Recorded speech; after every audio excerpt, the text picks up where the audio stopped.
Great of the umpires making all the announcements. Yeah. Anyway, this is Hayes to bowl here from the Fowler Lane end, and his right arm in bowls, and that's down the leg side and taken by the keeper. So I'm too old for this really to be this, but I'm genuinely excited. It's a new ground, and things might go wrong. And do you know what? They sometimes go wrong at grounds that have been around for 70, 80, 90 years, don't they? So fair play. Yeah, I'm very much up for this morning. And I think this is the nearest county cricket ground I've got to where I live as well. This was down Lakeside again, signalled by our umpire. Little trip across the M65 this morning. Did you follow my instructions and go right to the bottom of the 65? I rarely do that because... follow my instructions? Yeah. Right. But on this occasion, although, to be honest, I don't know how you quite get this wrong, even if you try, it's 2 lefts and you're here. It is. Yeah, it's pretty straightforward. Oh, no, and a bit of a right. But I parked in a field. Excellent. Hopefully the farmer doesn't mind. He's in bowls, and that's taken low down by the keeper. So he gets that right eventually. But yeah, cricketing terms, this is a big game, this one, because the Outlaws have had such a good start to the competition. Lancashire doing nicely as well. So what's going to give today?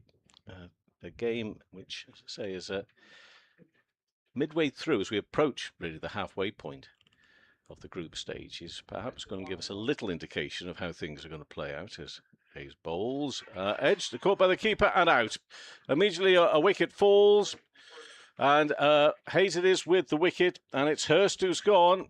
He stood there for a little while, but he gets a nick on it through to the keeper and a breakthrough in this second over. So Lancashire, batting first here, find themselves at 0 for 1. Yeah, it would be a tricky start here to bat. It was on Tuesday for Kent, who were batting first.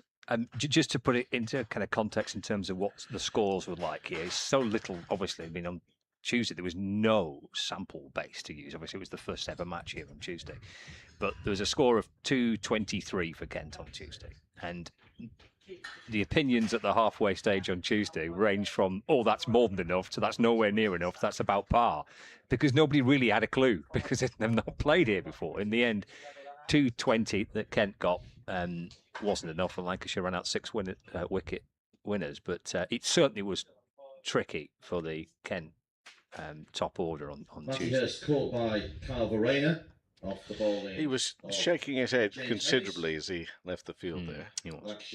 2 for 1. But out is out. We have breaking news. Although we're second with the news because Mike on the mic. Oh, that news. That news about Stephen Fleming. Although it pretty much put out there yesterday, wasn't it? Fleming was going to be England's Test coach, and Joe Root confirmed stepping back in as going again as captain. The score is actually 6 for 1. 6 for 1. Oh, of course. Sorry, I was looking at the wides. Forgive me. And the incoming Lancashire batter, number 20, Josh Mahannon. Where was I looking? What board was I looking at that was wrong? Because Mike's doing a great job for us over there, and I wasn't looking at the proper board. Sorry, Mike. A million apologies to you. But 6 for 1. But it is the second over. I got that bit right. Well done. Thank you. And this is Josh Mahannon as the new batter, with Hayes bowling from the far end. Fowler Lane. Yeah, well, I can't name it every time.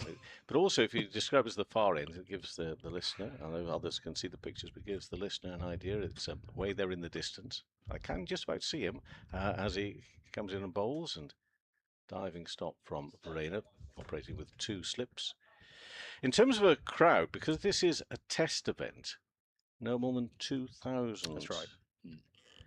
allowed in, and officially a sellout, which I think was announced yesterday. It does need those who reserve tickets to turn up for it to feel like that, but it has a good atmosphere already this morning. The weather, by the way, they had a bit of rain early this morning. Next delivery worked away on the onside, and there will be runs here as Ahmed goes chasing that one, right arm throw, and the score moves on to 7 for 1. Yeah, I understand Tuesday was a really good atmosphere, and I like what I felt as I came into the ground this morning, and For those that were with us listening yesterday at York, you'll know that at grounds like York, and it looks like Fountain's going to be the same, there is quite the rush to get to the spot that you want to get to watch the day's play. I can imagine. Yeah. A bit of sprinting going on. Blimey. And yeah, always a bit of fun watching that. Hayes in now to Keaton Jennings. Jennings allows that pass the off stump, and it's another wide. So he's got himself a wicket, but he's struggling also with the radar a little bit here in this over. Well, we had quite a few wides on Tuesday. I reckon maybe 17 wides on Tuesday, and that was just in Lancashire's innings, wasn't it? When they were bowling. So the Kent boys and the Lanky bowlers on Tuesday struggled a little bit just to kind of get their lines right on Tuesday. We've had quite a few already. And as you say, I think we'll get quite a lot of hold-ups because of people behind the bowler's arms, which is okay. Hayes in bowls and into the offside, and there'll be no run. Not literally, but I feel like I've taken a few chill pills this morning. I'm very happy with delays in play today. Oh, that's lovely to hear. If we don't get away before 8, it doesn't matter, because it's straight onto the motorway, straight True. home. That's always a good thing. There's no city centre traffic to get stuck in at 5 o'clock and 6 o'clock. Straight onto the motorway. Yeah. Big up to Farrington, I say. Hayes comes in again and bowls. Jennings will get bat on that into the offside and straight to the field at that mid off and no run. So this is the only game we have for you today in the One Day Cup. As I say, the big news is about Stephen Fleming being named as England's Test coach. So what's the details on that? Well, he comes from New Zealand, I think. So. Well, he signed a lengthy contract or something? I'm always quite intrigued by these Since things. when have you become an agent? I'll take my 10% share. Hayes past the umpire again, bowls and allowed pass. We are nowhere near, as oft is the case at grounds like this, behind the bowler's arm, but that is not seen on the wide and goes through to the keeper. So it is the end of that over. 9 for 1 after 2 overs. A wicket fell in that over, and it was the wicket of Matty Hurst, who was adjudged to have got a little bit of a feather through to the keeper. Gave the impression that he perhaps didn't. But anyway, the umpire believed that he did. And we all know, Scott, that is the most important, if only the only thing you need to think about. Quite right. Stephen Fleming isn't in charge for the Test series against Pakistan, though. Oh, see, other bookings? He must have. His diary's busy in August. All right.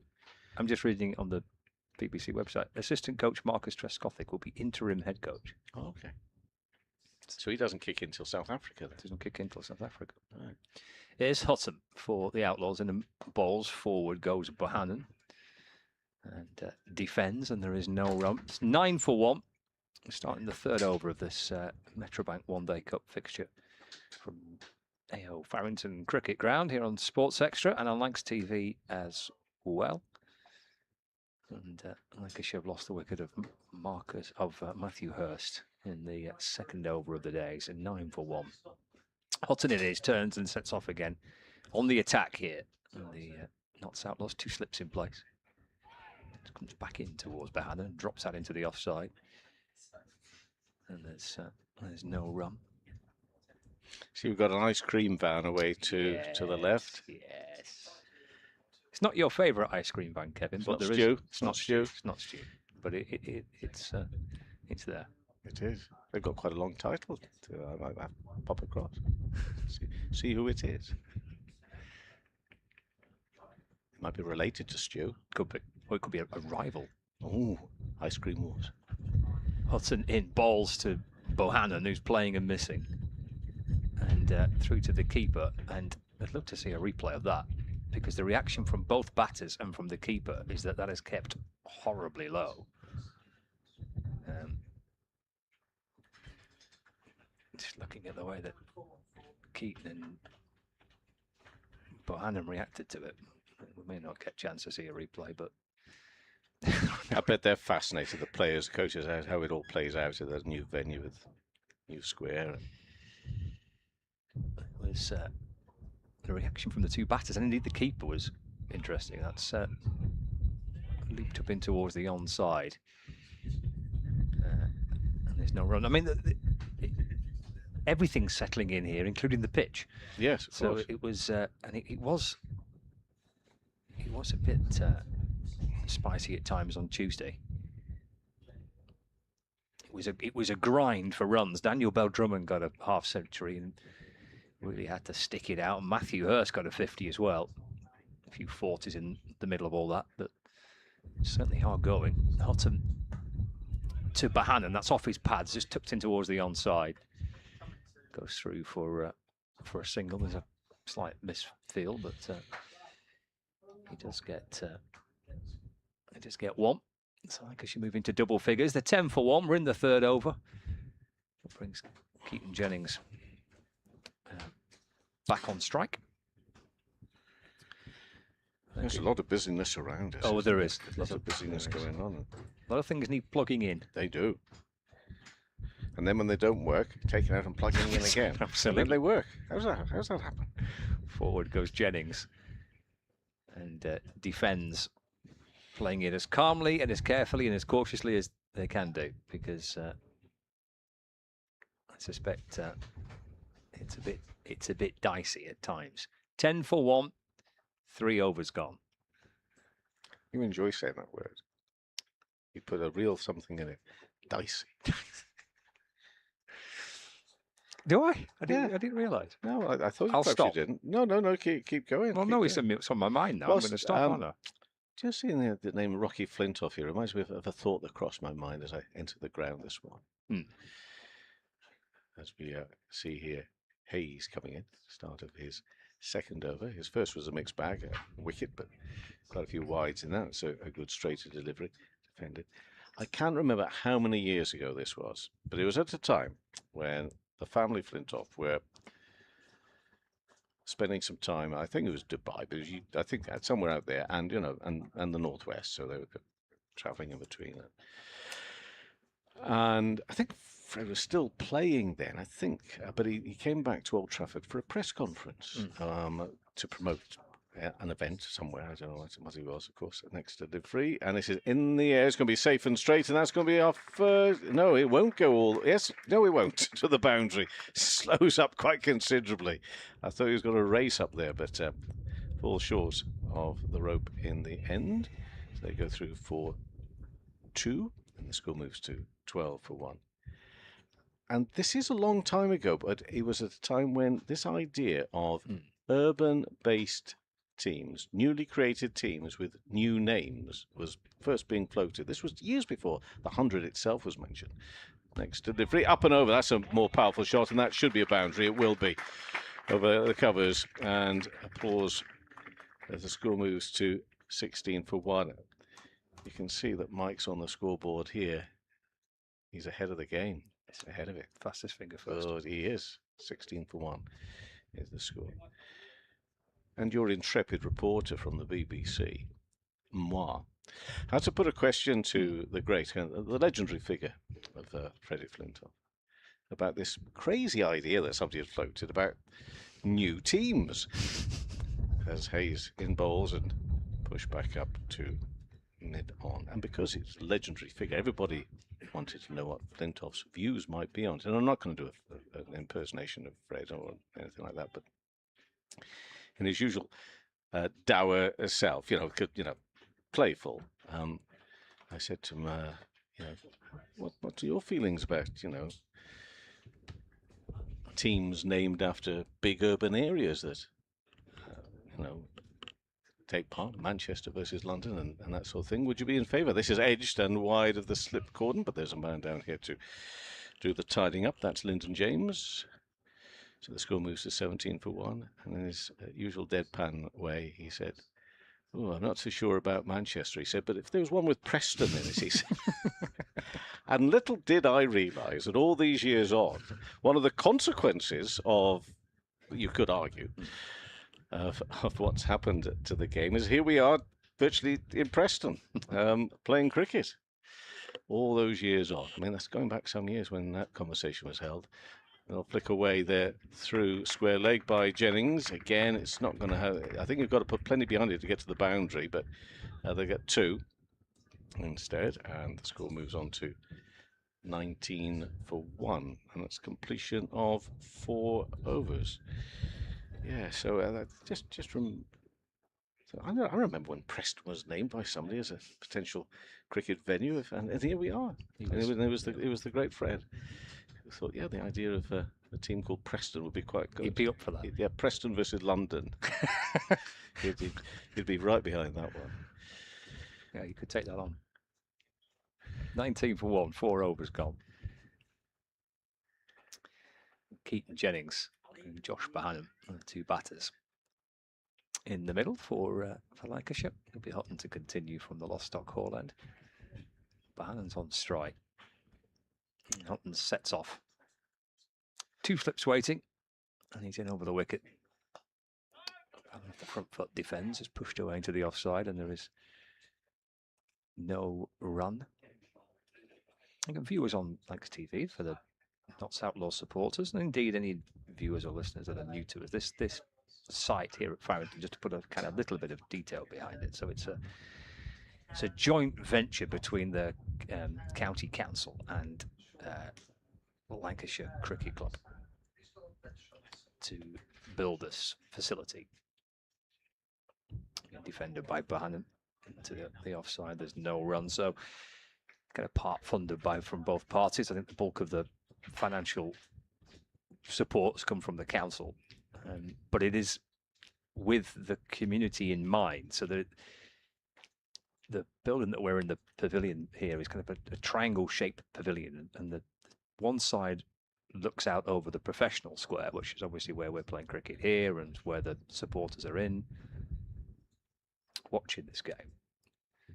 Sutton balls again. On the move is Bohannon. Step down the pitch and defended into the offside for no run. And then behind us is the community square as well. So there's 2 ovals, one where professional cricket will take place, age group cricket will take place, second 11 cricket, both boys, girls, men's, women's, from Lancashire. And then the second oval, which is behind us, will be for community cricket. In fact, there'll be more community cricket played here than professional cricket. As Hutton bowls again, it's defended by Bohannon for no run. And the pavilion building itself is kind of split in half. So one half has facilities for the professional teams. There's 2 dressing rooms, home and away dressing rooms, which will be for when there's professional cricket here or when Lancashire are playing games here. The scorer's box that we're in here. There's the gymnasium and a player's dining room. And the other half of the building is the dressing rooms for the community side. As Hutton, he's over the wicket and bowls. That's clipped into the onside nicely by Josh Bohannon. Will that have enough to reach the rope? Perhaps not. No, it's scooped up on the boundary. Bohannon comes back for a couple. The score moves on to 21 for 1. So it's it's kind of a split venue, and then the front section of the triangle, so to speak, of this building is a restaurant and for members. Restaurant? There's a bar there, and it's for supporters and for members and that type. And indeed family and friends who are coming to watch either the kids play or coming to watch the professional games here. Hutton in balls to Bohannon, who's forward in defence, and there's no run. End of the over. How many have we had now? Is that 5? 5, and I do believe that you've got a guess. I believe so. I'm going to move aside. 21 for 1. Thank you, Kevin. So that's kind of the layout of the venue here at AO Farrington Cricket Ground. So it's, and if, as I said to Kevin, the facility will be used in terms of games being played here. There will be more community matches played here than probably, well, certainly more community games here played than ticketed matches, for example. I think they're restricted to the number of games that they can actually kind of have paying spectators to come in. Fresh over about to begin, but Keaton Jennings just pulling away. Maybe just a little bit of movement again behind the bowler's arm. Just saw a little bit on Tuesday as well. 21 for 1. So it's an interesting site. It's a fantastic development, and there's been a lot of time and money and enthusiasm and will to get this venue to this stage and to get to the point where cricket is being played. It's clipped away into the onside by Keaton Jennings, and there's no addition to the score. Kevin Howells has had a little bit of a breather. I'm delighted that Lancashire's Luke Wells is alongside me. Good morning, Luke. Hi, Scott. How are you? I'm very well, thank you. How are you? Yes, I'm not too bad, thank you. Pleasure to be here today. Only been here 2 or 3 times, and like, a very impressive venue, to be honest. Quite excited about seeing professional cricket played here. Haynes balls, Jennings is pushing it back from where it came from. It's running up towards the long off boundary. Jennings comes back for a couple. Score moves on to 23 for 1. And obviously it's brand new, this facility, but it doesn't feel like it. When you look out, and it looks like, you know, a proper established cricket ground, you know, and I think that's what I like about it a lot, the grassy banks. There's obviously some seating here available as well, but has a proper cricket ground feel to it. Haynes to Jennings. Play back towards him, just takes a bit of pace off the ball off his own bowling and picked up by Hamid, and there's no run. And I think that's just great for the future, for families. Kids have space to run around, play. And, you know, people bring their picnic chairs, and it's a more traditional sort of cricket venue.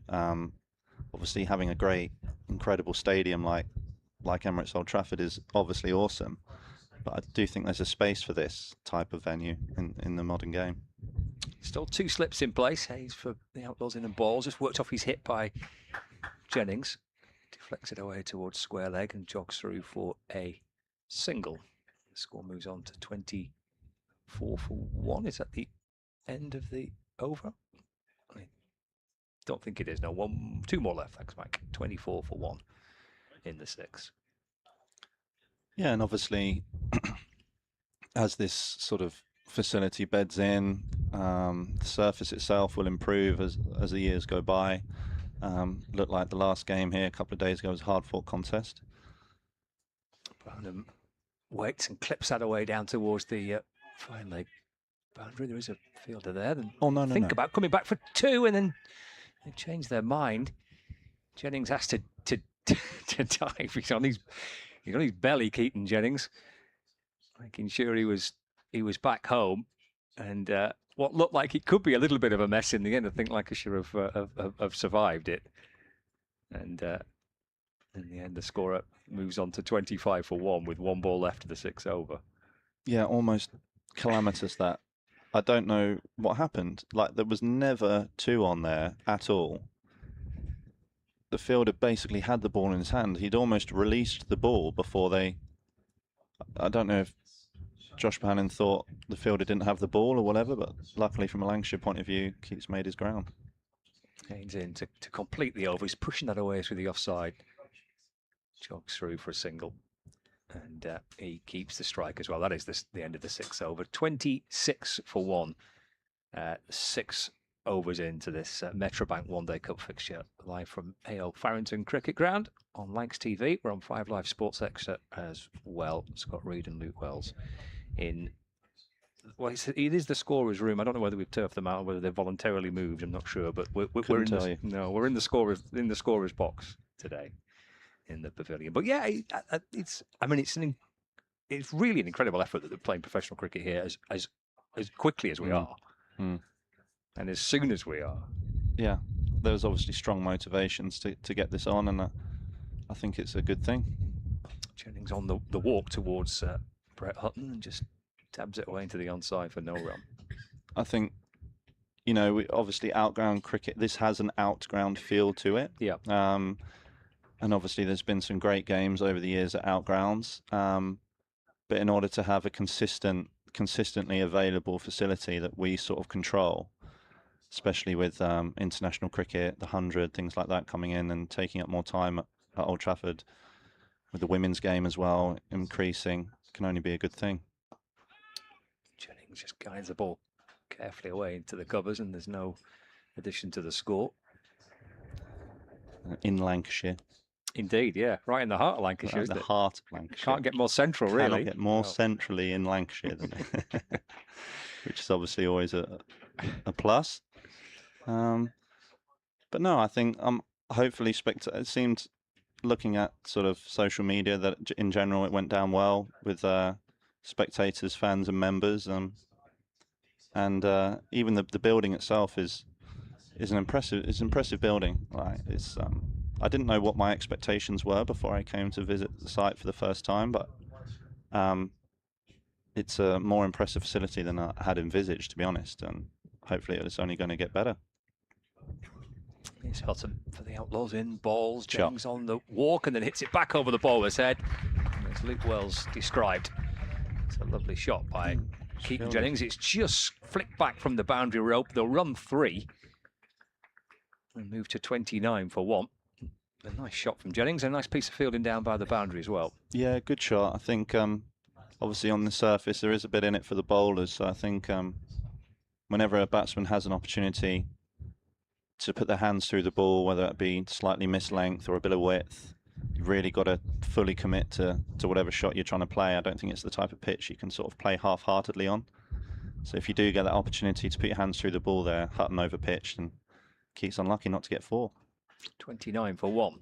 It's Hutton balls again to Jennings, to Bohannon rather. It just deflects off his pad into the offside. Yeah, and one of the aspects of this building as well, which I thought was great, and obviously we're going to be here broadcasting when there's professional cricket being played, but the biggest aspect to it for me is the other side of it, is the community side of it, is the engagement that's going to generate, and that links to children in this area to have access to a facility like this, which, you know, I'm sure you can properly put a kind of price on that. As Bohannon plays a solid defensive push to mid off and there's no run. Yeah, I must admit, I don't know. I don't have all the details. I don't know myself how they're going to utilise that. Obviously, it's a community field, but I don't know if there'll be club games or how it will work. But the fact that it's there and available to be used in the best way possible for the most amount of people possible can only be a positive thing. Yeah. Miss Hutton steps off again from the Lostock Hall end. He's over the wicket and bowls and down the leg side to the keeper and called a wide by the umpire. Do you have the end names? Yes, this is the Lostock Hall end. Lostock Hall, okay. So Lostock Hall is just a small kind of little village a mile or so behind where we're sitting. There's a little train station there. At one stage it did have a hall, which wouldn't be a huge surprise for you to hear, but it burnt down a while back. All right. 1700s, I believe. Just so I was told. A little while back. Then. Yes, yeah.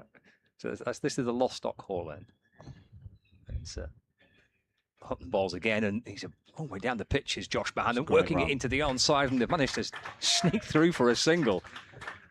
And the reaction from Keaton Jennings at the far end shows you just how much he appreciated that sharp one as well. Much better communication than the nearly calamitous run out a few balls ago. I think as Bosch was sort of on the walk, he was almost already halfway down the pitch, which he's incredibly quick as well. So that was much easier communication for them to get through to that quick signal. And the other end of the ground here, which is where Jack Haynes is bowling from, is the Fowler Lane end. I've got no idea who was actually responsible for calling these, for naming the ends. I've got my suspicions. He's in and balls to Bohannon, and that's driven away to the left of mid-off, and Hamid will chase after it. He'll get to the ball, he'll flick it back, and in the middle of all that, Josh Bohannon and Keaton Jennings come back for a second. Score moves on to 33 for 1. Opportunities for it to be renamed in the future through, you know, like they have at Old Trafford. I wonder if they'll end up calling the pavilion after a ex-player or something like that in the future. Who knows? The Tom Bailey end. He's a Preston lad. He is. Yeah. Maybe if he takes 10 for today, there in a statue. Haynes into Bohannon. Toe ends it back up towards mid-on, and there's no addition to the score. 30 3 for 1. We're in the 8th over. Yeah, watching the game the other day, obviously it wasn't here live, but on the stream, it looked like a really old-fashioned one-day game. I remember watching it and looking at the conditions, and as the rate climbed over to a runner ball, we were thinking, oh goodness. Whereas runner ball normally nowadays is not something to worry about, but Haynes to Bohannon. shot. And that is played beautifully away through extra cover. And all the way for 4. Shot of the morning so far off the bat of Josh Bohannon. Lancashire move on to 37 for 1. Yeah, again, great commitment to the shot. I think whilst Haynes has bowled some sort of good balls, he has struggled to sort of maintain a consistent line and length. And I think so far Bosch has got his tempo of his innings really spot on so far. He's defended well, but when he's got that opportunity to attack, he's really taken it. Waits for Haynes, he's in and bowls. That's carved Shot. away. That's another 4. Out towards the point boundary. Back-to-back boundaries for Josh Bohannon. Lancashire move on to 41 for 1, and Bohannon's on 23, not out. Be surprised if Haynes bowls another over after this. I think looking at the figures, you can see Brett Hutton, you know, class performer, very skillful, very accurate, knows exactly what he's doing. You know, operating at 2 and over. Haynes struggling here, so although he did get the wicket. To Bohannon, that's defended into the offside. Yeah, 1 for 33. Jack Haynes from his 3.5 overs so far. He did look tricky on Tuesday for the batters. Yeah, it's the consensus has been bowlers who bowl sort of into the pitch, you know, with a slightly more steeper bounce. People like Mitch Stanley, of course, using his height. Even Tom Bailey, not as fast, but bowls into the pitch. Felt like they produced more out of the surface than these type of bowlers who go along the surface. Sort of less sort of steep bounce. And I'd suggest at the moment, sort of Haynes is that type of bowler. He's quite along the pitch at the moment. And even though Hutton's bowling a good length, he hasn't produced that sort of steepness of bounce that we saw in the other game yet. Maybe it's the type of bowling that's producing it. Final ball of the over. Bohannon punches it towards mid-on. Fielded by Brett Hutton. There's no run. End of the 8th over. Viewers on Lancs TV. It's the score banner on the bottom of the screen now. 41 for 1. 8 overs in. Jennings and Bohannon having seen the wicket of Matthew Hurst in the second over, just rebuilding here for Lancashire. And nice looking partnership put together by these two. That extra bounce you referred to seemed to come more from that top end as we look here, but again, that might be because that's where Stanley certainly bowled from. I think Blatherwick bowled his overs from that end as well. So whether it's more from that end or just a type of bowler from that end.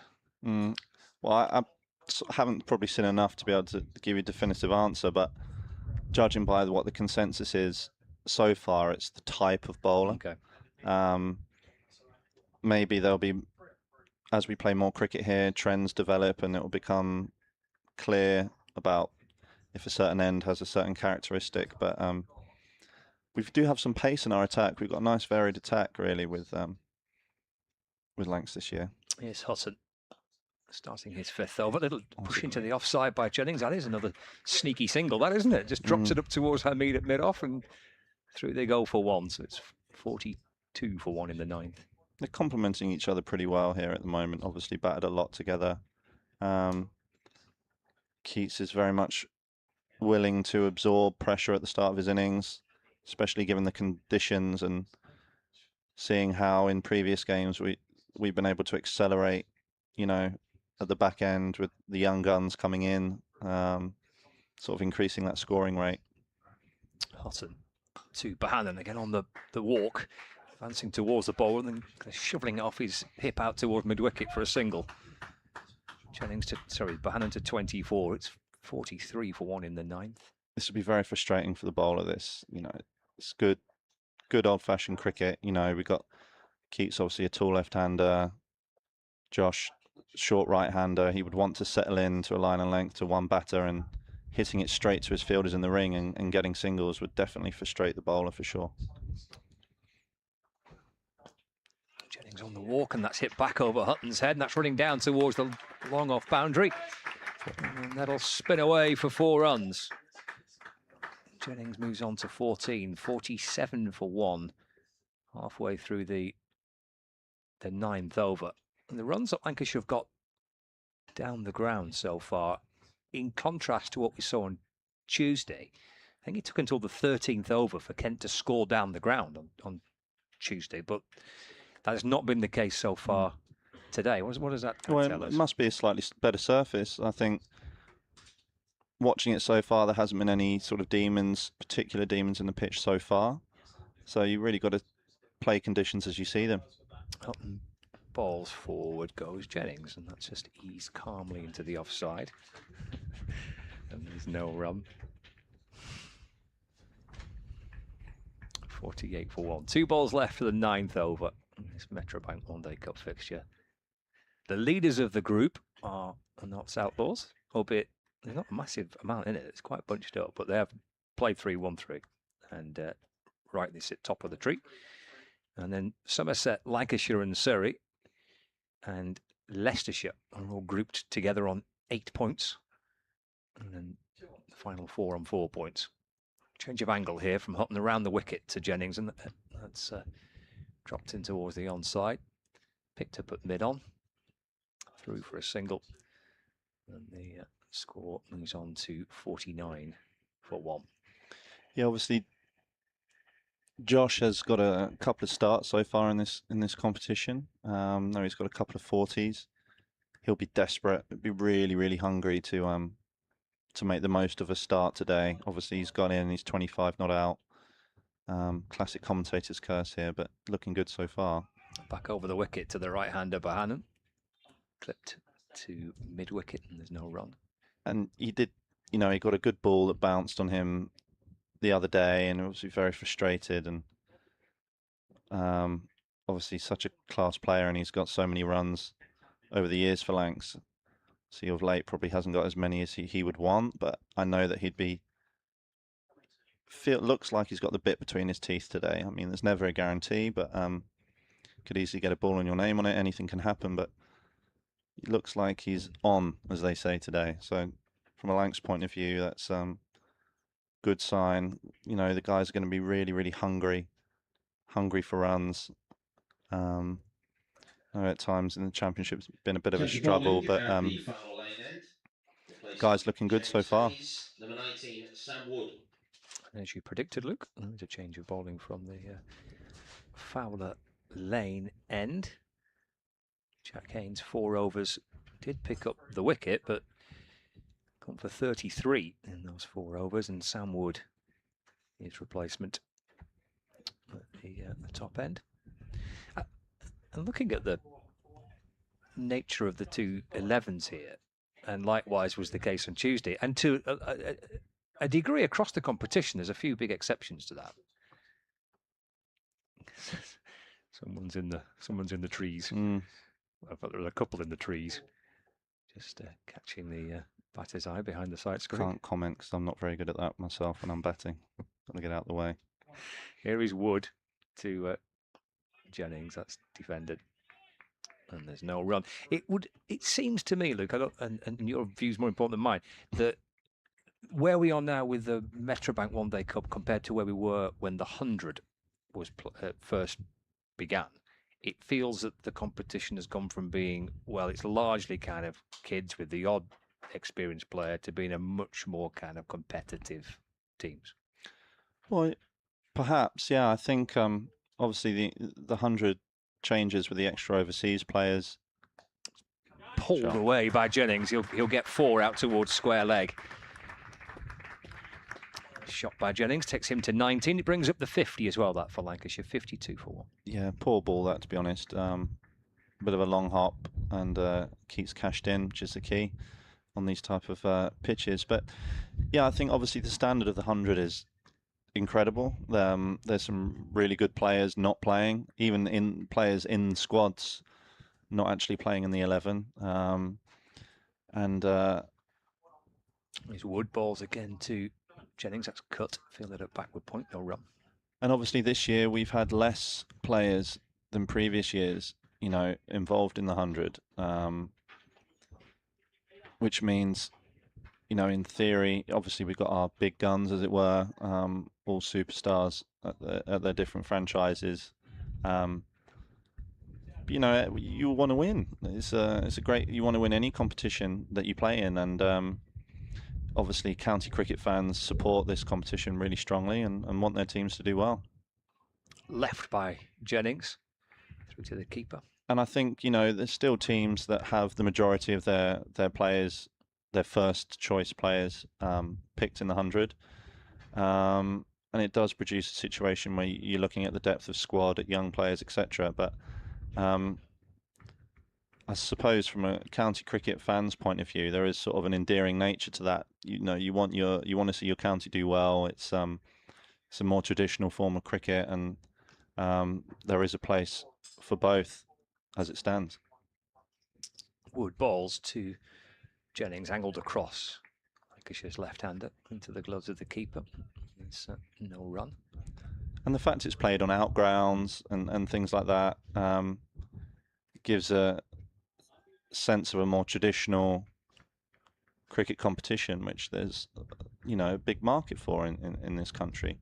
I've seen on social media people questioning if they can increase the capacity because it's full today. I've seen other games at Yorkshire playing at full, a lot of outgrounds full, so there's a hunger for this type of cricket. Just a fraction short and pulled away by Jennings. That'll be another 4, this time in front of square. And out towards the boundary at mid-wicket. And Jennings moves on to 23 now. 8 coming off the over. 56 for 1. And we've had 10 overs. And that is the 50 partnership as well. 23 to Keaton Jennings. 52 off. 52 deliveries as well. So, good stuff. Good run rate. Again, Wood missing his length there quite considerably, really. I'll leave you, Luke, for a few thoughts, then Kevin Howell's come and join. No problem. Cheers, Scott. No, Keaton managed to cashing in on the loose bowling there. I think so far the seamers haven't, other than Hutton, haven't really been able to sort of maintain that area for long enough periods of time, and then even when they have, Lancashire have been able to run really well as well. So good traditional one-day batting so far. Nice to say hello. I've watched you for how many years? A lot of years. I mean, you would have been 6 foot something when I first saw you all those years ago, and you've only grown just a little bit since then. But only grown out, not up. Thank you very much. I certainly. Oh, you thought me? Oh no, I certainly have, and I'm very proud of it. I'll have you know. But you're still a fit, lean athlete. You need to look after yourself. It's past it for me now.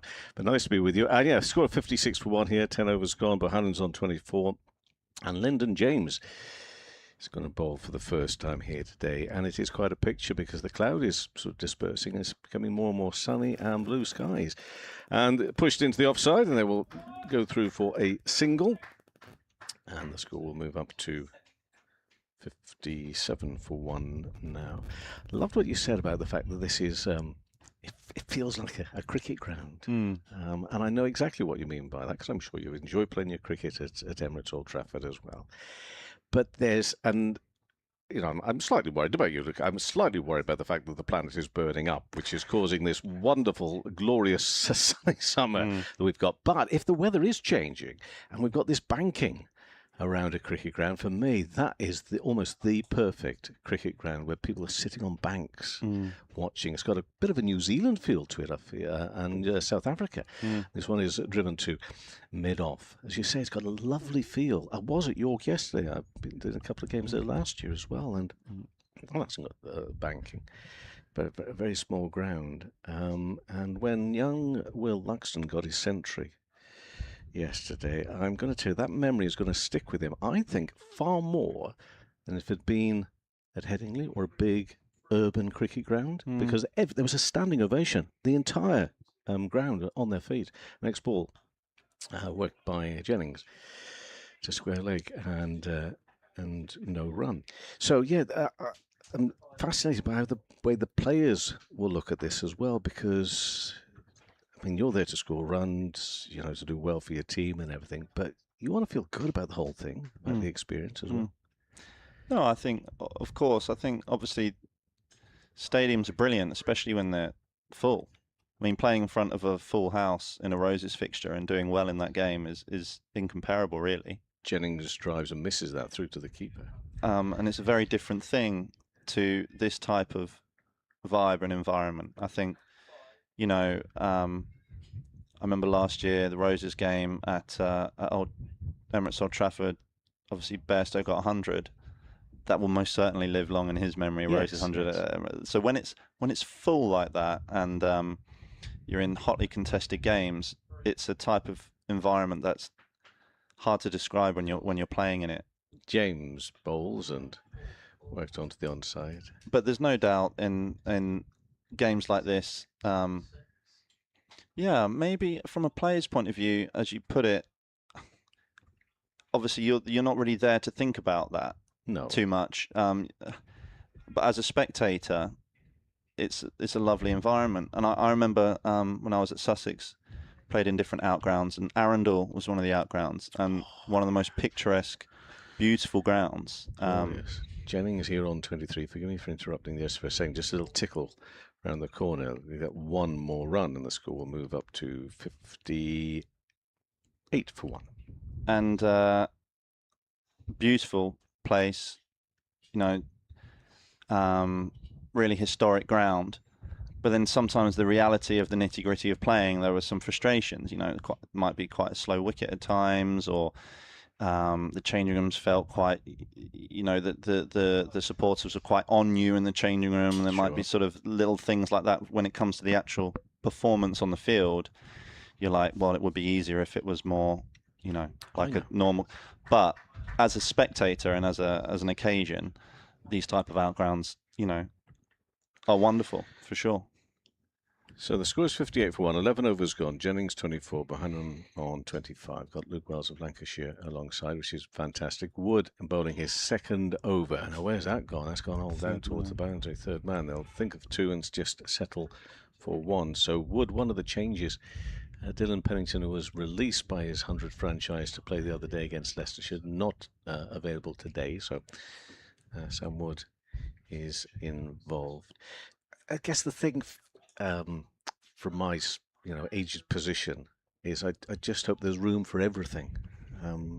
This is where they're going forward, because the money is so important. I hope the money just doesn't go in one direction and one direction only, that it's spread around a little bit. And this is obviously an investment, financial investment by all sorts of different parties into what could be the future. And certainly will be in this part of the world, that's for certain. Bohannon is facing, and that's pushed square on the offside for no run.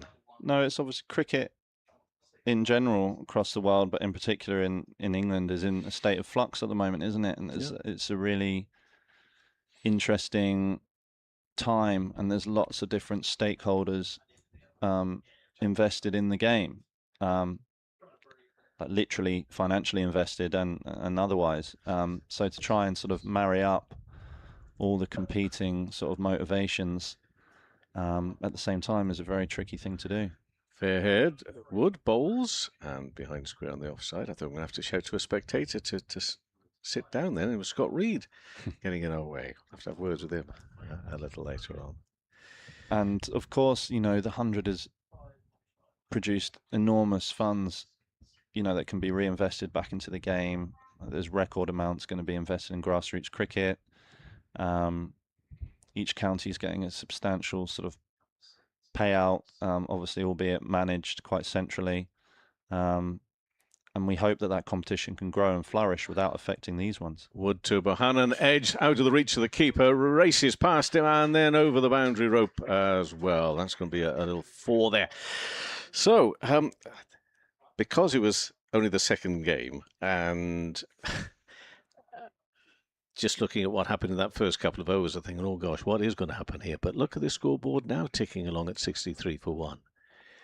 I wouldn't obviously look to you for a comment. Matty didn't look particularly impressed with the decision on that, but We had a fascinating game involving knots on Tuesday. We're trying to work out whether it's the surface or just knots bowling extremely well. Leicestershire just not able to wrestle their way out of things the other day. And they do have a very good bowling attack, and therefore I think Lancashire should be very pleased with the fact that they're right now, one ball remaining the 12th over, they're sitting on 63 for 1. Yeah. No, I think, obviously, I wasn't here the other day. I was watching it on the live stream sporadically throughout the day, and it, obviously seeing dismissals and things like that, it did look like tricky for the batsman for sure. But I mean, 230, 240, there's been worse scores in one-day cricket. So batsmen still found a way, and that's the beauty of this format of the game as well. It gives you have time to adapt to the conditions in front of you. 5 off the overs so far. There will be at least one more. It will only be one more added off that last ball of the over. So 12 overs gone. And the score is 64 for 1. And looking at it today, I think it does look like a bit of a combination of, judging by what I saw the other day on the stream, the surface does look a better surface today. Albeit there has been some balls that have, deviated or whatever, but that's allowed. The bowlers are, and this is coming from an opening batsman, bowlers are allowed to have conditions that, offer them something. I mean, it's not all about, unfortunately, it's not all about the batsman, which is a shame. But I think the combination of the surface and, to be honest, inconsistent bowling has produced this run so far. James in bowls and into the offside no run. A little reminder about the context of this. Not going great guns at the top. This is a chance for Lancashire to go level on points with them. We're just approaching the halfway stage of the group matches. 8 games, 4 at home, 4 away. But for most teams, when we talk about those matches being at home, they're various homes, various locations.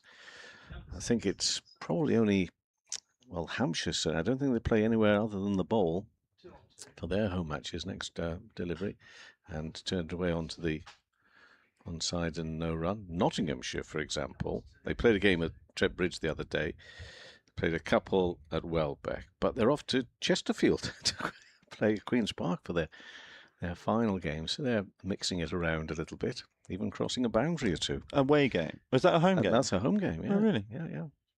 So, interesting. Yorkshire, they've a couple of games at York, a couple of games at Scarborough.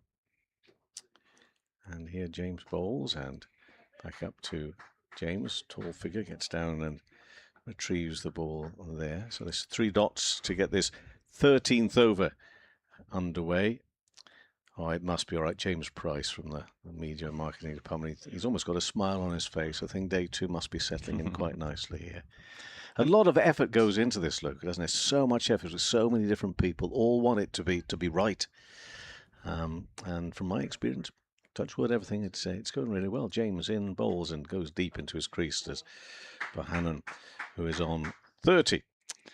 Yeah, 64 for 1. It is an interesting dynamic, this competition. Obviously, in some ways, it's great that it goes to all these different outgrounds, and from traditional county cricket fans, gives them an opportunity to really get behind their team in some great venues.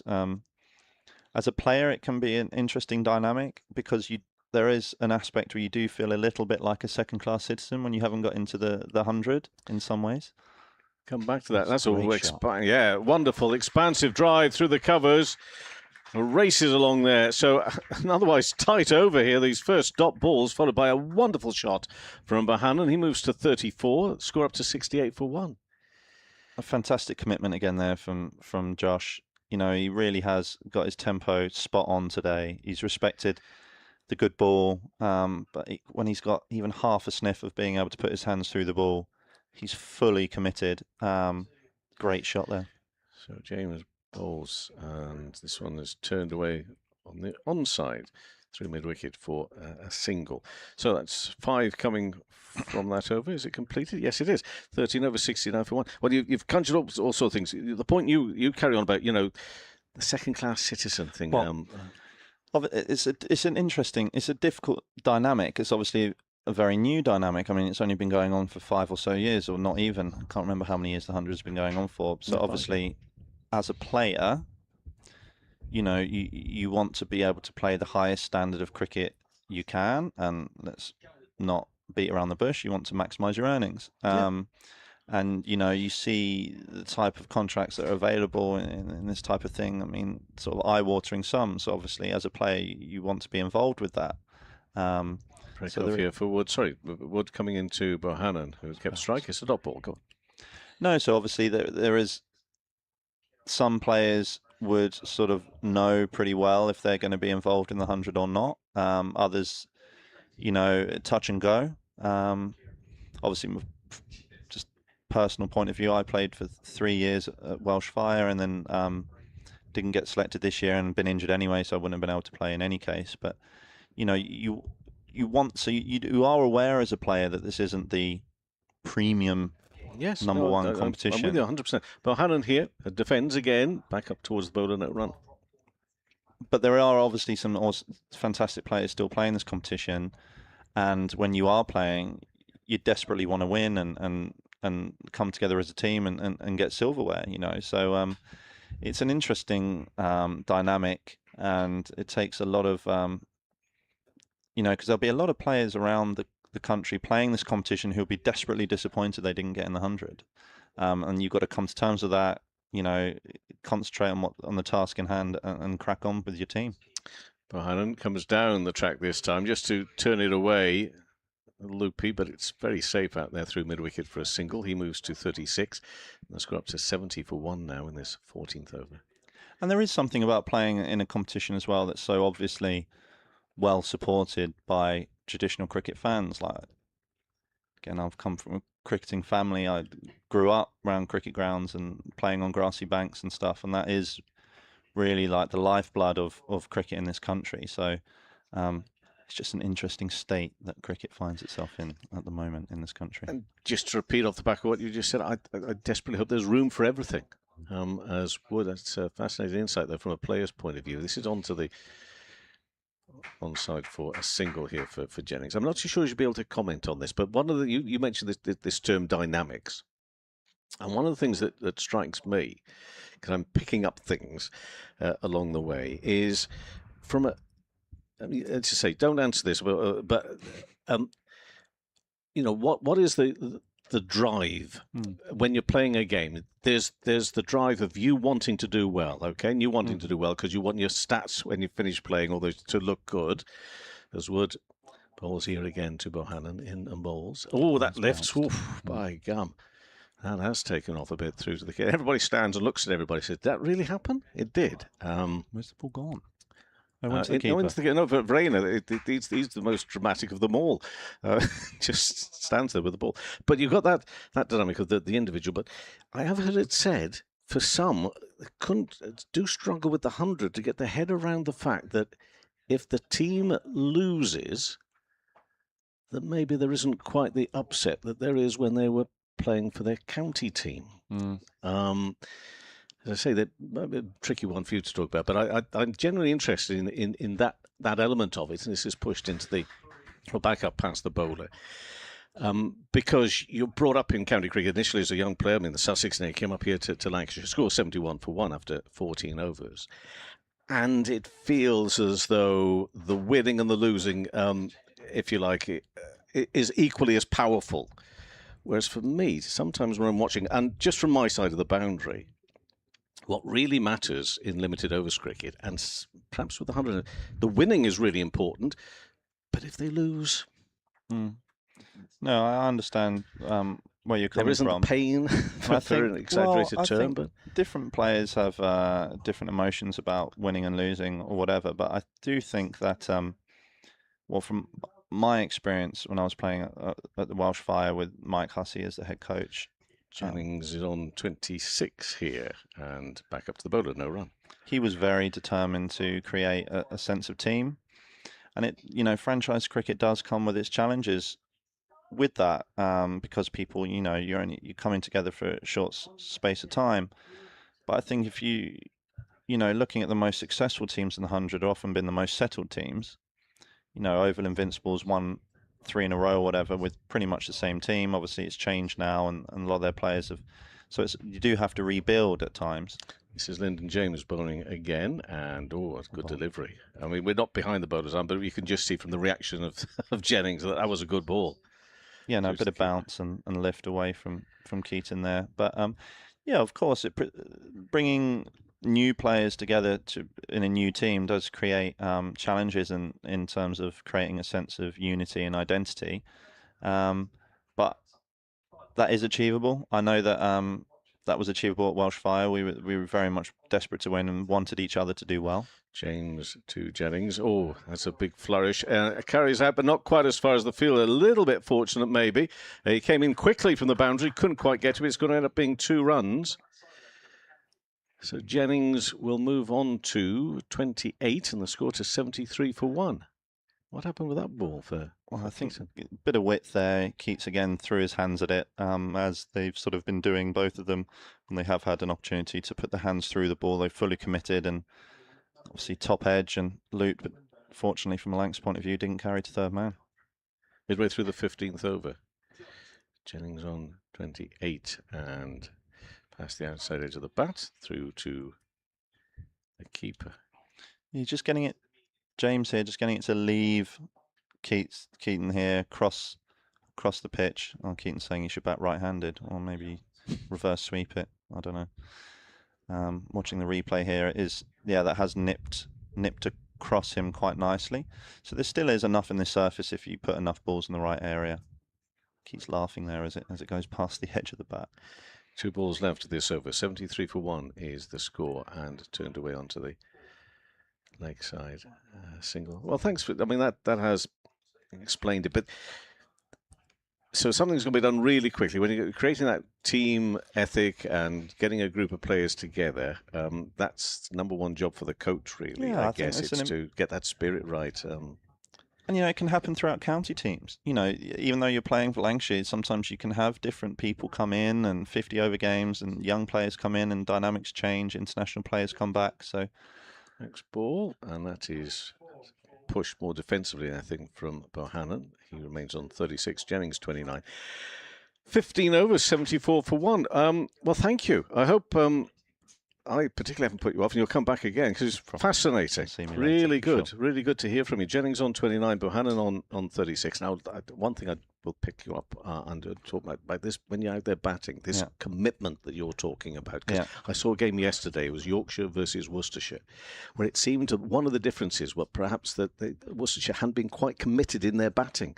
They were a little uncertain what was going on, and how you batters have to come to some pretty quick decisions, don't you, as to how to play things. So maybe a bit more on that if you don't mind, if you can kind of put back later on. Sure. Okay, well, a comment from, have I left it too late? Now, I'll just do this one over, then we'll get a comment from you, and then Scott will move into this chair, and I'll move into yours. So, round the wicket in he comes, and that is driven, but for no run. So, a comment from you, just how you see it at the moment at 74 for 1, Luke, and then Scott will come in here. Yeah, no problem. I think nice foundation being set here so far by Lancs. Seems like there's less demons in the pitch, but not quite getting it right. I think a lot of this game might be decided by how their 2 spinners bowl as well. They've got 2 good spinners. See if it spins, but so far so good from recovering from his dislocated shoulder. Ooh. Happened back in April in Bristol. That.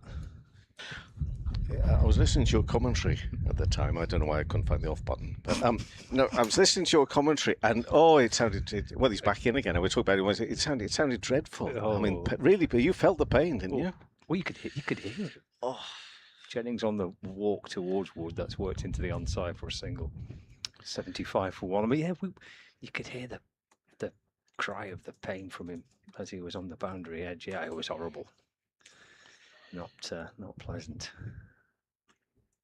But he looks like he's, and then he had to have surgery, which means he's out for the rest of the season. But hopefully, come the back end of this campaign and through the winter, back fighting fit, ready for next season. That's great to hear from him as well. Some really good insight there. Bohannon's on 36 wood balls, and playing a miss from Bohannon. And I've not asked Luke. I'm not sure if it's the right thing to do, but when Stephen Moore, who joins us from commentary from time to time in the T20 Blast campaign, former Lancashire opening batter, he dislocated his shoulder in a T20 quarter-final at Essex. And he said that Sam Byrne, the Lancashire physio, had a little trick he used to use. As Wood sets off and balls to Bohannon, that's it, back over the bowler's head, down towards the boundary. Yeah, one bounce and it spins over the rope. It's gone for 4. Bohannon moves on to 40. And Lancashire move to 79 for 1. We've got 1 ball left of the 5th over. Hit that sweetly, Josh Bohannon. Right back from where it came from and bouncing over the rope for 4. He's got himself to 40 again, Josh Bohannon. Did so on Tuesday and has so through the course of this competition on a few occasions. Wood balls again. Bohannon with a thick edge down towards the 3rd man boundary for a single. End of the 16th over. 80 for 1, Bohannon 41, Jennings on 30. Yes, Sam Byrne, the Lancashire physio, just Stephen Moore was telling me, would have this little trick. If it's a little dislocated kind of finger or thumb, he'd say, right, we're going to pop it back in on No, the count of 3. you just keep quiet with you. I don't. No more. Count no of more. 3, we're going to pop it Stop, back in. Stop. I'm not listening. And then you get to 2 and pop it back in. Take everybody by surprise. Yeah. Is that cruel or is that clever? I think that's clever. I think that's clever. clever. Yeah. So he's got him psyched up for the 3rd. So he's going to go back in on 3, and then on 2, just pops it back in. How can you pop it back in? Oh, I've seen it now. It's not good. Dear. No. I'll just leave it hanging. Quite. Rather than that, anything to avoid the pain. James to Bohannon to the onside. No run. 80 for 1. This 17th over, which it's turned out nice at Farrington. Beautiful, isn't it? I went for a little walk while you and Luke were having It's a breezy chat. out there, isn't it? It is breezy. It is, but it's not unpleasant. No. It's quite a nice breeze. It's lovely and warm. Yeah. It's beautiful.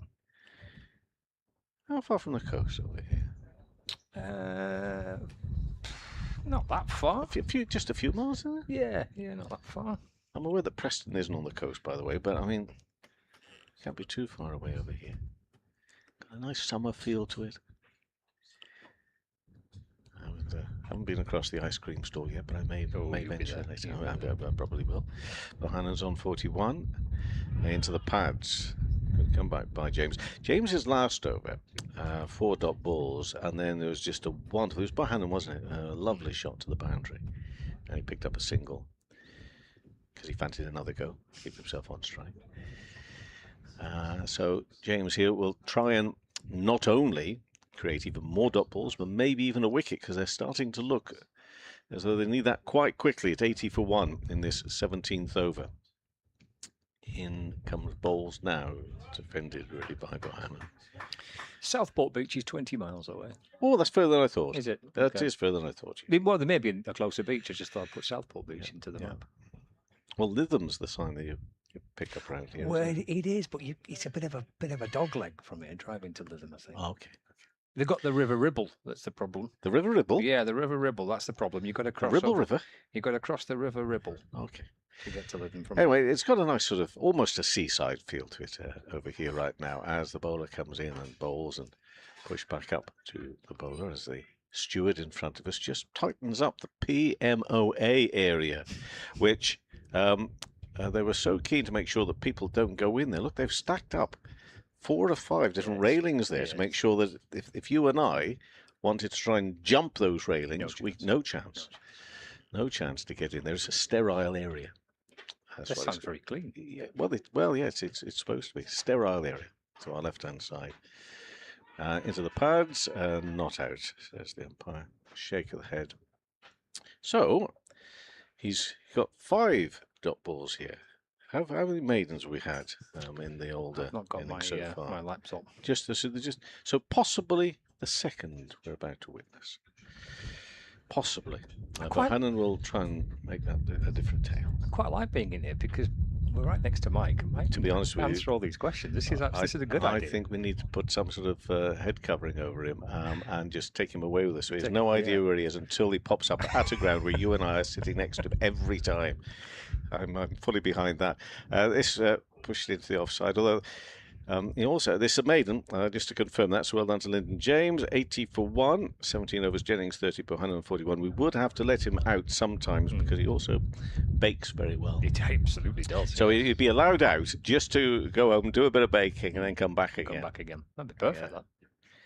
You've seen my face on the times that I have missed out on his tin of loveliness. You're very sad, aren't you? I'm very sad when word gets through to me, and I say, "Oh, I'll be down in a minute."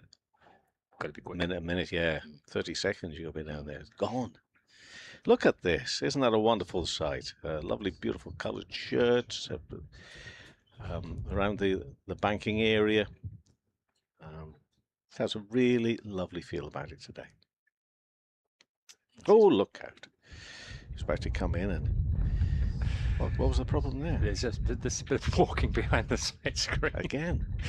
Yes. Oh, Keaton's not happy. He's waving his arms about. I mean, Mike on the mic has been very clear about this. He has been very clear. Yeah. He actually can't be any clearer. No. Doesn't appear to be sinking in. Here's Wood to Jennings.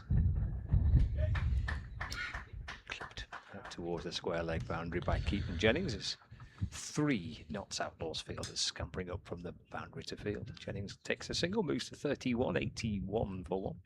Well, they set fair for the day, including at times just the sun symbol. Oh, no right. cloud. Okay. No, just but they also forecast cooler nights ahead, and I think we'll all be in favour of that. Nobody likes a hot all the night, do they? No, a hot, sticky night. No, cool nights ahead, but hopefully decent dry weather during the day as well. Bannon's on 41. Here's Sam Wood. Balls to Bannon. It's short and it's pulled. And there's a bit of cover on the boundary. So just be a single. Picked up by Ben Martindale for the Outlaws. Like him. So I must have seen him before, but I saw him in a couple of days ago with the bat. Good fielder as well. Really good fielder. Our colleague, the Girdler, was telling me that he has been leading the second 11 team and leading it well. He's only 23 years of age, but doing a good job with the second 11. Just waiting for that opportunity with the firsts now. Wood to Jennings on the front foot and defence. And there's no run. It's a tough team to get into, isn't it? Well, especially at the moment, top order batting, yeah. Which is how it should be, shouldn't it? You need to be having a good, strong second 11 and a good, strong first 11. 3 wins from 3 in this format for the Outlaws as well. So that's a good start in this one-day cup. So much disruption to teams, though. Players coming in and out and everything. To keep that going, to keep that momentum going, must be a challenge. So slip in play. Says Jennings on the walk. It just runs off his thigh pad and drops into the onside. And the agreement is that there's no run. But they kind of thought about the idea that they maybe could get through for something. Well, Josh seemed to be hinting at the fact that it would be nice if Keaton would tell him what he wanted him to do. There's lots of wonderful gestures there, though. His arms being stay where you are. Just 2 off the over so far. 2 balls remaining of the 18th. Lancashire batting first, put into bat by the Notts Outlaws. Wood around the wicket to Jennings. That's worked into the leg side for a single. Brett Hutton bouncing round from mid-on towards the mid-wicket region, just inside the fielding circle to scoop up the ball. Jennings moves on to 32. And now Lancashire 83 for 1. When you were off commentary, Luke was saying that at times, for players, if you're not in the 100, you feel like a second-class citizen. Oh dear. 2 things crossed my mind. You'll be pleased I didn't respond to either of these impulses I had. Final ball of the over. Barnum nudged it out to mid-wicket for 1. Moves on to 43. 84 for 1. 18 gone. One especially, as I forgot, it was a dislocated shoulder that he was trying to recover from. I wanted to give him a big bear hug. Say, "Oh, you're fine. Yeah. You're fine." And also to say, second-class citizen, you're all heroes in my mind if you're playing in this competition. I love that. I stopped myself. You should have said that. I stopped myself. Yeah, the hug wouldn't have been good, and just in case the dislocated shoulder don't still hug. needs a bit of. Well, you could gently hug. Yeah. Gentle hug. Yeah. Seems a bit of a sad way to look at it, isn't it? No, the way I told it, there was a context. Oh, okay. To Right. that comment.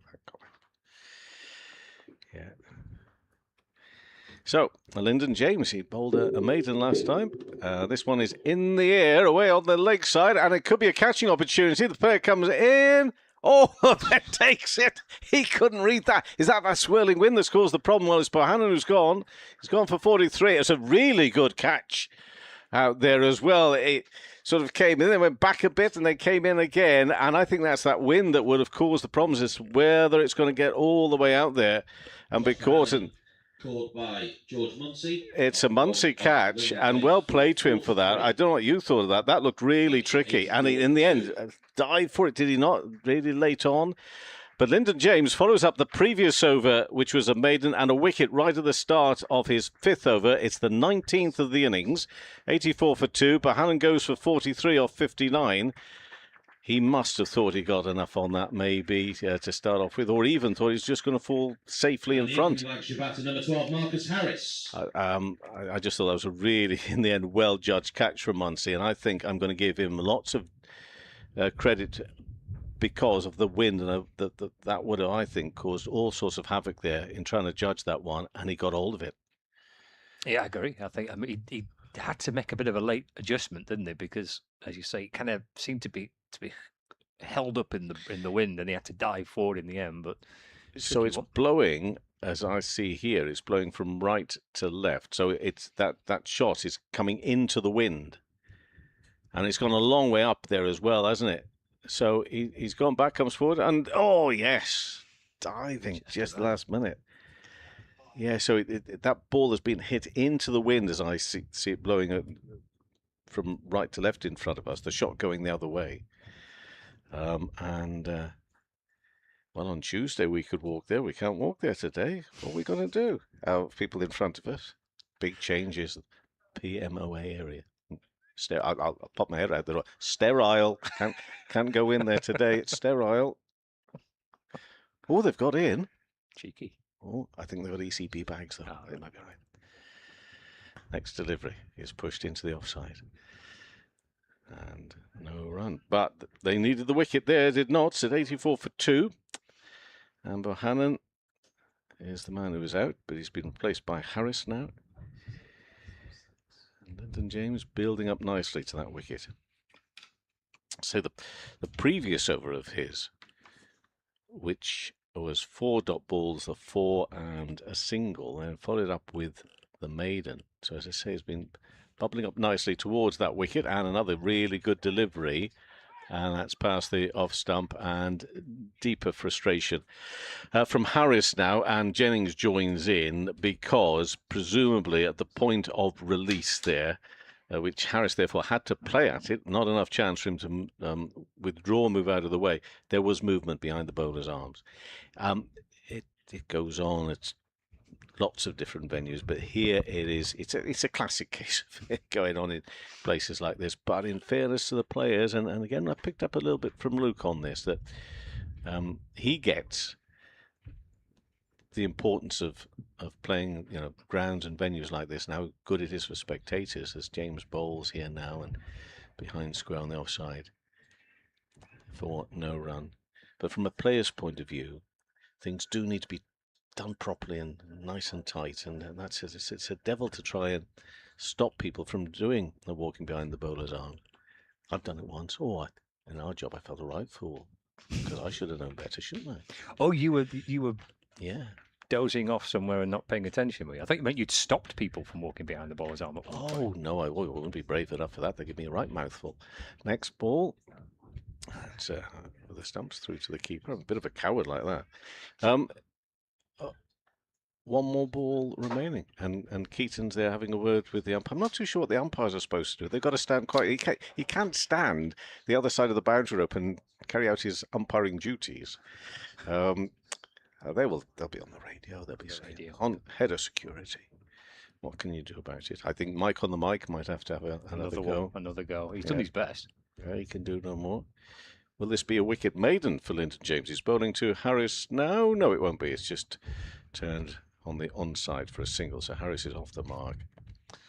And on 1, 85 for 2 after 19 overs. Jennings 32, Harris on 1. I've not done it here. I've not walked behind the bowler's arm here. Done.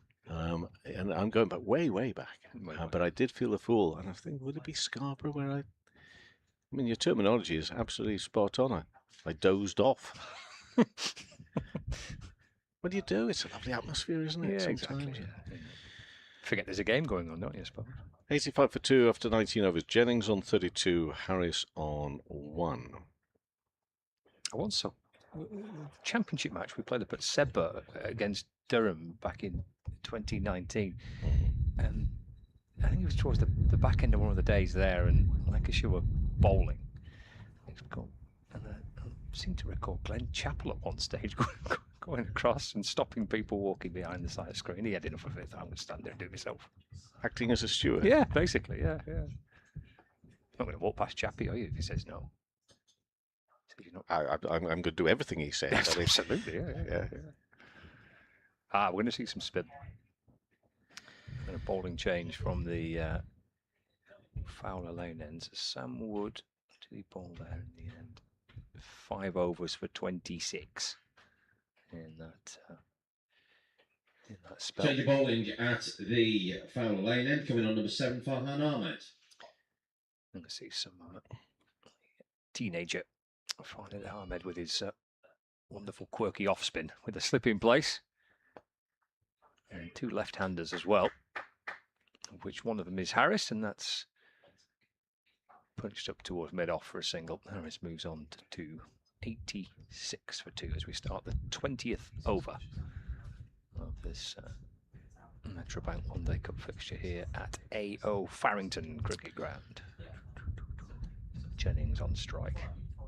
Ahmed now just making sure everyone's in the correct positions. With a slip in place for Harris, but he's a new batter. And slips disappear for Jennings, who's a bit more established. Gets onto the front foot, Jennings, and plays it back to Ahmed. And there's no run. Scoops down and dries his fingers on the pitch. Pulls up his sleeves. Wind is bustling in towards the back of his shirt. Gets himself into this wonderful position to start his approach. Crouching down and springs into life. Jennings plays it back to him. And there's no addition to the Lancashire score. Fully frontal, isn't he? There's nothing side on about it at all. Kind of leans forward, knees slightly bent, legs apart, crouches down. Off he goes. Here he comes. Wonderful. Turned out towards the leg side by Jennings. Steady. A bit of a fumble. They come back for 2. Yeah. In the end, a little bit of a misfield. James Haynes allows Jennings to come back for a couple. He moves on to 34, 88 for 2. You called it a fumble, the poor lad. He slipped. Was it a slip? Yeah, right, okay. fell over. Okay, dear. He might have been after the fumble. I don't know.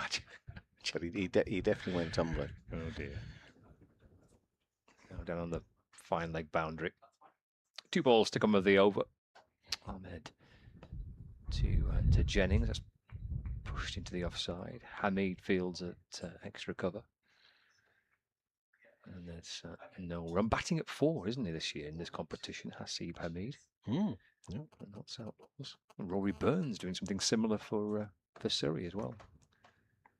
So used to seeing him up in the batting. Paddled away by Jennings. Nicely played. Swept up by Haynes on the fine leg boundary. And again, a couple more for Keaton Jennings. So he moves on to 36 not out. And that is the end of the 20th over. For spectators at the Lostock Hall. Here we go. Come on, Mike. In front of the pavilion. Come on, Mike. You really do need to stress that You need to remain still during play in the vicinity of the side Do screen. you? There is to be no movement behind No. the side screen during the over. No, you tell If him, this Mike. continues, Yeah. we What? may well be forced to suspend play. Oh, Mike. Now, I've never known him like that before, have you? No.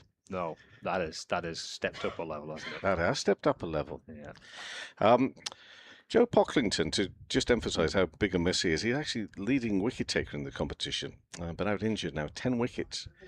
Oh no! So immediately after that Straight announcement, it's after. happened again. No. Oh, crikey O'Reilly. How did that happen? You just mentioned it. Oh dear, it's not that. Nobody's Oh, now they're showing. they're showing a poor steward who's oh mamma mia. Harris on 2 and driven into the offside, and there'll be no run. If Luke was with me, I'd be taking it. Seriously, dreadful, absolute scandal. Sort it out immediately. Oh dear. Yeah, 90 for 2 is the score. You would, I mean, I couldn't believe that immediately after the announcement. Someone's wandering around. Yeah. I'll just add the only bit that any sympathy I have with the spectators here, and this one is a real swipe and a miss from Harris, and he's played all around that, and that's gone through to the keeper. The reason that I don't like getting messy with spectators who do it, I mean, it shouldn't happen, and I'm sure they will get on top of it here today and quite quickly. But sometimes these are people that are doing it because it might be one of their first or early visits to cricket matches, and therefore if they get a mouthful off people over something they didn't know they were doing wrong, as the next ball is bowled, turned away onto the onside or back up to the bowler, they ain't coming back. Good. But it needs to be really. Game would move a bit quicker. Oh no, I can't be doing that, because if people are doing I'm something they don't know that they're doing wrong. Well, when he's mentioned it about 5 times. They might have only just arrived at the ground. Oh dear. Anyway, let's hope it all sorted, because it is a serious issue to the players. I know it is, and I fully respect that. Oh, no, over the top of the keeper. Did he get bat on that to lift it over the top? There's a tumbling stop in the deep. So therefore it won't be a boundary. It will be 2, and it did come off the bat as well. They've had to extend the press tenting area. Have you noticed that? I haven't. No, I didn't realise. It's now 3 gazebos, not 2. Oh, it was only 2 the other day, was Apparently, it? yeah. I wasn't here. You were here. Well, I wasn't over there. I didn't pay much attention. 92 for 2. 2 balls left of the 21st over, and Harris comes down and has a look at the pitch. He's faced 10 balls for his 4 so far. Increased demand for this fixture. Very much so. Right. As Harris is on 2 and turned away through square leg for a single. And the score moves up to 93 for 2. He's good, is Mike, at the end, isn't he? Yeah, he's quick. And it's lovely that Mike's doing that today. The board is somewhat minimalist compared with his usual wonderful colour coding. Oh, it's good, beautiful colour coding. Yeah, but the most important thing is the score is bang up to date. And that nicely played by Jennings for a single to finish off that over, so he'll keep the strike. 94 for 2 at Lancashire after 21 overs. Jennings on 37, Harris on 5. Run rate of 4.48 at the moment. And I think the wind is getting a little bit stronger, whipping across the ground here at the moment. But I've never heard a threat of suspended play before. Is that a thing? Do you think Mike's just made that up on the mic? Yeah, it's possible. No, I think it has come from the very highest, top brass. I think by the end of the day, if it doesn't improve, Mike on the mic could actually get really angry and say, "Is nobody listening to me?" Here's Ahmed settling into a spell from the Fowler Lane end. Jennings on the front foot, easing away to the offside.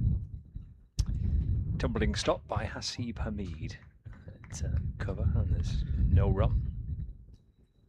And Jennings 37 from 55 deliveries. Ahmed twirls away again around the wicket. Goes on the reverse paddle, and it loops off a leading edge, and it's caught. And Ahmed strikes, and it's Freddie McCann who takes the catch. And Jennings departs for 37. And Lancashire lose their third wicket. 94 for 3. And Farned Ahmed gets a wicket of the Lancashire batter. He's looking to try and drop anchor here and bat through the bulk of the overs if he could. There's that little paddle again. Jennings Took the leading edge. by Freddie McCann off the bowling of Farhan Ahmed. And for McCann 37. does the rest. Lancashire lose a third. 94 Lancashire, for 3 94 for 3. in the 22nd over. Jennings has moved second in the top run scorers list. Will Luxton had got himself a century yesterday of Yorkshire, sitting on 331. Jennings I have down at 266. If that is bang up to date, but it'd be somewhere in that region.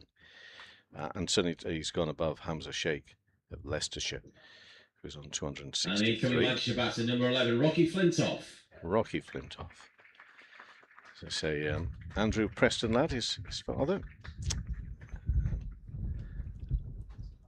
Rocky, I imagine, lives somewhere else.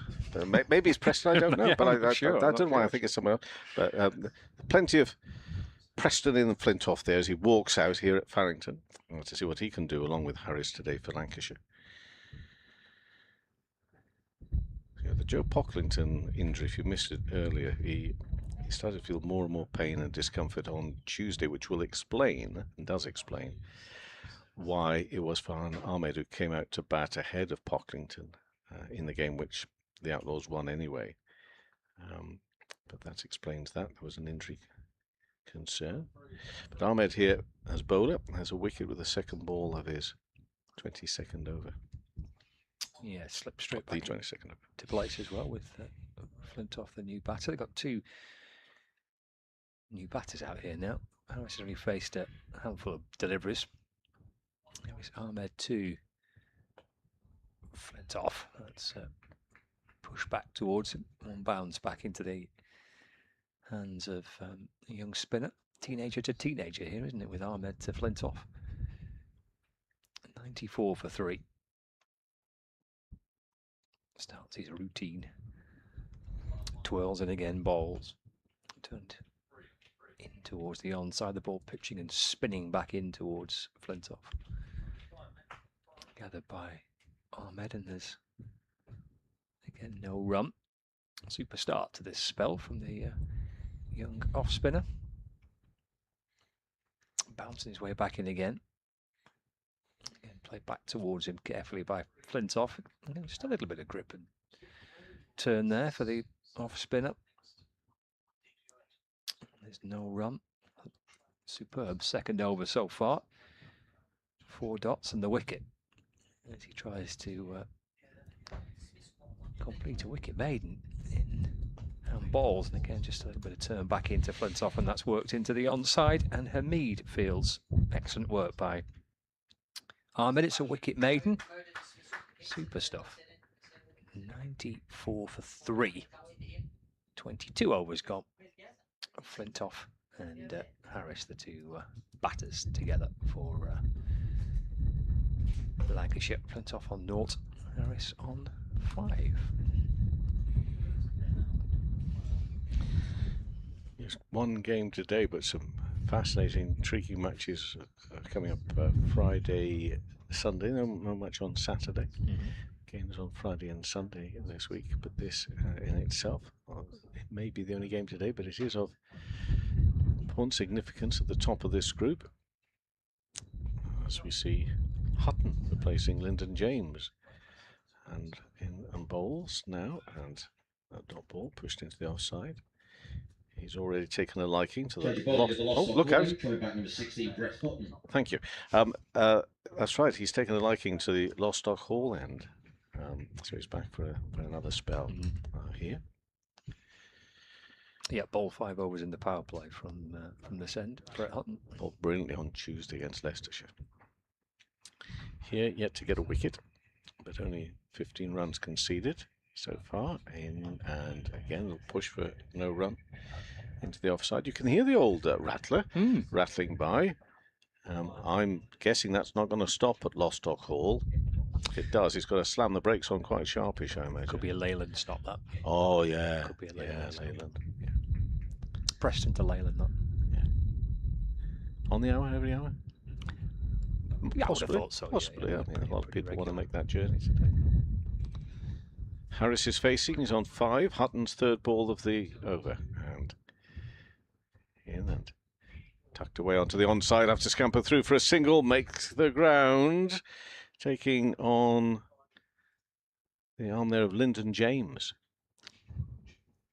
Graham Hardcastle due to come in. But what's the ground that you have the rattler going by? Is that Southport? Southport, yeah. That's right by the ground, that one. This is a little bit away, but that runs right alongside one side of the ground.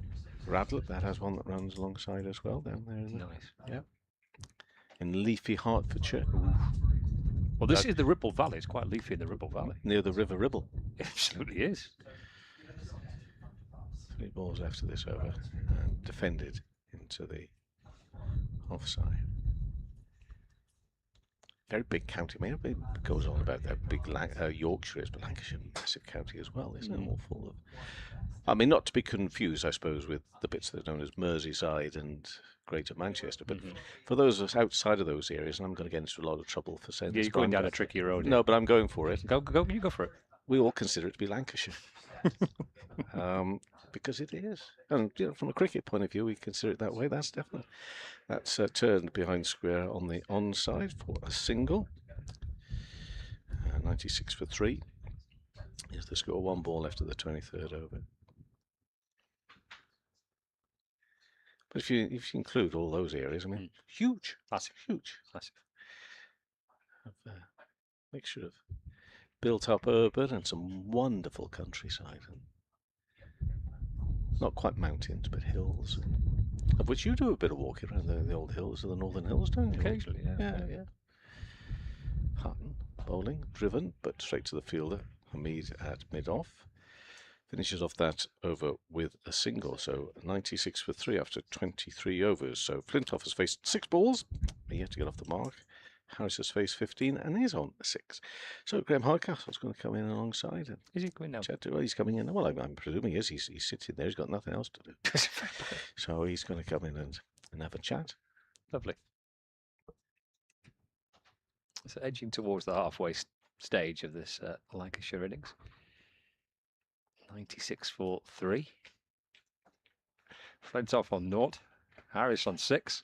Ahmed into an excellent spell here. So he's bowled 2 overs, 1 for 5, and he's just on the back of a wicket maiden as well. Freddie McCann in at first slip. And excellent start from the young off spinner. Here he is, balls again off the back foot from Flintoff. He's off the mark with this. Just pushed down into towards the offside for a single. Flintoff moves on to 1, and it's 97 for 3. And cricket writer Graham Hardcastle is alongside me. All right. Not so bad. You? Too bad, thank you. Yeah. Good. What have you made of this so far? It was a good start from Lancashire and Notts are just edging their way back in. Is Ahmed to Harris. That's play back towards him. It's a great diving catch. And Ahmed takes a terrific catch on his return to his right-hand side. It was dipping and it was dropping, and he's just about got fingertips under it. And Marcus Harris departs.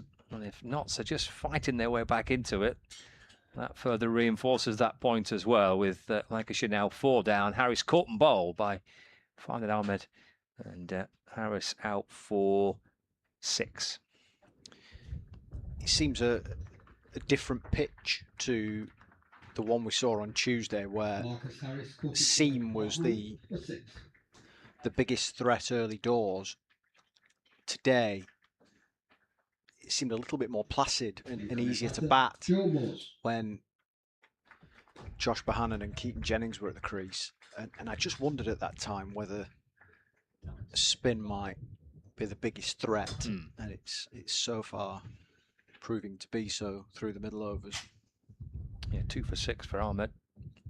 Just a couple of balls into his third over. And the two youngsters are back together again. Moores and Flintoff. They're out there on Tuesday. Lancashire hit the winning runs, or Flintoff did, to finish unbeaten in the 40s. And these two are batting together at Leicestershire the weekend just gone. Put together a good partnership in a high-scoring innings that Lancashire put together, making 380, and these two both getting good runs. So back to the youngsters, isn't it? Flintoff and Moores. Yeah, two kind of dynamic players, aren't they, in different ways. Rocky, although I haven't seen a massive amount of him so far, seems to be more kind of power, and Joe Moores is one who's got all the kind of invention about him and all that kind of stuff. It's almost a little bit the need for old school batting though at this stage of the game, because Lancashire need a partnership. 97 for 4. 2 balls into the 24th over. So Joe Moores joins Rocky Flintoff. It was a bit old school batting on Tuesday, wasn't it? It was hard going, wasn't it? It really had to appear. You had to really fight for your runs on Tuesday. Yeah, I felt that Lancashire had the best of the conditions. They made the use of the early spice in that first hour, and then the pitch seemed to deaden, didn't it, really? And whilst run scoring wasn't free flowing, as you say, it did seem like it was harder to get out almost. The runs that have been scored, there's only 2 batters into double figures so far, which is Keaton Jennings' 37 off 56. Josh Bohannon's 43 off 59 deliveries.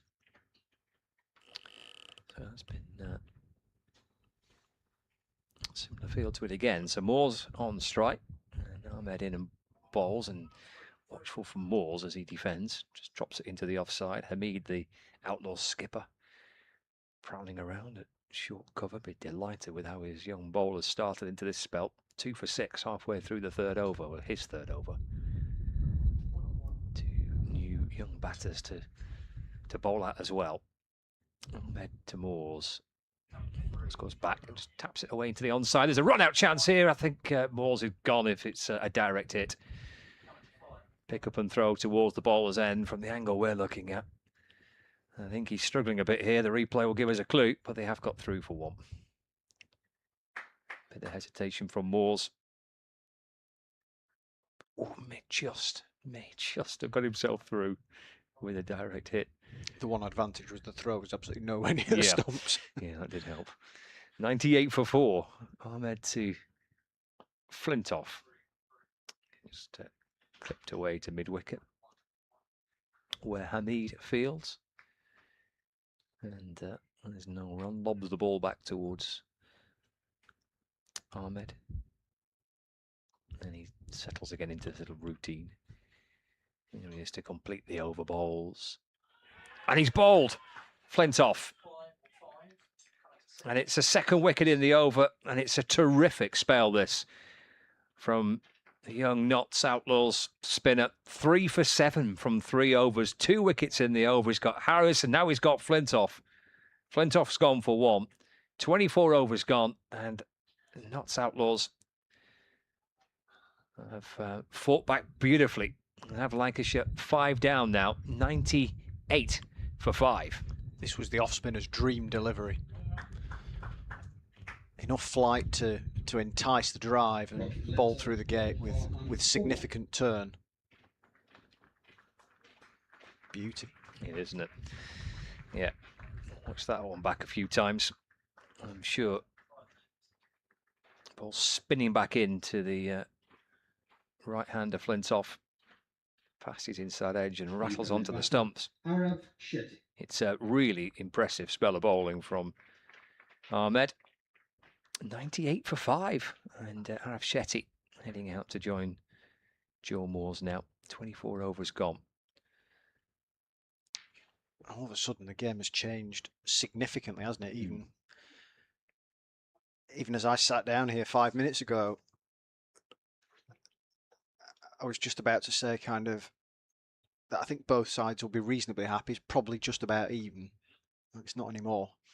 No, Lancashire are 84 for 1, 6 overs ago. 84 for 1, 98 for 5. It's a terrific spell by the Notts Outlaws. It's been a young spinner who's caused plenty of problems. He's got Jennings, he's got Harris, and now Rocky Flintoff. So Hutton starts his 7th over. It's a lovely ball, all across balls to the gloves of the keeper, and there's no run. Very much the future of England cricket, isn't it? Joe Moores, Farhan Ahmed.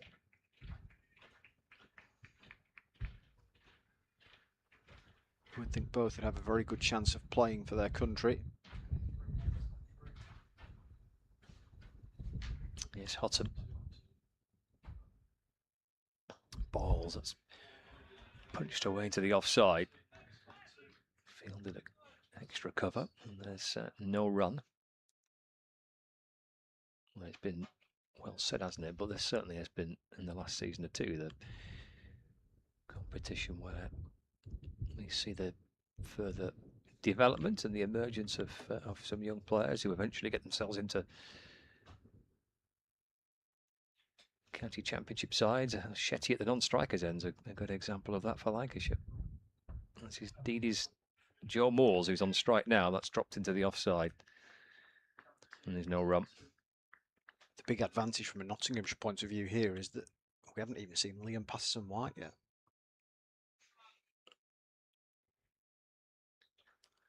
So they've got another 10 overs of quality spin that Hasib Hamid hasn't turned to, having seen the success of Farhan Ahmed. Hutton balls, Moores push into the offside for a single. Doubles his score, he moves to 299 for 5. It's the bowlers used by the Notts Outlaws so far. James Hayes, who bowled 4 in the power play, but was he got the wicket of Matthew Hurst, but was a wee bit expensive. 4 overs, 1 for 33. Sam Wood has bowled 5 overs for 26. Lyndon James has bowled 6 overs, 1 for 15. Hutton's into his 7th, 1 for 17 so far. Ahmed has bowled 3 overs. Comes back in at a hip height past Shetty into the gloves of the keeper, sharply cutting right back into Shetty. Yeah, Ahmed 3 overs, 3 for 7. And there is, as Graham mentioned, the 6th bowling option that they have in Liam Patterson-White. Is yet to feature. 99 for 5, 1 ball remaining of the over. Hutton comes over the wicket and bowls. Shetty pressing forward and deflects it out to backward point. End of the 25th. So that's the halfway stage of the innings. 99 for 5. If Patterson-White's going to bowl his 10 overs, which you would, in normal terms, you would expect him to do, wouldn't you, as a senior spinner? He's almost going to have to bowl death here. But tumbling stop by Hamid, an extra cover, there's no run.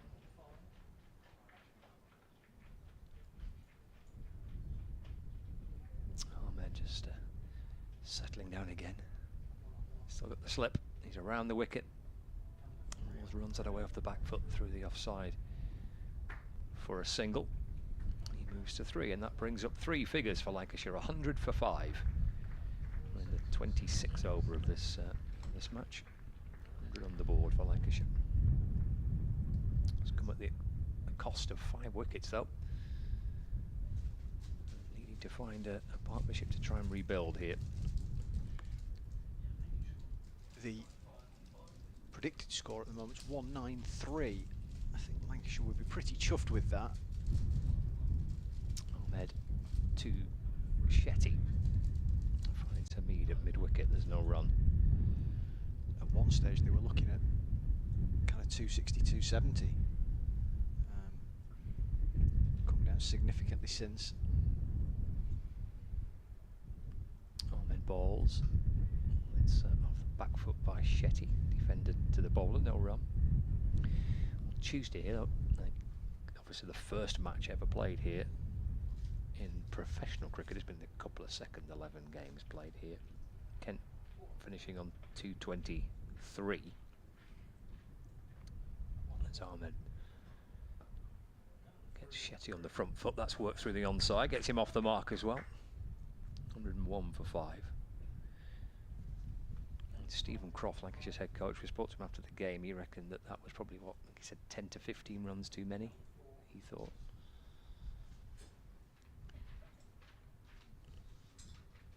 Moore's on 3. Returns, waiting for Ahmed, who's in and bowling. That's defended. That's another terrific over from young Ahmed. Just a couple coming off it. 26 gone, Lancashire 101 for 5. I mean, that 10 to 15 runs was swallowed up purely by the fact that Lancashire bowled 17 wides. So that was, and then obviously you get all the other runs off the extra balls and things like that. So had Lancashire been more disciplined, they could quite easily have bowled Kent out for 175. It's Brett Hutton. It will be his 8th over. So he continues in this spell. Shetty softly trying to guide it down towards third man.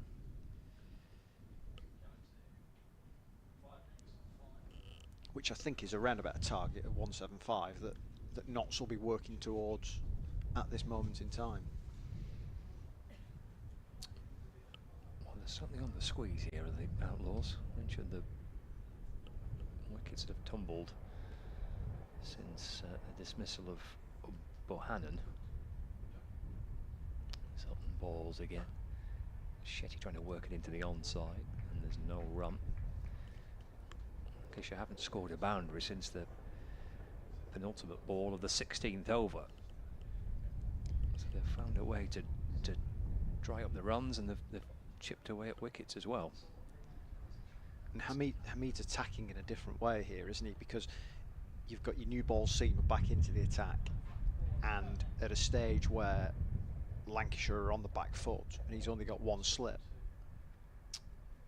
Hutton to Shetty, that's off his hip, and he's running out to square leg for a single. Shetty to 2, and Lancashire 102 for 5.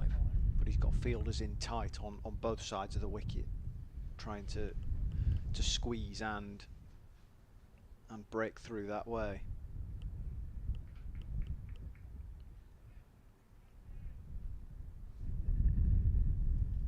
Hutton's gone just for 18, halfway through his 8th over, the 3rd in this spell. And he comes busting in and bowls, and forward defensive from Joe Moores. Ball skimming out towards extra cover, no run.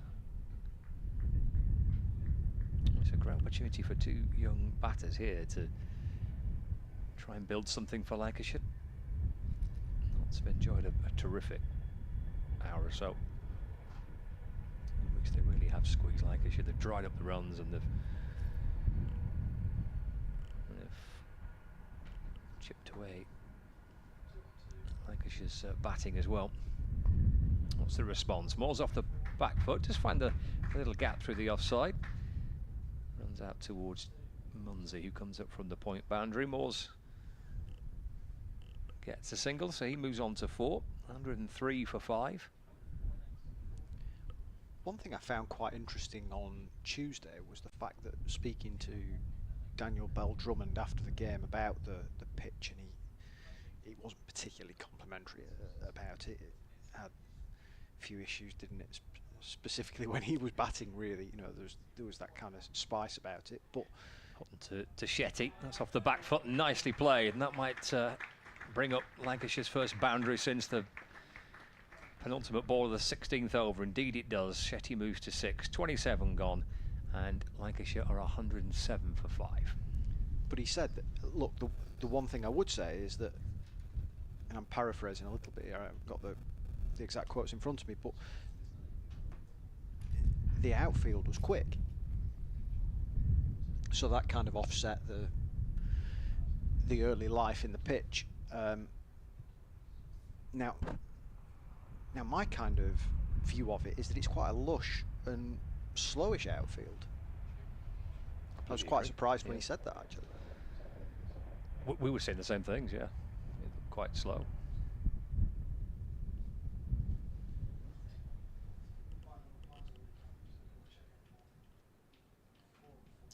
Luke Wells with us a little earlier on today, and he was obviously having spoken to the Lancashire players as Moores defends.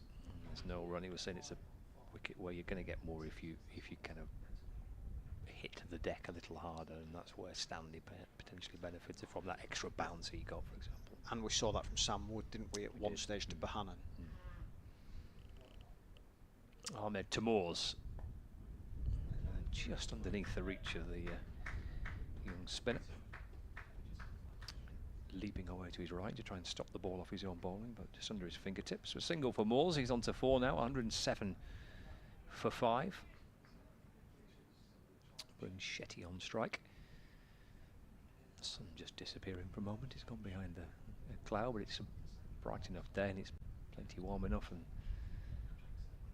short sleeves the order of the day. Forward goes Shetty, plays it back to Ahmed, and there's no run. 3 for 10 from 4.2 overs. Clutching the ball towards his chest. Here he comes in again. Shetty waits. Flash back towards the bowler. Fielded by Ahmed. Again, there's no addition to the Lancashire score. 108 for 5. Really is a scrap for runs, as it was on Tuesday here. Just the one off the over so far in. Balls, and Shetty does find a little gap through the offside. There's a tumbling stop at backward point, but Shetty through for a single, so he's on to 7. I tell you what, with 2 spinners in the Ahmed household, I'd have hated to have seen the condition of their back lawn, wouldn't you? Mum and Dad would have had to get that one dry, wouldn't they? Yeah. Possibility of a nice lush green back gardens out the window, isn't it? 109 for 5, final ball of the over. Moores, he's playing and missing. Ball through to the keeper. Another terrific over from Ahmed. He's bowled beautifully here for the Notts Outlaws. 28 overs gone, 109 for 5. Lancashire live across Lancs TV and on 5 Sports Extra as well. It's the One Day Cup fixture from the A.O. Farrington Cricket Ground. Lancashire's new second home. And it's just bedding in, it's just settling in. Everybody's just settling into life at Farrington. Everyone looking to try and find their favourite seat. Where's the best place to sit? Don't walk behind the side screen. I've bet a few times. Players settling into the dressing room. Everyone just getting used to the facilities. Hot and spell comes to an end. Coming on at the lost the call end, number 19, Sam Wood. Sam Wood, his replacement. Yeah, just going back to that delivery that we were talking about from Sam Wood against Bohannon earlier on, that kind of shot through, and you could tell it was an effort ball. I thought Bohannon played it really nicely, actually. Kind of like dropped his hands on it. You can have a go from the Lostock Hall end, Sam Wood. 5 overs from the Fowler Lane end previously. Nicely played off the back foot by Shetty. Oh, and there's a misfield on the boundary. Well, that's a bonus for Lancashire. Shetty moves on to 11. And Lancashire 113 for 5. Punched away through the covers. Yeah, kicked over the rope. Martindale there for the Outlaws.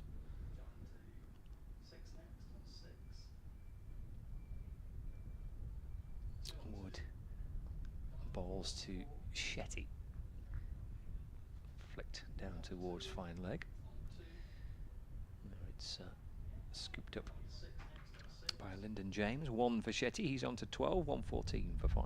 Significant boost for Lancashire to have Arav Shetty back in the fold after that finger injury. Not just because of an extra body, but at one stage they were scrabbling around 4 bodies, weren't they, having had so many injuries during that phase of the season. Wood around the wicket to Moores. Guides that down to backward point. No run.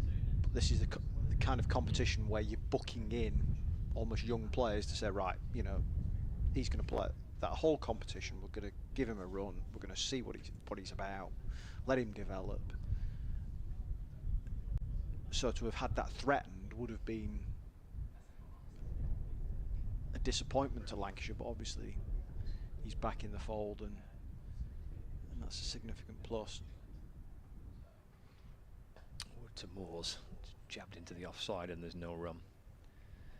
Yeah, because there was a thought that he might be in the Luke Wells, Ajit Singh Dale camp, and maybe being ruled out for the season at one stage. So the fact that he's great that he's back in July and still with this competition and some championship games remaining as well.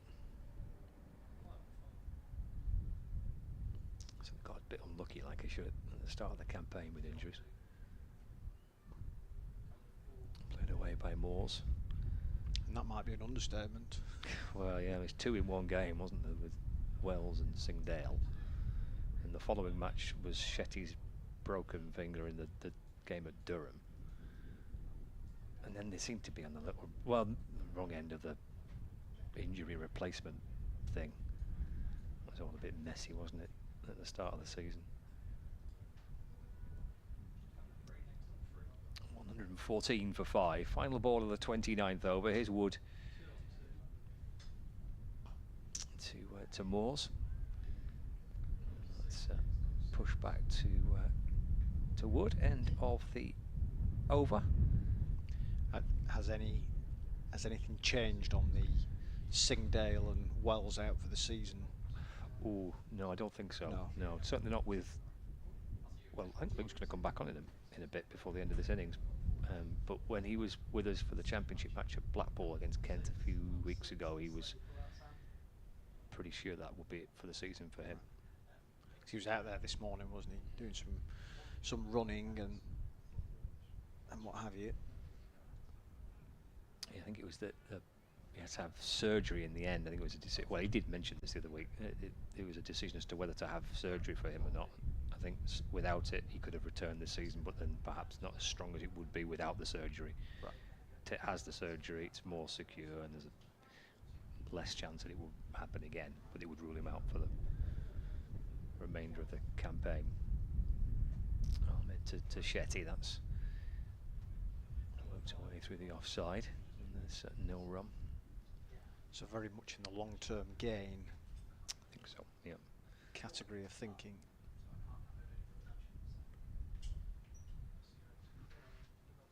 Ahmed over the wicket. Shetty plays it off his front pad, just works it out towards the onside, and they scamper through for a quick single. Throw comes in from Freddie McCann towards the keeper's end, but they've got through for 1. 115 for 5. I must admit, I didn't think we'd see this kind of weather today when I set off this morning. It was raining. There's Ahmed to Moores. He's gone back and the ball deflects right into the offside.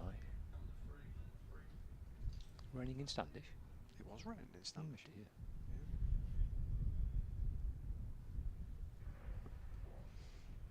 Or St Arndish, as the locals like to call it. Ahmed to Moores. Reverse sweep from Moores. Ahmed's down, appealing for the LBW. Leg by is the call from the umpire. 16 for 5. Yes, there was a little bit of a tinkler in this part of the world as well, early on this morning. Of course, you're a man of this parish. Well, I am at the minute, yeah. Which is nice. I've said that in a quite negative way, but it's absolutely fine. It's just not quite what was in the plan. No. Ahmed to Shetty. That's played back towards the bowler, and there's no run. I've said to Kevin before. I think this is technically the Ribble Valley. I mean, they're quite posh around here, aren't they? The Ribble Valley. It's quite a leafy part of the world. At least they think they are. Maybe it could be that. 116 for 5. 1 ball left of the over. Shetty's on 13. Ahmed is in. It's a much quicker ball, and Shetty drives away through the offside out towards the backward point boundary. Comes back for 2, and well run for 2 as well. End of the 30th over. Shetty 15. Moores on 5. Oh, it's time for a drinks break. It's time for Kevin Howells as well. 30 gone. 105 for 5. Shetty on 15. Moores is on 5. Graham, with you. Thoughts from you, and then please, and then Kevin will come and join you. Yeah, I went to university with a guy who actually works for the BBC now. Steve Herman does some football in the Midlands, and we were quite close mates. And he came around this neck of the woods. He's from Wolverhampton, and every time he came around here, he started singing the tune from the Hovis advert. That was his thing. He always felt it was an area that had that look about it. But, yeah, Lancashire 118 for 5. 30 overs gone. If they can get to 220, I think they will be absolutely delighted from here. Oh, I'd say. Hello, Graham. Hello. You following me or am I following you? Because there you were in sunny York, and we're back there again tomorrow, over in sunny York. I think from all the commentators' point of view, I think we're all quite grateful for this game being played at Farrington, because I think we all find it quite easy to get to. Yes. Compared with getting in and out of city centres and the like. It's the closest game I've ever, or 2 games, I did Tuesday as well, that I've ever had to home. Well, I know, but it still doesn't excuse you coming in your pyjamas. Oh, I know it might be close, but not that close. I did actually on Tuesday for the first time in a long time. I did on Tuesday and for the first time in a long time sleep through an alarm, and I thought to myself, of all the days, nice close ground, you got away with it. Yeah. Of course, that's a bit of a worry for you, though. That. Yeah. Lots of people I know, they have to set 2 or 3 alarms. I did that as well. Yeah. Did you? Oh, Mikey, he won't need that. They only need 1 alarm to wake him up in the morning. I'm the same. I can't understand why people need 2 alarms. First one, I'm up and I'm at it. I'm at the day. Hold me back, you know. Mind you, I'm an early to bed person as well. Big believer in going to bed as early as possible. Wood in round the wicket in bowls and tickled away very fine. Will that go all the way to the boundary? It does indeed. Just escapes the fielder, pounding across the ground. Couldn't cut it off. So a 4 to start this over. You talked about whether or not the outfield was lush and all that stuff. It is remarkably green, isn't it? It is, yeah. I suppose the banking maybe looks a little bit more brown to the banking, but I guess quite clearly has not been that much cricket, if any, until Tuesday here, a little bit, but not too much, as Wood comes in and bowls and driven to mid-off. It gives the ground staff a chance to actually keep it looking nice and pristine. Actually, the Trent Bridge on this track of the day is Tuesday. That's quite a nice green looking at. But again, they had a little bit of time maybe to work with it, only a little bit, because they've got the other competition. What was York like yesterday? What was York like yesterday? Oh, I can't it was remember okay. about the outfield. No, it wasn't as bad as that golf the other week that you went to see on the first day. This one is driven into the offside, and there will be no run. No, I don't. It didn't. I honestly can't remember, so it can't have been that bad, can it? No. At the golf, the the rough was almost like the fairway. It was that scorched. I said to you, it looks like a beach. Yeah. I did come home with sand in my shoes. Did you? I didn't know that was a thing that you did that week. Actually, people turning up on the Monday of the Open. Yeah. And good fun, yeah. Yeah, it was. Get decent. nice and close to the golfers, I imagine. It was. Yeah. Wood, fourth ball of this over, and that's played down towards third for a single, so the score moves to 123 for 5. And it's the Women's Open in Lytham this weekend as well. Okay. That's Lytham, which is, we worked out, not so far away, but not the easiest to get to by road, apparently, according to my No. my road route man, Scott. But it is actually very close, isn't it, really? But maybe not the most easiest. Probably about to get half to. an hour drive. Yeah, that's pretty close. 2 balls left of this 31st over. Shetty's on 15. This is Wood bowling to him now. And onto the onside again. Needs to be good running from this young pair. Right arm throw, which wouldn't have been too far away, and had it have hit, it would have been quite interesting from side on, but they make their ground. One more. Takes them to 124 for 5. 1 ball left of the 31st over. Big game this, really important game at the top of this group between these two teams. Lancashire having a chance to go level on points with Nottinghamshire. Nottinghamshire equally, of course, a chance to move further ahead. Clipped away to mid-on, and again, good, positive running, getting them through for the single. Means that it's 125 for 5 after 31 over. Shetty on 16 and Moores on 11. You would think that if Notts were to win this game, they would pretty much have 1 foot in the knockouts, wouldn't you? Because it's the top 3. Wins, Yeah, exactly. Yeah. So we just drag up those groups. Where did I put the groups?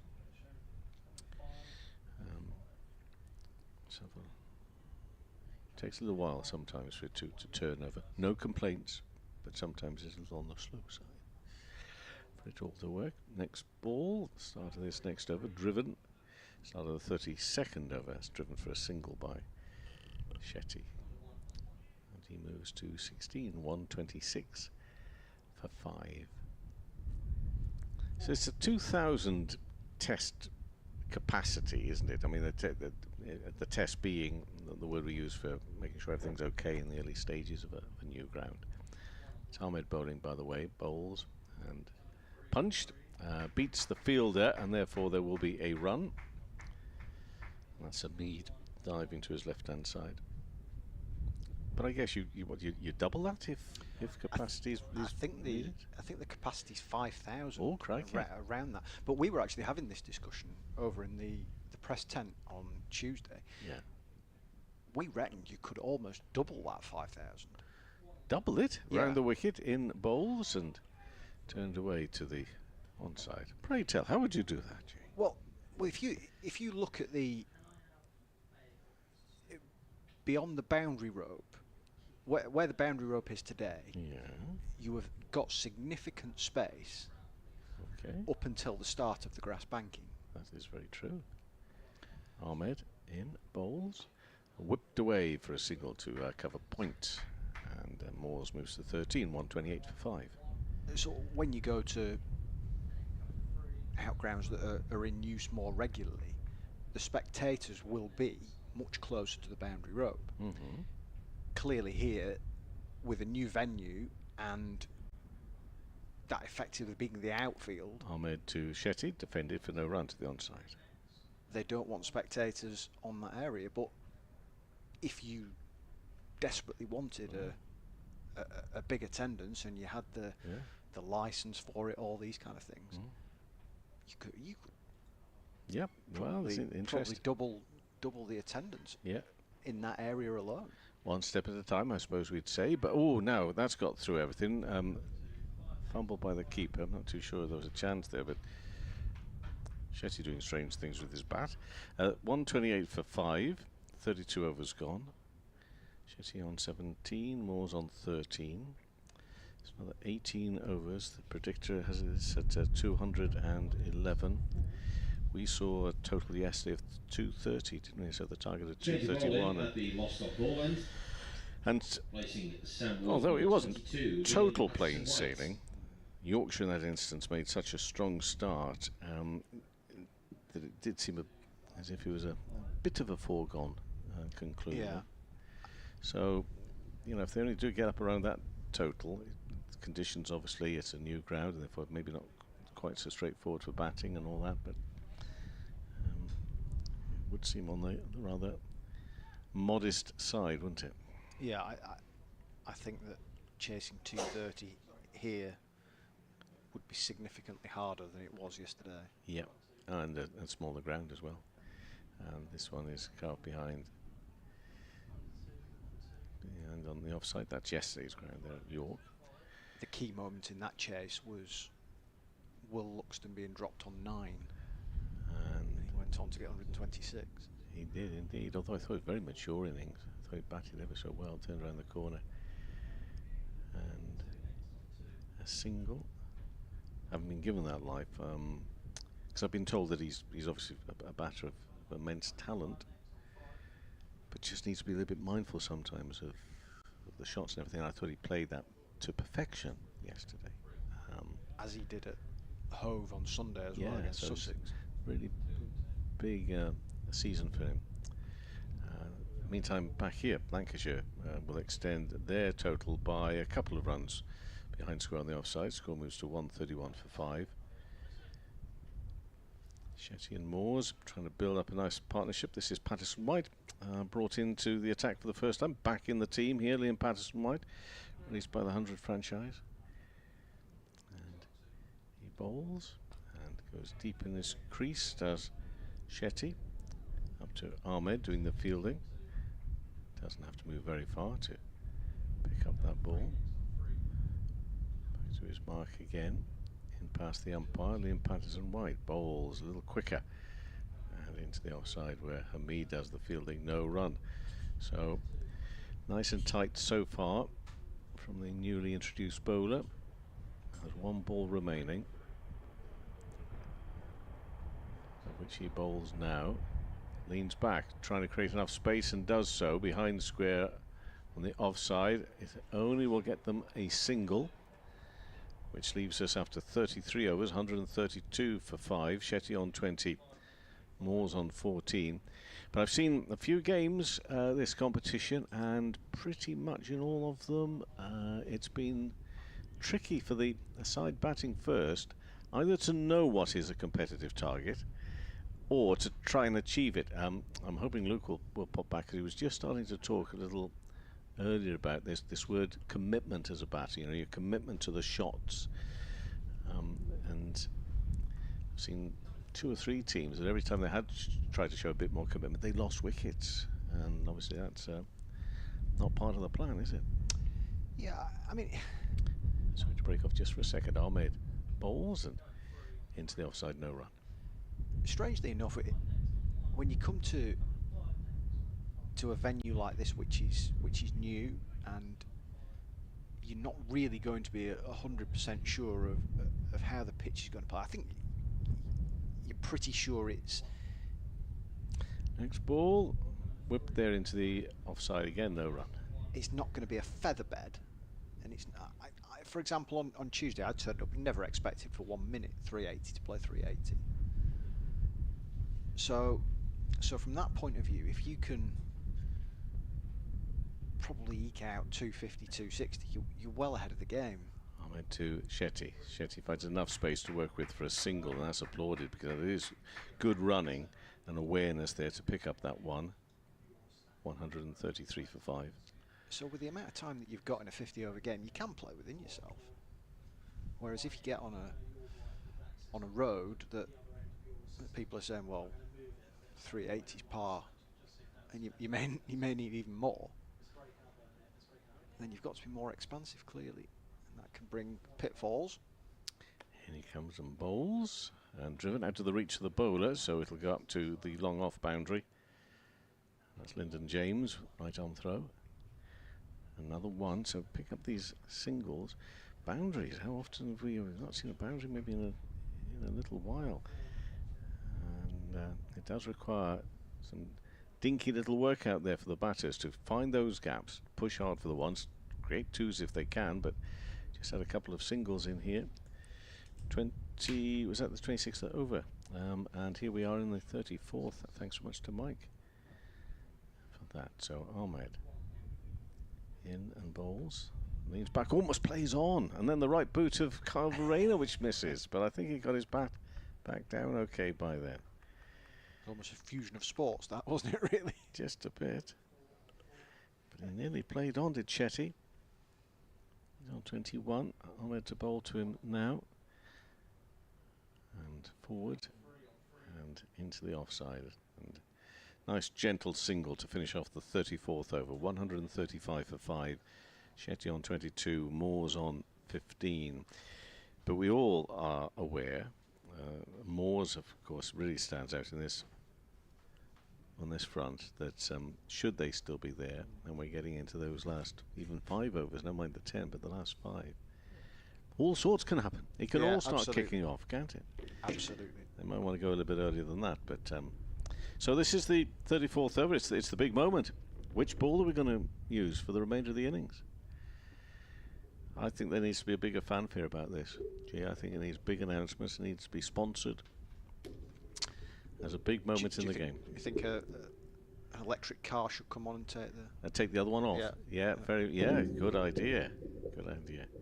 I'd love to be in charge of that, wouldn't you? The remote car driving it on. There was one in use at Headingley during the blast, and at the end of the game, quite a few of the Yorkshire players were on the remote. And were they? Yeah. and Anthony McGrath was being interviewed, and a couple of the players tried to run him over as he was being interviewed. Oh, lovely story. Patterson White to Shetty. Now, where's he gone with this one? Straight, tumbling stop, and well stopped by Ahmed. Preventing a boundary there, so it still remains a long time ago. But it is a single, 136 for 5. Moore's on 15. We all just need to grow up, basically, now. Or maybe not. Patterson White bowls and driven into the offside for no run.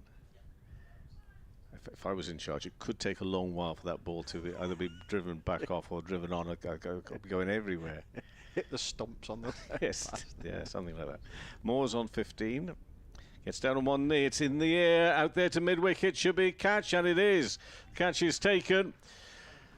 And that now is 6 down, 136 for 6 in the 35th over. And it is Moores who's gone, so there'll be no explosive batting later on from young Joe Moores today. He's gone for 15. Patterson White strikes in his second over. Trying to go big, didn't get enough on it.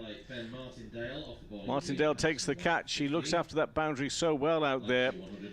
Just had to make sure he got himself in position, which didn't take a lot of doing, and then fell nicely into his hands to take the catch.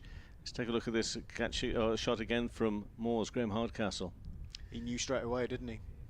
And I do wonder, actually, just looking at the replay there, the reaction of Ben Martindale. He kind of turned around to the crowd and a little bit of a smile. I do wonder whether he's been getting a bit of stick, because I think it was the last boundary that he actually kicked over the rope and let through his legs. So there was a little kind of chuckle and smile at the crowd before he went to celebrate with his teammates. But a huge wicket for Notts, because as you said, Joe Moores has the capability to change the face of this innings, and pretty quickly as well. Yes, he does. Oh, I missed that, because he normally is a spot-on fielder. Yeah. Terrific, terrific player. Yeah. You can be Jonty Rhodes and let one through your legs, can't you? So. Well, I guess you can. Yeah. Yeah. So. That was a bit of a one-off, and of course this is new ground. The players and spectators alike won't have worked out where the hot spots are to avoid in terms of the vocal supporters. No. And maybe some of the loud ones even haven't been able to get into the 2,000 yet. Perhaps it's when it gets up to 3,000 they'll turn up here. But 136 for 6. I mean, steady progress, but that's the best. And now 6 wickets down. A lot of work for Lancashire to do. Yeah, I mean, on the screen there, the Wasp 198. So I think Balderson is the new batter in. Sorry to interrupt there, and it's just they'll push into the offside, no run. Sorry, Graham. I think Lancashire will be absolutely delighted with 198 if they can get there. 198.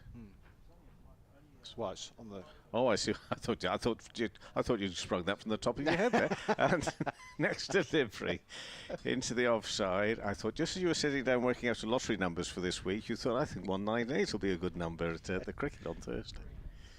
Oh, so yeah, that's the predictor. Gotcha. Balderson's faced 2 balls yet to get off the mark, and in bowls and defended again. So that is just going to be 1 run and a wicket coming from that over the 35th. 136 for 6. Shetty on 23. Balderson has not got off the mark yet. I think Luke might be coming in. So you will come and visit again. I certainly all will. Your way, will. and pass on our regards to our colleagues at the other end of the ground, if you will. I'm sat between Ken Grime Yeah. and Paul Edwards, and I used this line the other day. Oh. It's like a thorn in between 2 roses. Oh, that's a bit harsh. It's a bit harsh. And also, to have those boys described as roses, I'm not. Maybe Ken, who knows? Luke, if Luke comes in here, and then I'll make way, and then Scott can come in and sit alongside, because this is at an interesting point, to say the least. 136 for 6 after 35 overs, with Ahmed bowling his 9th over and worked away onto the onside. Wickets falling on the boundaries, Luke. I mean, they're so hard to find, as indeed young Joe was trying to do just that, wasn't he, a moment ago? Yeah, obviously losing wickets in this format, in any format, but in particular this format, can kill progress for sure. Next ball, and real flourish. That's a lovely looking shot, and that will, no, it won't. The fielder, I'm going to blame the blotter there for blocking out the fielder, but there is somebody out there, so it won't be a boundary. Will just be 2.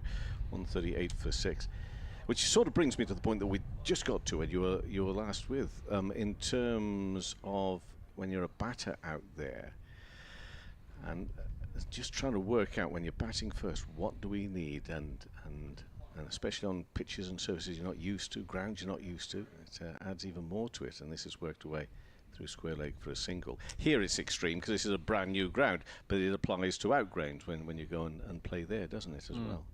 Yeah, well, I think ultimately it's the art of batting, isn't it? It's assessing conditions, adapting your game and method according to what's in front of you, the type of bowling, how the pitch is reacting, and working out your risk levels and trying to come very quickly to a conclusion of what you think might be a match-winning score, and playing accordingly. And that is very much the art of batting. Balderson faces and doesn't get anything on that. He's grateful not to, because he leant back to try and cut that ball and into the gloves of the keeper. Because then it can lead, at the end of the game, people like me looking back and just thinking, as I've done on a few games already in this competition, should the side batting first been a bit more committed to their shots and going about it? And I understood why there was that hesitation and cautious. This is a dot ball, because wickets were falling. An example yesterday, Ben Coe bowled a couple of overs, took a wicket in each of them right at the top of the innings. You're Worcestershire and you're batting first there. Immediately you're thinking, oh dear, how do we go about this? We're still in the power play. How ambitious can we be? It is not easy, as well because you do it as a trade. Balderson drives to the fielder, bump ball out there in the offside. End of the over, 36 overs, 139 for 6. Shetty on 26. Balderson, you have to get off the mark. Scott will come in, but maybe if you just expand on that a little bit more for us, Luke. Yeah, of course, it's the art of batting is not only is about assessing conditions and, like you say, Kevin, it's about committing to whatever stroke you're trying to play. But not only is commitment important, it's your selection, your management of risk. I think there's a big difference in terms of what you might want to do as a player and what you need to do, and in this format, that's very important. Patterson White in and bowls to Shetty, and that's turned out towards the leg side for a single. Yeah, so there's always a tricky balance you got to play in terms of you got what's required for the team, where your strengths are as a batsman, where your scoring areas are, and then what the conditions in front of you are producing to make those calls. Patterson White balls to Balderson. That's off the back foot and defended. And there's no run. And obviously, when we lost, losing Bohannon earlier, that sort of started it really, as they were having such good partnership, him and Keaton. In balls again. Played again by Balderson for no run. Back to the bowler. And now it's just a case. It's classic sort of one-day speed cricket, as it were. You've got two very good finger spinners bowling well, 6 down, getting through their overs quickly, putting pressure on. Balderson drives. It's not stopped by Hutton at short third and down towards the boundary. Balderson comes back for 2. He's off the mark with those 2. Lancashire now 142 for 6. Yeah, so managing that risk and managing your options, how much risk is required in any given moment throughout the game, and very often it's easy to comment with hindsight in terms of if it went over the fielder's head for 6, you think a great shot. Tapped away back towards Patterson White for no run. Whereas the same exact shot might be just caught inside the rope and people question what sort of shot was that, why did you do that? But if it went for 6, it's a great shot. So that's the age-old sort of conundrum with batting and cricket. Patterson White to George Balderson, carefully played away towards the bowler. End of the 37th over, 142 for 6. Shetty on 27, Balderson on 2, and they're the bowling figures used by, or the bowlers used by Hasib Hamid. 6 bowling options, and quite a bit of spin in there. Ahmed 9 overs, 3 for 23, and Liam Patterson White has just completed his 3rd over, 1 for 8.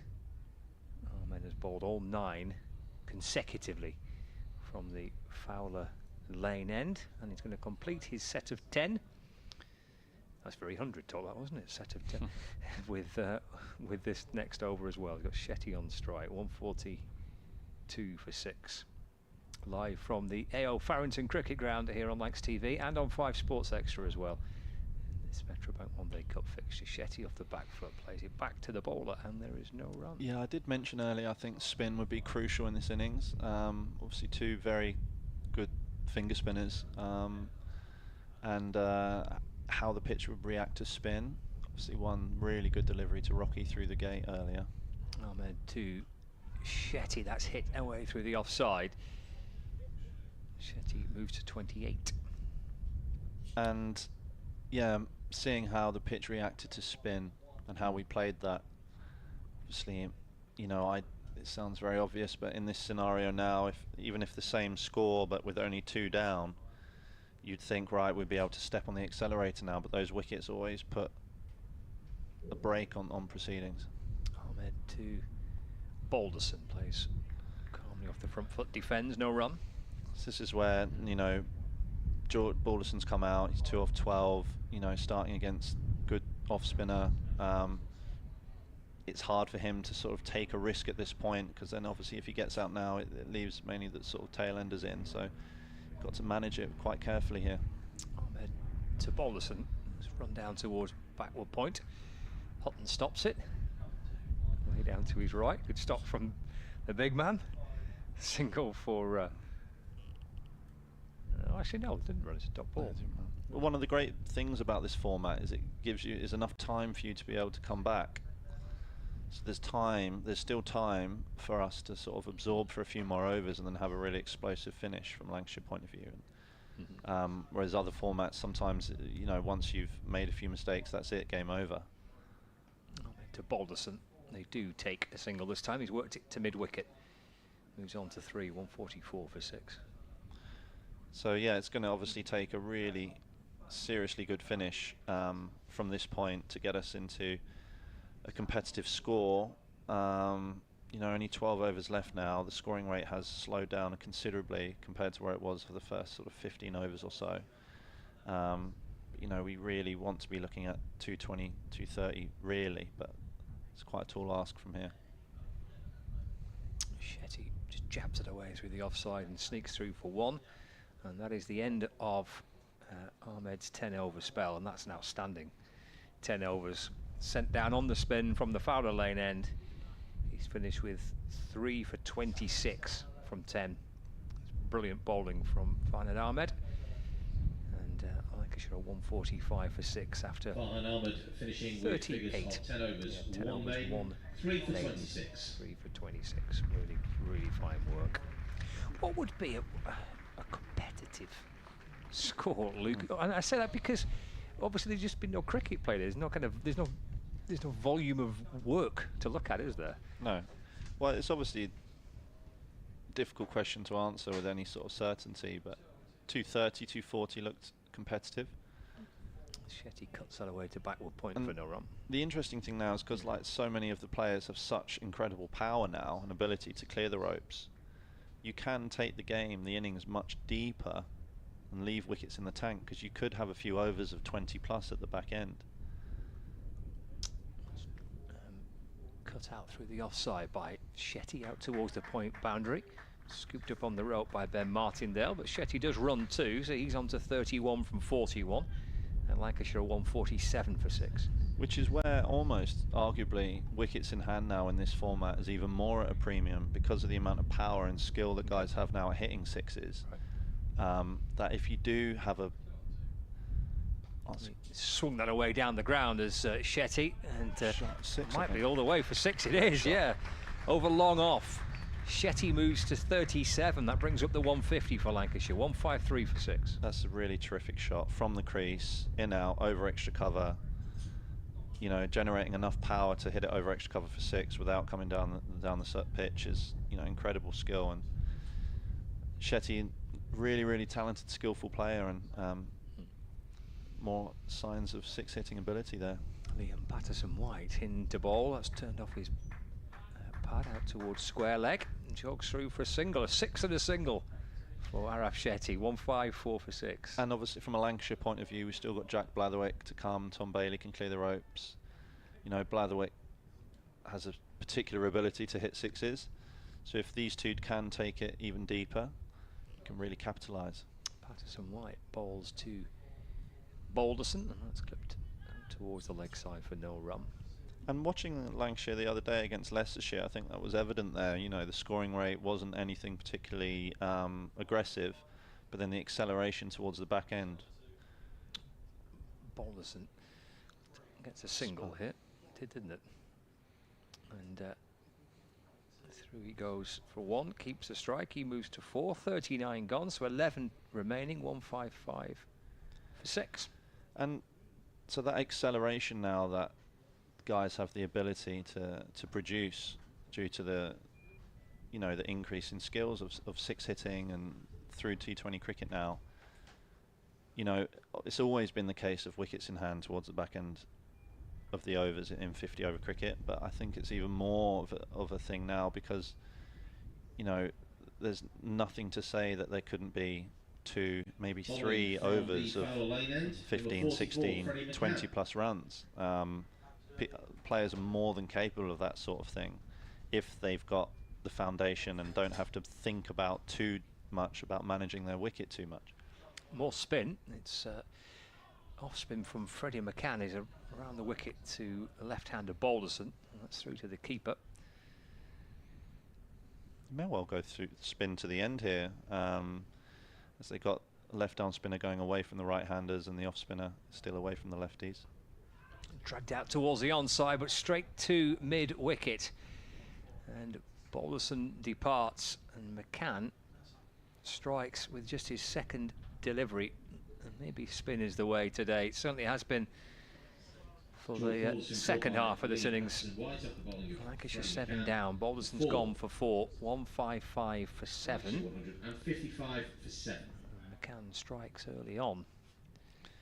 Yeah, that's disappointing from Lanc's point of view. I think it's easy when you're watching here from the sidelines to talk about things like managing risk and risk reward and what your options are, but when you're out in the middle and you do see a few balls spinning sharply, you know that like Balderson was only 6 off, he faced a few balls at that point, so him in his mind out there, he's feeling under pressure. So he feels like he needs to really sort of break the shackles, as it were. You know, but in reality, potentially the risk there, the off spinner, maybe with Arav batting so well the other end, and potentially he could get off strike, let Arav do most of the work there, as Arav's playing pretty well, scoring at a good rate and in flow, and see George felt he needed to up his run rate as well, so I understand why he's taken that option. I think maybe I hope I'm not saying this in hindsight, but perhaps if he's just thinking to himself a little bit more clearly there, as it's not in his favour with the off spinner, if he can get off strike at this point, allow Arav to do the sort of heavy lifting at this point, it allows the partnership to be taken deeper, because ideally you want Blathers coming in with sort of 5 overs to go really, and then he really doesn't have to think too much about managing his risk. He can really just step hit, as it were, and that's where you produce the bigger team score. Now obviously 7 down, it's going to take another period of taking it deeper, but yeah, tricky timing, but great format to try and manage. Here is McCann to Blatherwick. Blatherwick off the back foot, just taps it away to the offside for no run. And of course you get through the overs so quickly. Yep. I know Carl Cricken, he talks about this a lot, about speed cricket, really get through the overs. Flatter and quicker from McCann to Blatherwick. That's pushed away through the offside for a single. He's off the mark. 1-5-6-4-7. That must be a real challenge, that, Luke, for a batter when it's double spin and they're rattling through it, and you look up at the scoreboard and you've only got 10 overs left after this. I think you've got to manage that. You take your time, you walk away, take a breath, make sure the bowler doesn't rush you. Forward goes Shetty, just leans into it and pushes away into the offside. It's going to be interesting to see how Shetty goes now. He's obviously an extremely confident player in his own ability, but obviously now 7 down. It's really on these two to get us a score. Trying to run that down towards third man. He'll take a single. It's scooped up by Brett Hutton. Through for 1. Well, McCann has not got a history of bowling lots and taking wickets in List A cricket for Notts. That's just his 4th in his reasonably fledgling career, but he started nicely there. So 10 to go. 1-5-6 for 7. I hope he was on Lex TV watching someone just relocating their fold-away chair. You've got to pick your right spot. Everyone's just settling into the ground. No one knows quite where to sit yet, or indeed where's the best place for a pint. Where's nearest the bar? I wonder if the members have also earmarked their spots. Yeah. Sort of put a label on them. This is their spot forevermore, sort of thing. I don't know if that's assuming that's the sort of thing that goes on at Emirates Old Trafford. Don't know if it happens here yet. Oh, it will do. It's Patterson White to Shetty. Adding to his score here as he plays that away for a single, moves on to 40, 158 for 7.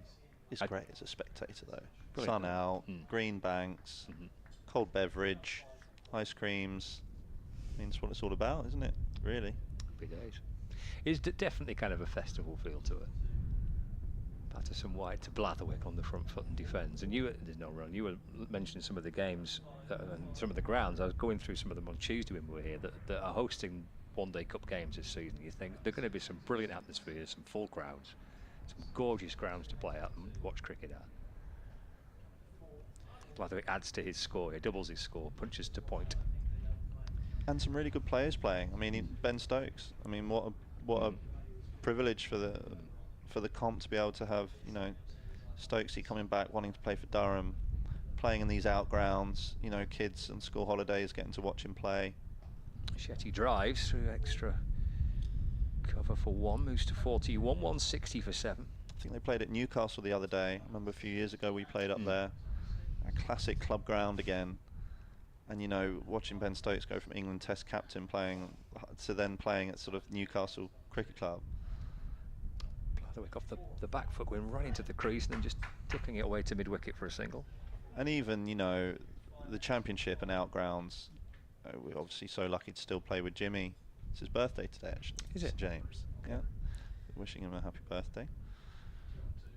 Well, it's a Patterson White bowls and Shetty turns it into the onside for a single. End of the over. 41 gone, so 9 remaining. Lancashire 162 for 7. That's what these outgrounds do, don't they? Although this isn't technically.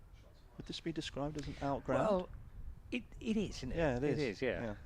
I know, it's like the second home. Second ground, it's an outground type thing, isn't it? Yeah. And, you know, watching sort of legends, as it were, turn up at club grounds, ply their trade. I mean, I can't imagine what that must be like for young kids, young cricket fans, old and young, to be able to sort of get right up close and personal like that. Must be quite inspirational, really, in some ways. It's been, I mean, the last month or two as McCann starts and balls to Shetty, tries to work it into the onside for no run. That sequence of 4-day games that we had, we went from Southport, Blackpool, Chesterfield. It was terrific watching 4-day cricket at those venues as well for the same reasons.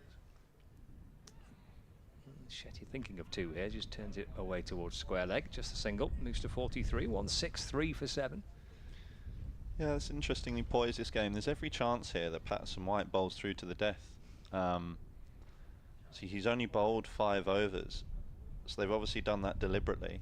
Obviously, the dynamic here is that from 40 overs onwards, you get the extra man out as well, so you get 5 players out. McCann to Blatherwick, that'll run away down towards the 3rd man boundary. Don't think he'll have enough on it. It's a reasonably slow outfield. It was on Tuesday as well. Blatherwick hurries back and completes a second. He's on 5, 165 for 7. I wouldn't be surprised if that is the case. Obviously, very much depending how it goes. But now there's 2 right-handers in for Patterson-White to bowl at. Well, that really has bounced. It's McCann to Blatherwick. Yeah, he was wondering whether it may just brush the glove of Blatherwick with that bit of extra bounce. 165 for 7. It's McCann for the Notts Outlaws. Balls and Blatherwick drops it into the offside. There's no run.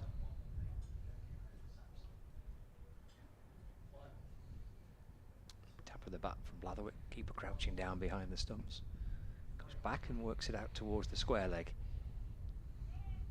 There's Hamid does really well. He's rapid across the ground. He's gone from mid-wicket to backward square leg, Hasib Hamid, in the blink of an eye, and make sure that there's just a single there for Jack Blatherwick. So he's on 6.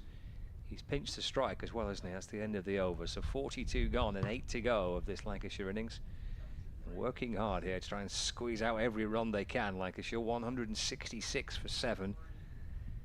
I mean, it does feel light at this stage, doesn't it? But I don't know. It seems difficult to second guess it. I mean, at the halfway point on Tuesday, I was hearing all sorts of different suggestions that it was far too many that Kent got, way under par, just about par. It seemed a bit of a guessing game. Forward goes Blatherwick and defends as Patterson-White continues again. Well, obviously, the benefit that the chasing team has is that they know what they need. So they will know that, you know, say we get 200, 4 and over, they will know that they don't need to get more than that, so they can manage accordingly. Whipped into the onside by Blatherwick. On the ground, through towards deep mid-wicket. And in reality, unless we have a really sort of strong finish, that we're more than capable of from a Lancashire point of view, we're probably going to have to bowl Notts out to defend this score. Shetty's on 43. That's in the air, but bouncing out towards point, and through they go for 1. Throw comes in, it bounces over the top of the stumps. Maybe a direct hit could have been tricky for Shetty, but he managed to get through and the ball didn't hit. I think it was probably safe, but the point is, for Notts with their chase, they'll be able to really manage that much more easily. This is going to be a leg by as Blatherwick again tries to work it into the onside. It deflects off his body and score moves on by 1, 169 for 7. Obviously, if there's less pressure on their scoring rate, they don't need to take as many risks, keep wickets in hand. They don't feel like they need to press on the game, press on the accelerator. Shot. By Shetty. Back over the bowler's head. If it's 6, I think it is. Oh, it is 6 and then some. And that's a fine way to get to 50. And have Shetty 50 from 52. Hammers it down the ground for 6. Aaron Shetty's maiden first class 50. That's his second 6 of the innings, and it's his maiden first class 50, this day 50 for Lancashire. Fine work from Shetty. 175 for 7, a bit more of that for Lancashire. And the supporters here will enjoy that. And the next ball again, for the second time actually, hits a 6 and gets a single off the next ball. Just pushes it to point and keeps the strike. 176 for 7. 43 overs gone, so 7 remain for Lancashire. It's a classic bit of cricket, isn't it? Hit the boundary, get a single. Everyone's happy with that. Always has been, always will be. See, T20 cricket's more about hit a 6, hit another 6. But, you know, well done to Arav. He's obviously had a tough season. Got injured just a week after myself and Ajit as well. Pretty tough week for the club, that. And you know, for him to come back, he hasn't had to do that much batting so far in this tournament, really. To get basically a runnable 50, very tricky situation, tricky conditions. I think he's a really exciting player. Really skillful player with both bat and ball. You know, confident in his own ability, great wrist, power. And great to see him doing it sort of under pressure. For me, I love seeing that in all players, but especially younger players, watching them produce their game under pressure. That sequence of spin is being broken up as James Haynes comes back into the attack. That's cut out to backward point by Shetty for a single. Yeah, Hayes obviously struggled earlier, going over an 8 and over. Couldn't quite find an area. Quite a few wides, although he did get the early wicket, which obviously Matt Hurst wasn't too happy about the decision, but this might be an opportunity here to potentially put Notts under a bit more pressure if he doesn't get it right. Chance to score a few more boundaries. Blatherwick's on strike. It's a very good shot. It is, isn't it? Punched away through extra cover, the chase on for Wood. Just flick it back. And, Blatherwick comes back for 2. Sorry, I have an instinct to shout shot. That's I don't know right. if that's the commentator's way of doing things. Well, it is. He's fine. You shout shot. If you think it's a good shot, Luke, you're a better judge than I am, so you say it's a good shot. 179 for 7. That's a lovely shot, wasn't it? Moves on to 9, Jack Blatherwick. Here is James Hayes for the Outlaws in and balls. He leans back and cuts it out towards backward point. Flirting with the idea of coming back for 2, but just a single. Yeah, it's an interesting move here from Hasib, the captain. Yep. Actually, yeah. I do understand it. He may have been worried, thought he got what he wanted out of McCann. Obviously 2 overs, 1 for 6. He's thinking brilliant, sort of the part-time spinner coming on, doing a job. Obviously it was a brave move to go again. Bringing on the young seamer, though, might present opportunities. Shetty takes a single down the ground. 181 for 7. Just to go back to your point about how little he's batted in the competition so far. Yeah, this is Lancashire's 4th game, but just the 2nd time Shetty's batted, actually.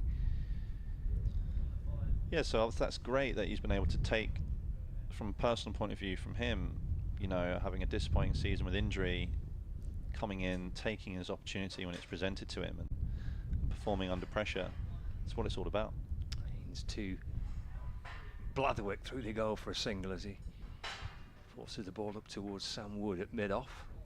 Yeah, interestingly, Hayes sort of going to more traditional death bowling tactics, which is an interesting ploy on a pitch where length has been pretty tricky to manage. It does take an element of bravery to try and keep that sort of good length, but him sort of trying to go Yorkers here might present an opportunity of a full-length ball being hit down the ground.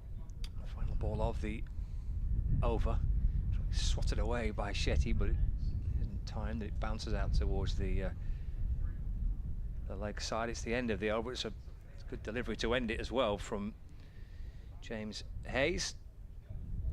Good first over back. Kind of been easy, can it, when you've gone for runs first up, and on the back of a very good sequence of kind of period of spin from both ends. 182 for 7. There's 6 to go. Shetty's on 53. Blatherwick's on 11. 6 overs remain. That's the view of the Lancashire home dressing room. in this new complex. We're in the room just to the left there on camera.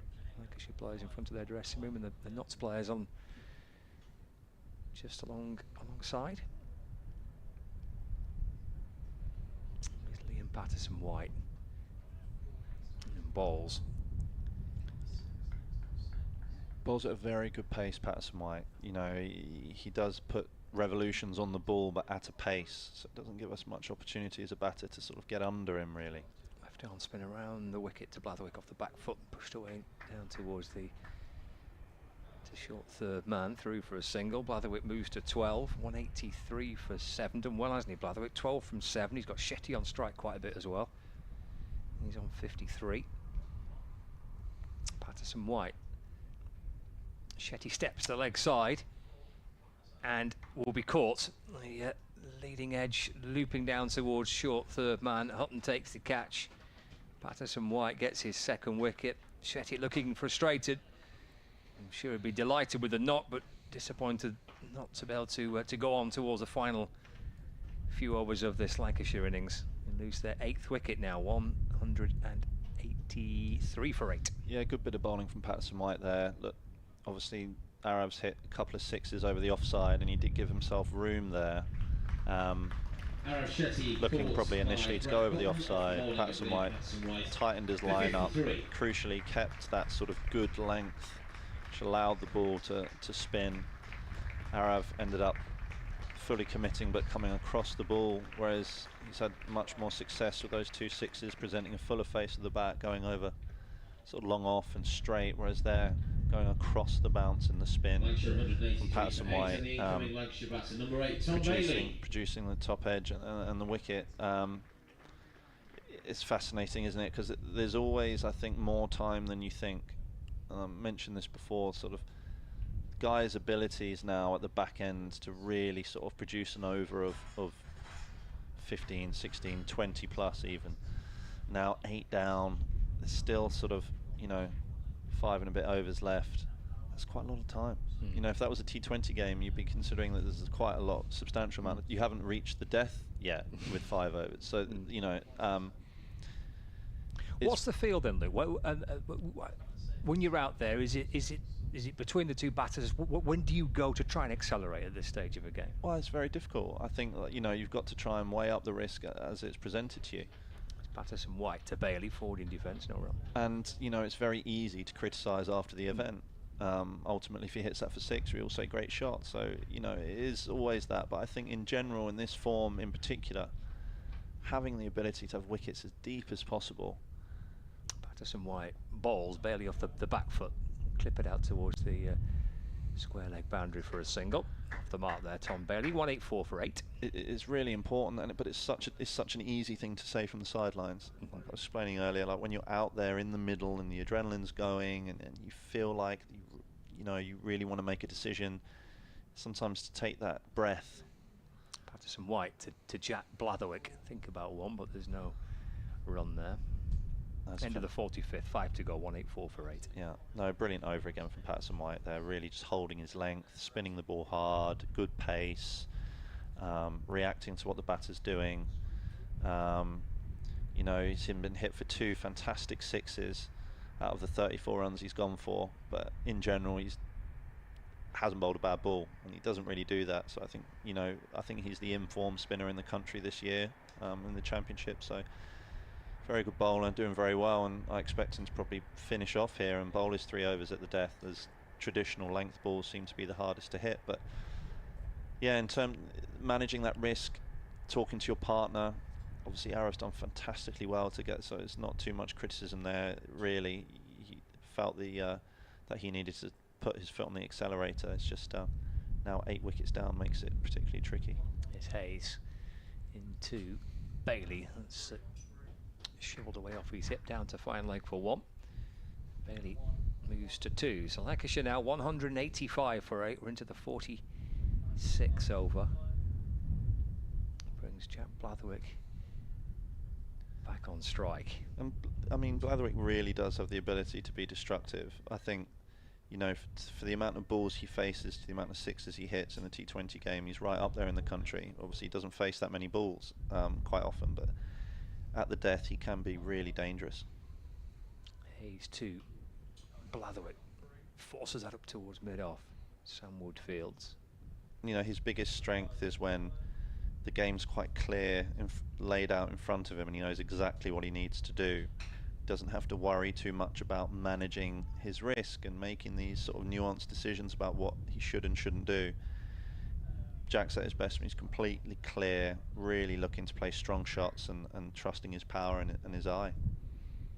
Hayes to Blatherwick. That's muscled out towards the leg side, out towards deep mid-wicket. One bounce over the rope and 4 for Jack Blatherwick. Takes him to 16, 189 for 8.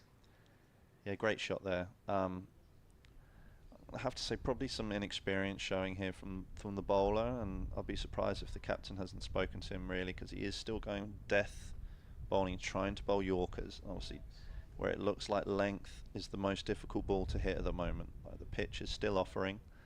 Looks very difficult if you're hitting that good length, the back of a length, allowing the pitch to have some natural variation, deviation. Missed Yorkers are easier to hit. Hayes bowls. Blatherwick swings away, but it's in the air. And, it's been put down. I think maybe a little bit of indecision. Bowler or fielder, who wants it? Maybe both just hanging back. In the end, it's been spilt. A lifeline for Blatherwick. 190 for 8. He moves on to 17. Yeah, and there's it was a short ball, to be fair, short of a length. Oh yeah, poor communication there from the bowler and point. Patson White doesn't look too pleased. I think the young bowler is going to feel under the pump here, really. Bailey's on strike, 190 for 8. Bailey drops it out towards mid-wicket. Fielded by Ben Martindale. He's kind of pounced on that, low down to his left-hand side. He loses his sunglasses in the process. And although, on paper Nottinghamshire are on top at the moment, Jack Hayes will be feeling under pressure. He is going at a certain amount of runs per over. Now there's been a bit of indecision there. He hasn't quite got it right as much as he'd like to, and not necessarily an established player in the team, so he'll be individually feeling under pressure at this point. Final ball of the over. Bailey waits and turns it out towards square leg, just behind square. And they think about 2, a little bit of indecision, but they do come back for the second.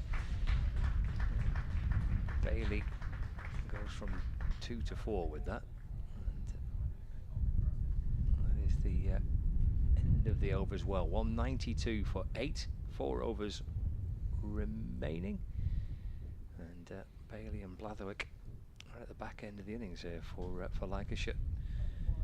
The Wasps' predicted score on screen for our viewers on Lancs TV is 210 with 4 overs to go. Very interesting predicament here for Blathers. Obviously Patson White still going, still bowling well. You know what he's going to do. He's as he's putting his 45 in here from a wicket in order to straighten up his leg side boundary fielders, but Jack, it's going to be interesting how he goes about it. It's another one from Liam Patterson-White. Blatherwick punching away through the offside for a single. And he moves to 18, 193 for 8. He's bowled all 7 on the bounce, hasn't he, playing Patterson-White? 2 for 35 from the Lostock Hall end of the ground. Left arm spin around the wicket. Dropped away into the offside. Hamid stops it. There's no run. I think here, if the opportunity presents itself to hit a boundary of Patterson White, if he does miss his length full and you can get a step hit in, then great, but I would be wary of going across the line here.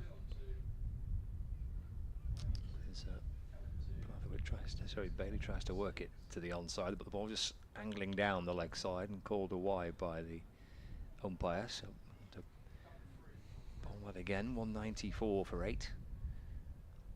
Liam Patterson-White to Blatherwick. He squeezes that one way through the offside, picked up at point and through for a single. It's very good bowling again. I mean, his pace and control of length is brilliant, and he still puts energy on the ball, so it doesn't really give you much opportunity to get under him, really. Blatherwick up on his toes this time and Takes it into the offside for a single, moves to 19, 196 for 8. I think so far this is good game management from these two this over. I think realistically it looks like you've got more chance of getting a bigger over off the seamers from the other end. So even if these are a couple of dot balls, I don't think it's the end of the world. Patterson White to Tom Bailey's whipped that away off his hip. Picked up by George Munsey. Deep square leg. Bailey moves to 6, 197 for 8. So pushing along towards the 200 mark. One ball left of the over, 3 to go. Liam Patterson White 2 for 39 in to complete his 8th consecutive over. And Blatherwick, well, not a great deal of option other than to defend. Just dropping it into the offside and there's no run. Super stuff from Liam Patterson White. It is really interesting, isn't it? You mentioned it kind of game of cat and mouse a little bit, and it's been fascinating to watch it. 197 for 8, 3 to go. Yeah, I mean, that's really good bowling. I mean, that looks from here that it wouldn't be far off 60 miles an hour. And Patterson White spearing in on the top of the stumps, good length, and with it still gripping and bouncing. Makes it particularly hard work to go across the ball. This is potentially, you know, an opportunity for Lancs here. It's like James coming back into the attack. I think this is where, you know, Blatherwick would really look to try and, you know, hit a couple of sixes away and get that sort of that over of around 20 that can really swing a game. That's what Jack will be thinking when he's out there. It's 2 overs for 14. That spell has been replaced, and James returns. Lyndon James, that's dropped into the onside by Tom Bailey for a single. Bailey moves on to 7, so 198 for 8 as we start the 48th over of this Metrobank One Day Cup fixture, live on Lancs TV and on 5 Sports Extra as well. One Day Cup from Lancashire's new ground, AO Farrington Cricket Ground, and where are they finding their boundaries if they can here? Well, it looks like he's got a wide Yorker field set here with a deep point, deep third man. Might try and get out of Jack's swing. Well, that's muscled by Blatherwick out towards deep mid-wicket. That's not where he's wanting to bowl with the field he's set. And Blatherwick jumps right into it.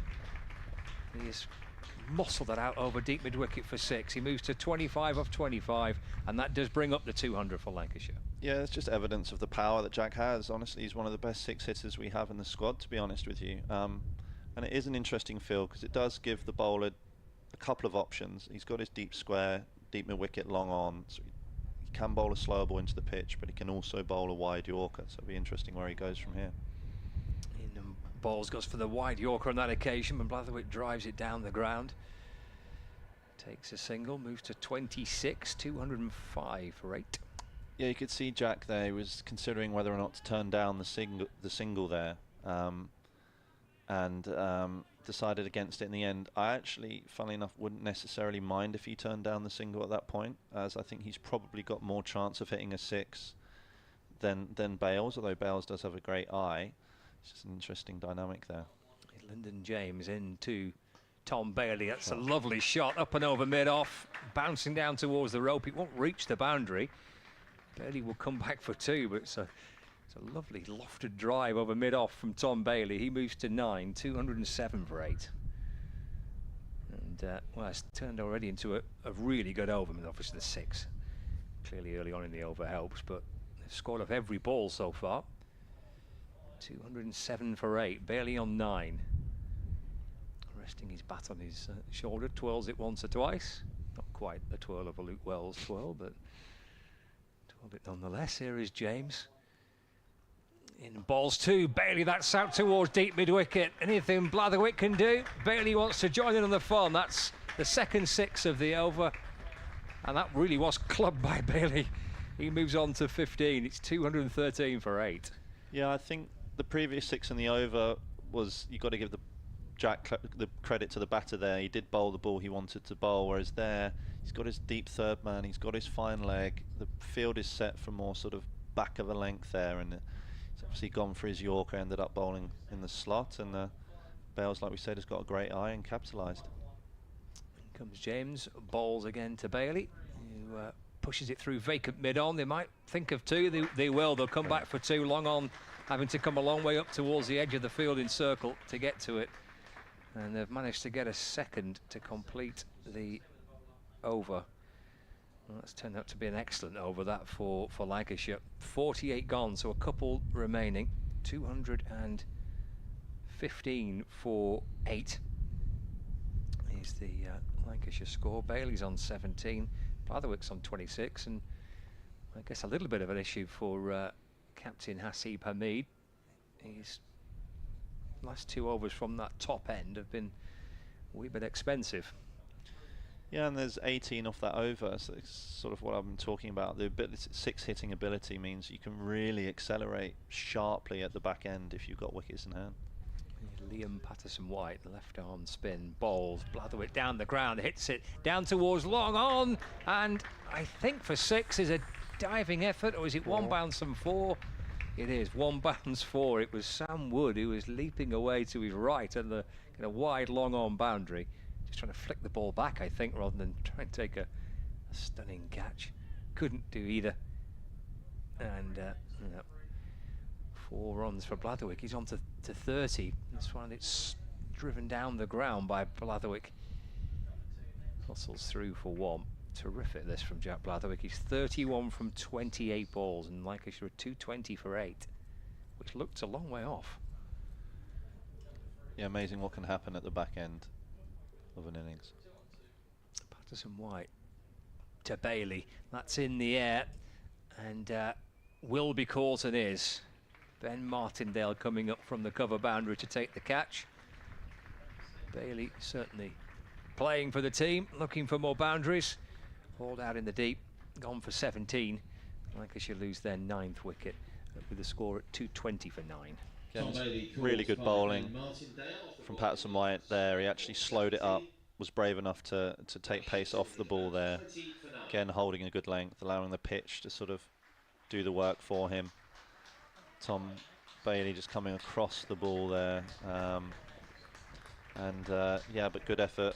And the incoming Lancashire batter, number 38, Mitch Stanley. I mean, Mitch Stanley coming out here can hit a long ball as well, but really his job here is almost for these 3 balls just to not get out. Simple as that. You know, I think any runs off the remaining balls here are a bonus, really. Most important thing for me is that Jack Blatherwick's on the strike for the start of the next over from the Fowler end, where the seam bowler is most likely to bowl. Patterson-White looks the most difficult to get hold of, so I would sacrifice a few dots here if it meant that Jack's on strike for the last over, as he may well be able to get, you know, a 20-run over in that last over. Obviously, only 1 wicket to go. Jack Blatherwick came down to meet Mitchell Stanley on his way out to the middle. It's Patterson-White balls. There's that forward defensive from Stanley, and if it's 2 more of that, I don't think Lancashire should be too concerned. It's interesting to see Jack come down and speak to Mitchell Stanley. Some clear communication. What we're doing here, lads? Are we running or not? 220 for 9. Patterson-White 2. Mitchell Stanley again just guides it into the onside for a single. Yeah, you shouldn't take the single here. There's no way. You should stand there in his crease, not even look if he doesn't want to. Yeah, just a ball to survive.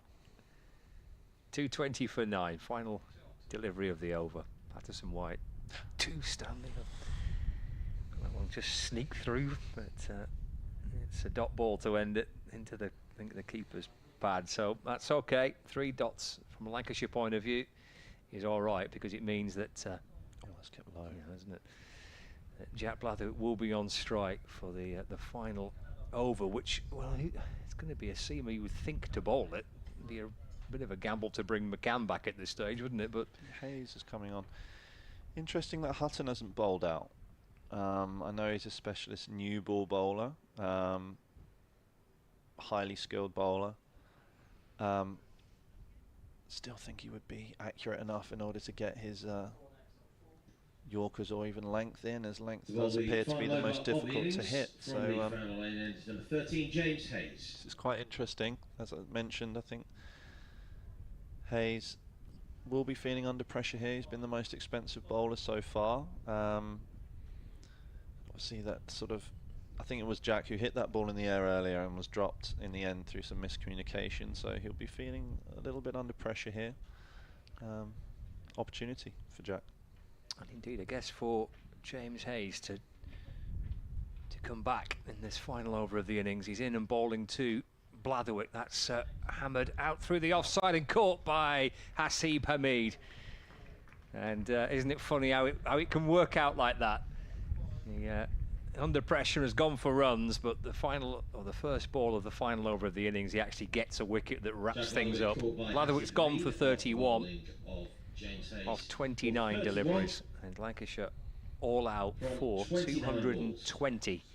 So it'll be 2-2-1 to win. Funny how it works out, isn't it, cricket? He's done well, fair play to him. Did well, just got it under the bat enough where Blatherwick couldn't get enough power on the ball to get it over the top to the boundary. The score the other day, what was it that we chased here? 2-2-4. Yeah, so obviously Lancashire were chasing on that occasion.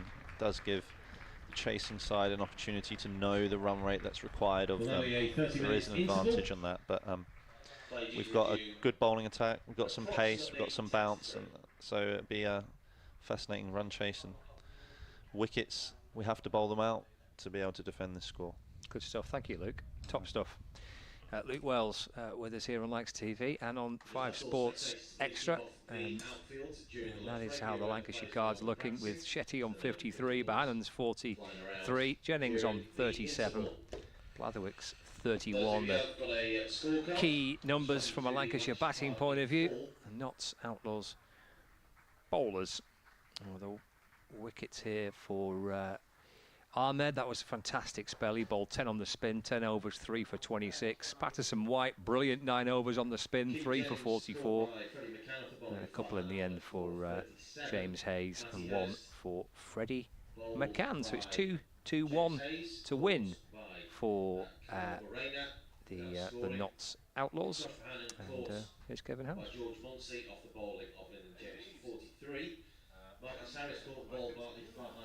Well, you can't. There we are. Oh, a loose connection. Do you know? I think that's good going though. At this venue, and it's nothing to do with the venue, 100% to do with us. Not our first loose connection of the day. I was expecting a few more loose connections. You see how I fixed it for you straight away, though? Yeah, you just touched it. You gave it a wiggle. I gave it the wiggle. I'm very much enjoying Mike on the mic. He's going through the entire card here now, which is terrific. Oh, is he gone? I can still hear him. Everybody can still hear it, which is terrific stuff. Just a little signposting. We're not going to dash off straight away, but soon, as we together on Lancs TV and BBC Sounds on Sports Extra 2 and Sports Extra. For those, I guess, well, you'll have to say whatever you want to say about Lancs TV, but from Sports Extra 2's point of view, we will be going quiet for a little while. We'll just leave you listening to Mike on the mic, I guess, for 30 minutes. Yeah. And then we're back with the second innings. So that will come up a little later on. But on Sports Extra, there will be more live cricket entertainment. There will be no disappearing there on Sports Extra.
Have you heard of United 2 before? Do you like exams? Because we don't do any traditional end-of-year exams. If you're having a bad day, that shouldn't dictate whether or not you pass or fail a year. We have 4 main subject areas. Business, media, digital and sport. You work directly with our industry partners to make sure you're ready for the real world. Teaching across 4 different campuses.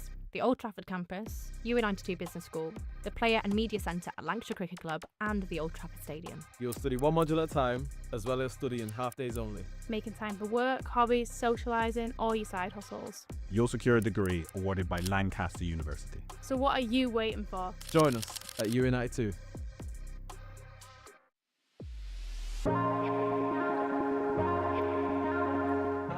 Two names rich in history. Barton's, our family-run business with over 100 years of experience in drinks distribution, and Lancashire Cricket, a club drenched in tradition, heritage and globally recognised moments. Since 1917, Barton's has been supplying the finest wines, soft drinks and premium beverages across the UK, partnering with world-class brands to bring unforgettable experiences to every occasion. Now, we're excited to announce we will be bringing that same passion to cricket fans at Emirates Old Trafford. As the official wine, spirits and soft drinks partner of Lancashire Cricket, we're elevating matchday experiences, hospitality and celebrations across the next 3 years. From the first ball to the final cheers, Barton's is here to make every moment one to savour. Barton's and Lancashire Cricket, a partnership built on passion, unforgettable moments and history.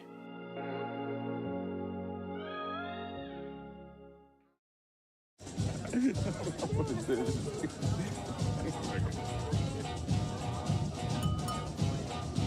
Guys, make way for the designated driver.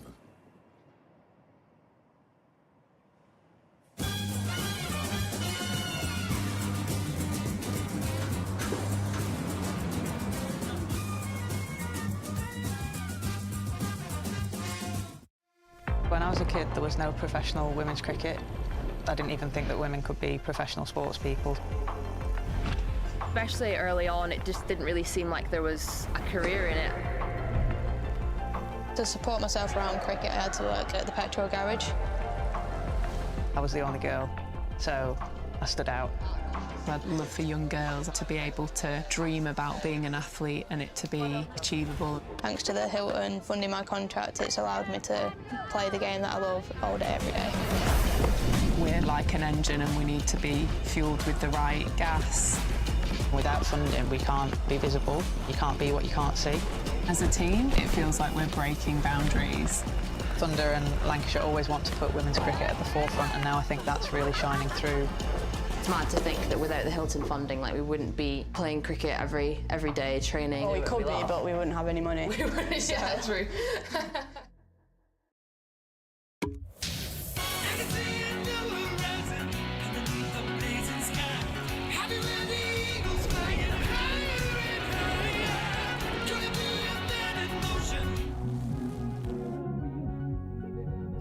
Pass the Pringles! Welcome to the opening day. Oh, that is a wonderful shot.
But the team who finishes second in Group A, should I say, Group A will play the team who finishes third in Group B, and vice versa for the playoff matches, and then into the semi-finals. And then we have to wait quite a while till the final, which comes up at Trent Bridge later on in September. But all that over the next couple of weeks.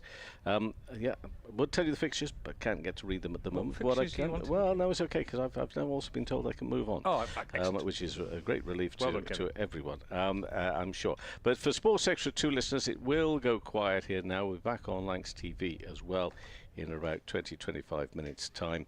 But for those listening on BBC Sounds on Sports Extra, what we're now going to do is we've got some 100 commentary coming up at 2:45.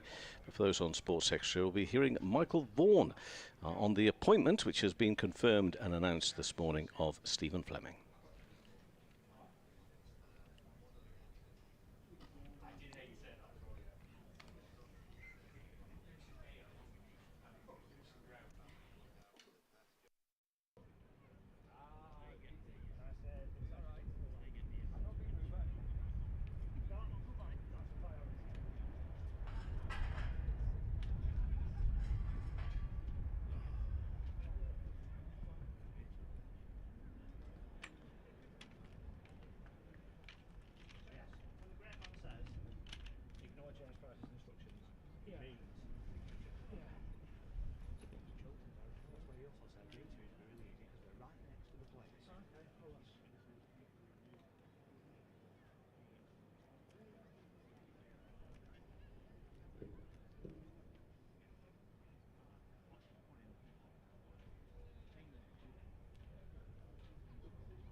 Please welcome back our umpires Naeem Ashraf and Sam Hollingshead, and our two teams, the Nottinghamshire Outlaws and Lancashire.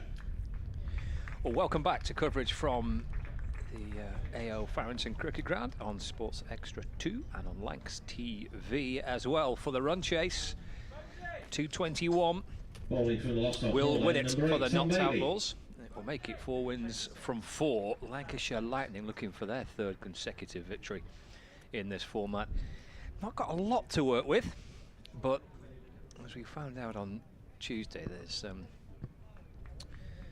potentially, if you can bowl well, as Lancashire did, with certainly this guy, Tom Bailey, and Mitchell Stanley. They got Lancashire off to a terrific start, and who knows, 220 might well be enough. We shall see.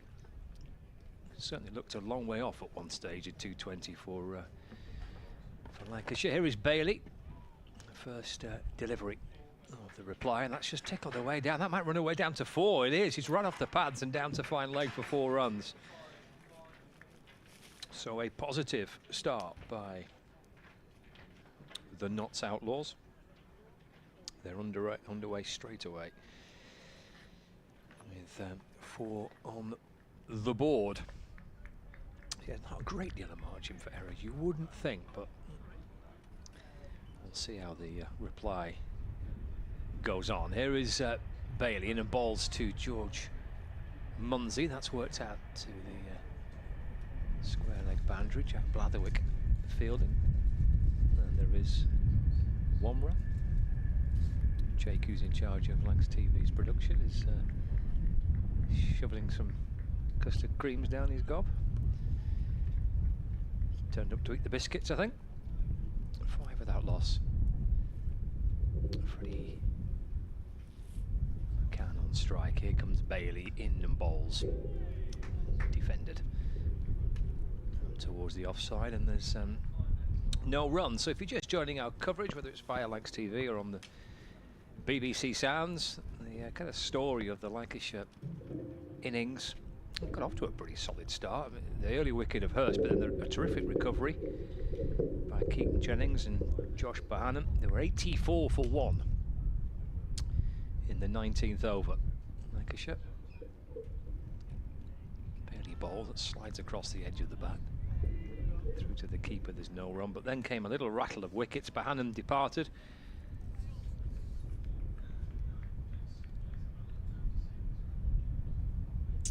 And then 84 for 1 became 98 for 5 after Bohannon, Jennings, Harris and Flintoff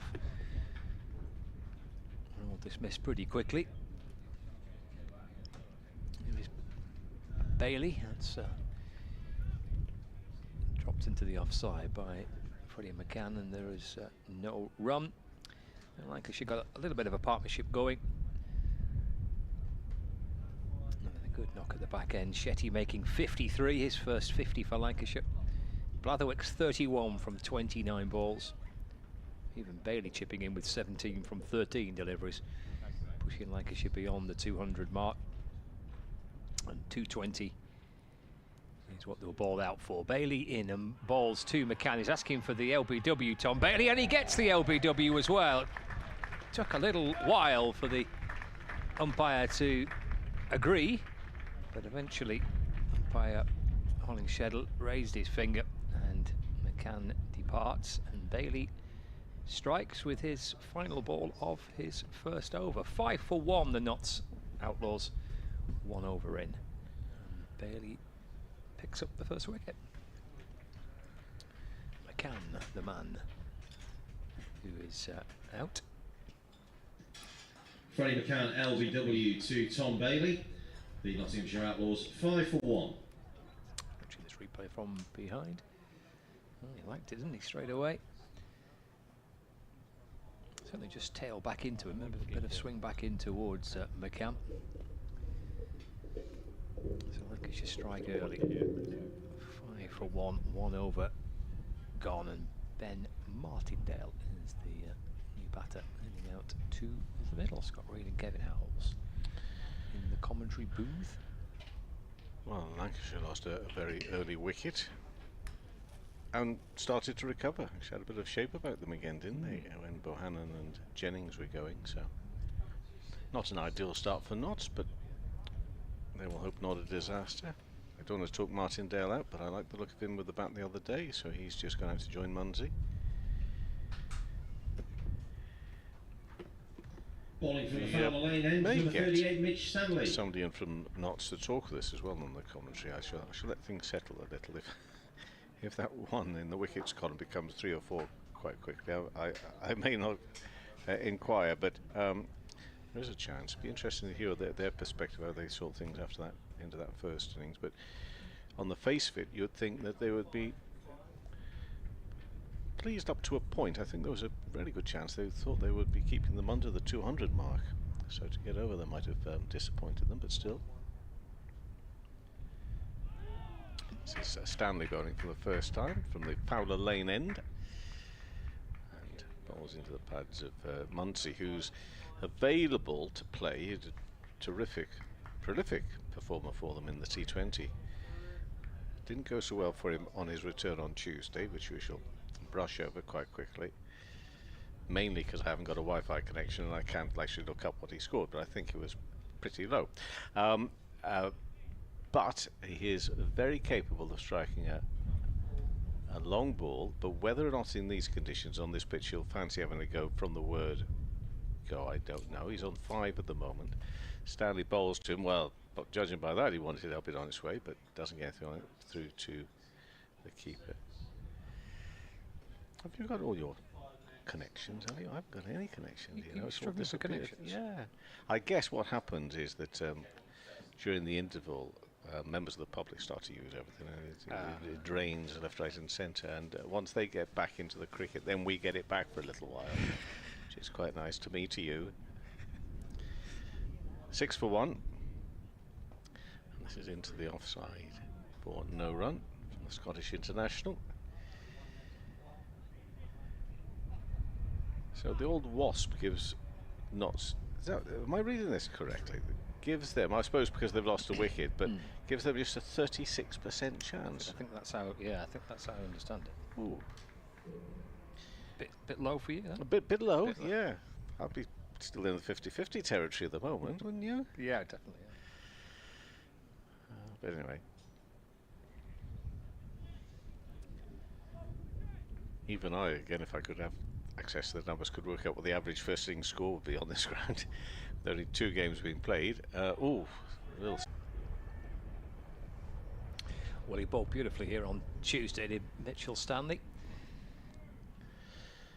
Signed a contract recently, I think. He has, yeah, contract extension recently. I think another couple of years. It's certainly the most cricket he's played this season than any other in his career. In and bowls and defended by Martindale. That's Martindale's first ball that he's faced, so it's defended for no run. The old Rattler goes by again.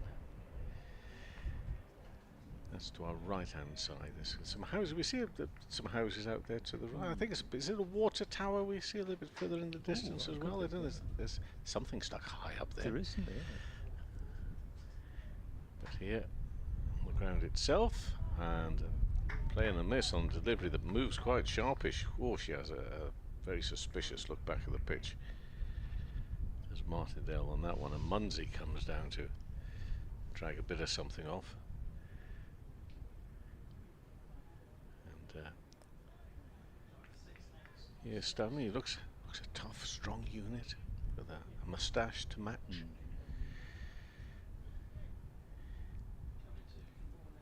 And this should be the last ball of his first over, the second one of the innings.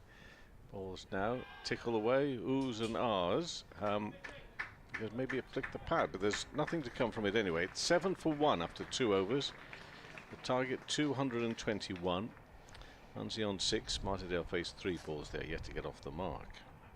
Well, Luke Wells was with us earlier on. He was chatting about the bowlers now best to potentially bowl on this pitch, and what we saw from Stanley on Tuesday was him really running in and hitting the pitch pretty hard. He got some real steepling bounce on Tuesday, Mitchell Stanley. as did Bailey as well. It appeared to be a little bit more coming from the Fowler Lane end on Tuesday, but that's the end that Stanley bowled at, so maybe it's just because he was bowling from that end. But it's a good opening start on Tuesday from these two bowlers. That's pushed up towards mid-off, through for a single. So Munsey moves on to 7. And then Notts Outlaws 8 for 1, target of 2-1 to win. Brings Ben Martindale back on strike.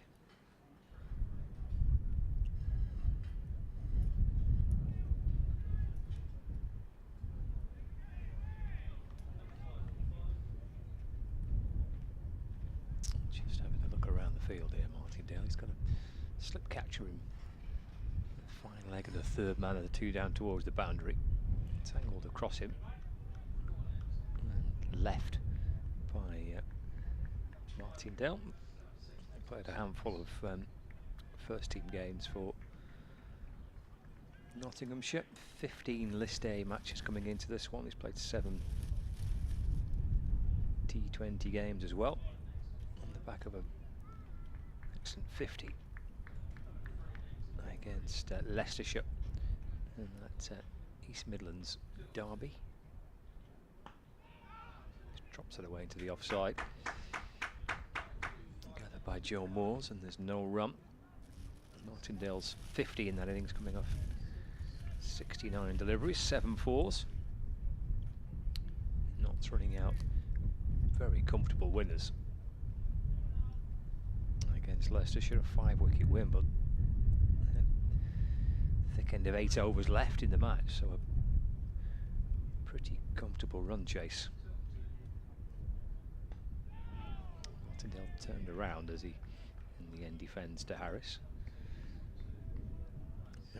Chasing a huge total, although not too dissimilar to this target here. They were chasing 200 to win, so he got there pretty comfortably. Munsey the only batter to miss out really. McCann made 26, Martindale 50, Hamid 20, and a pretty well done job by Notts the other day. Just jabbed out towards the offside, fielded by Bland at backward point, and there's no run. And all that was set up by a good bowling display by the Notts Outlaws.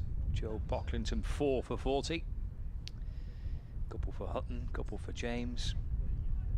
199 all out Leicestershire, including an unbeaten 93 from Stevie Eskenazi.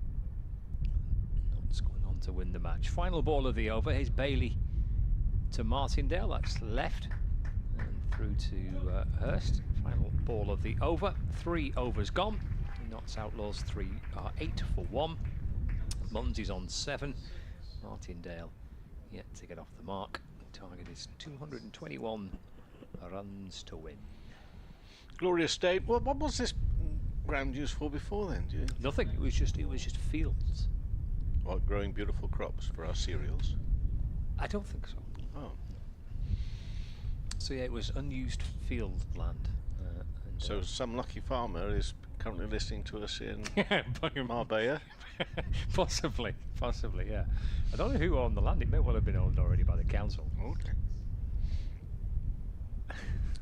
Stanley in past the umpire now, and that's dab down, but can't go past the field at backward point. No run. I like the long grasses on the far side of the ground. You see the long grasses billowing in the wind. I can see them billowing. That's still part of the ground, isn't it?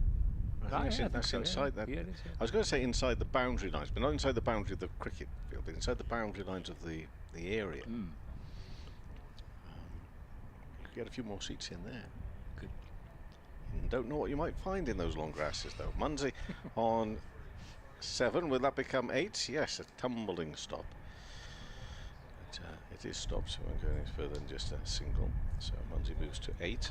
The score is 9 for 1 in the fourth over.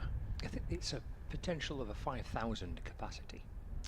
Okay. When it's fully operational. Fully in bloom. Yes, when it's in full bloom. Limited to 2,000 for today's game, as it was on Tuesday as well. Yeah. Do you think it'll be the same 2,000? They've come back again, or they've been shared around to others? Everybody gets a bit of an experience of it. Up onto his toes, Martindale can't get that away.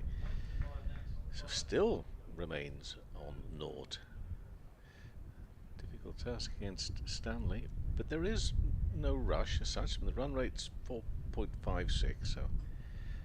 And Wasp has gone up by 2%, so in that over and a bit since we last spoke about it, Nottinghamshire's chances have improved by 2%, according to Wasp.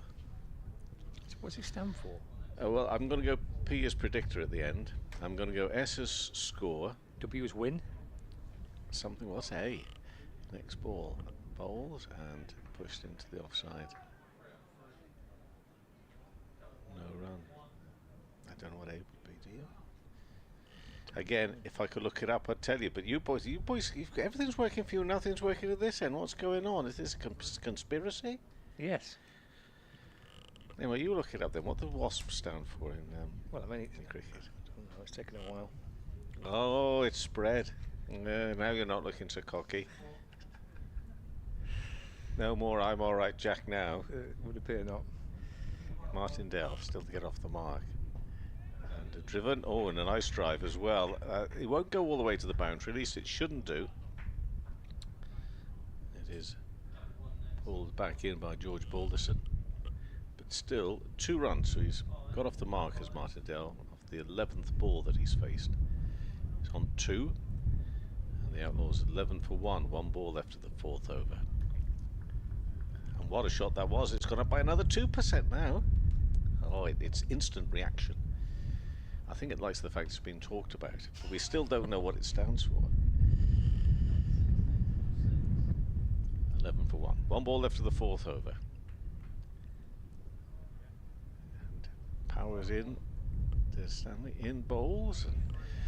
And that is dabbed down for a gentle single down to 3rd. So now leaves Martindale on 3 and facing he will be the start of the 5th over, but it's 12 for 1. And Mitch Stanley, much talked about the Mitch Stanley. I mean, been mentioned in various high circles. Well, he's had lots of kind of England Lions call-ups and appearances, hasn't he? So he's clearly well thought of. Well, I mean, watching him this season properly for the first time. He played a little bit last season, but I mentioned he's played more this season than probably the others 2 or 3 put together, and you can understand why. It's Bailey over the wicket, and Martindale just nudges it out towards the onside for no run. WASP stands for Winning and Score Predictor. And they've used the letter A for nobody does that anymore. Well, WASP does that. Don't upset WASP. The way things are with the kids, you don't need to include that now. You just go WSP and we'd all just say WASP anyway.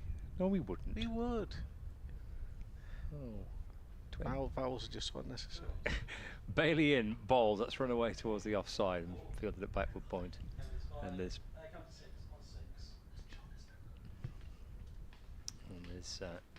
no run. 12 for 1. A bit of is it local radio or local TV? Interesting. A bit of BBC local radio Lancashire. What a fine station that is. I understand it has some of the best performers in the country working for them, especially in sport. Is that right? Yeah, the word gets round. 12 for 1. Martindale waits. Bailey's in, balls forward and pushing into the offside and through for a sharp single there. Pick up and throw towards the bowler's end, but they have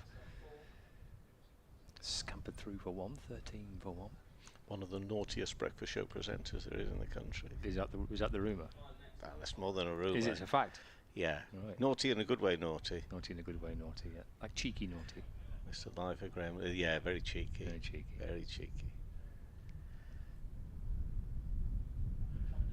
13 for 1. Munsey on 8 is Bailey. Sets off again. He's over the wicket and bowling, left by Munsey, taken by Hurst, and there's no run. Well, on Tuesday we had local TV cameras here as well on Tuesday. Yeah. Regional media coming across to see what's going on. Plenty of dignitaries here on Tuesday. Well, it was you. Who else was there? It was very busy. The hospitality bit was very busy on Tuesday. First game, you see. So yeah. Everybody rocking up for that. Yeah. Bailey to Munsey just plays inside the line and shape away into the gloves of Hurst. No run. Is it okay for me to mention that Dame Sarah's in Strictly this year? I didn't realise that. Yeah. I missed this announcement. That's terrific. Well, it is. I mean, I'm not a massive, huge Strictly fan, but I imagine it being a big event. Yeah, so I'm with you. I'm going to say it's massive, it's huge. How exciting! I've not watched it for 5-6 years, but no. But it is big news. I'm aware of it. It's very big news, and must be very exciting to be in it. And we wish her all the very best. Bailey to Munsey. It's defended, and there's no run. End of the over. 5 gone. 13 for 1. It used to be a thing where you tried to get to Blackpool. There was a Blackpool week. It may still happen. That. Yeah, I think it's still. I think it's still a thing. I presume there's still a Blackpool. A Blackpool thing. Different presenters and everything you see now. All change. No Brucey. Brucey's right now playing golf in the heavens there with his old mates. Brucey.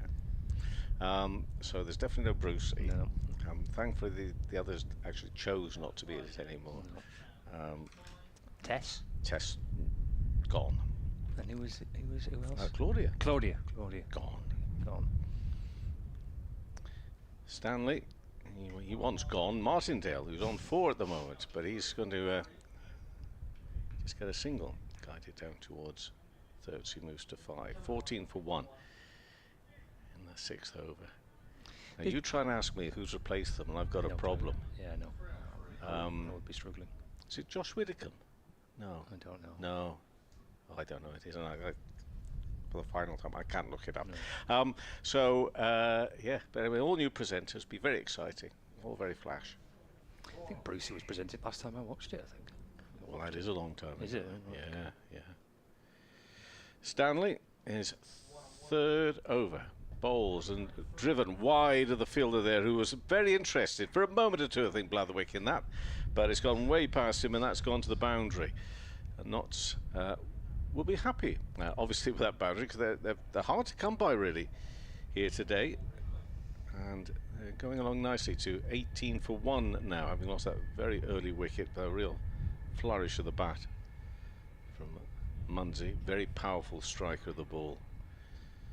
He's moved to a runnable 12 now. 18 for 1. Been popular with the cricketers, hasn't it? Strictly down there. There's quite a lot of cricketers in there. Apparently, it's because it's it suits the way the cricketers move. This is into the offside and no run with the old hips. Yeah, the old hips. Yeah. You think kind of hand and eye coordination is quite a big thing for dancing, and you think cricketers would be hand-eye. Your feet have got to be quite important. Well, yeah, so, I mean, but all that coordination. Yeah. I think cricketers would be quite good at that. Tough has had a go. He was all right, wasn't he? Vorney had a go. Darren Gough, hasn't he had a go? Well, he was the first winner. Was he? Way back. Strictly knowledge from you, is that? I think he was the first. Anyway, he won it. He did win, as did Mark Ramprakash. He was in it too, was he? Yeah. Different year. That's through to the keeper. No run. They've had rugby players and all sorts in there. Footballers. Footballers have been there. Yeah, a few footballers down the years. Yeah. But I'm very grateful for the fact that Dame Sarah's in there, because she's the only one I've heard of so far that's in the list. Right. But they are very famous people. I'm just so out of touch with modern entertainment and culture, which won't surprise anybody that's ever heard a word I've mentioned. Munsey's on 12, tucks him up and can't get it away, so another dot ball. So having conceded that boundary, he's come back with 3 dots as Stanley here, leaving Munsey sitting on 12 at the moment. 18 for 1. 1 ball left of the 6th over. first signs of summer disappearing is the start of the prom season. Right. So you know it's not long, and then when all the bump about Strictly, you realise that we're heading into autumn. Autumn. Yeah. We've got a lot of good cricket to come over. We've got 6 weeks of championship cricket, you know. Yeah, yeah. Last ball of this over, tucked away nicely, but well, I thought it was. It's actually gone straight through to the keeper. Beg your pardon. I thought he got that a little bit wider. So 5 coming from that over, and it leaves the Outlaws at 18 for 1. Munsey on 12, and Martindale on 3, I think, although it's been taken off the screen in front of me. But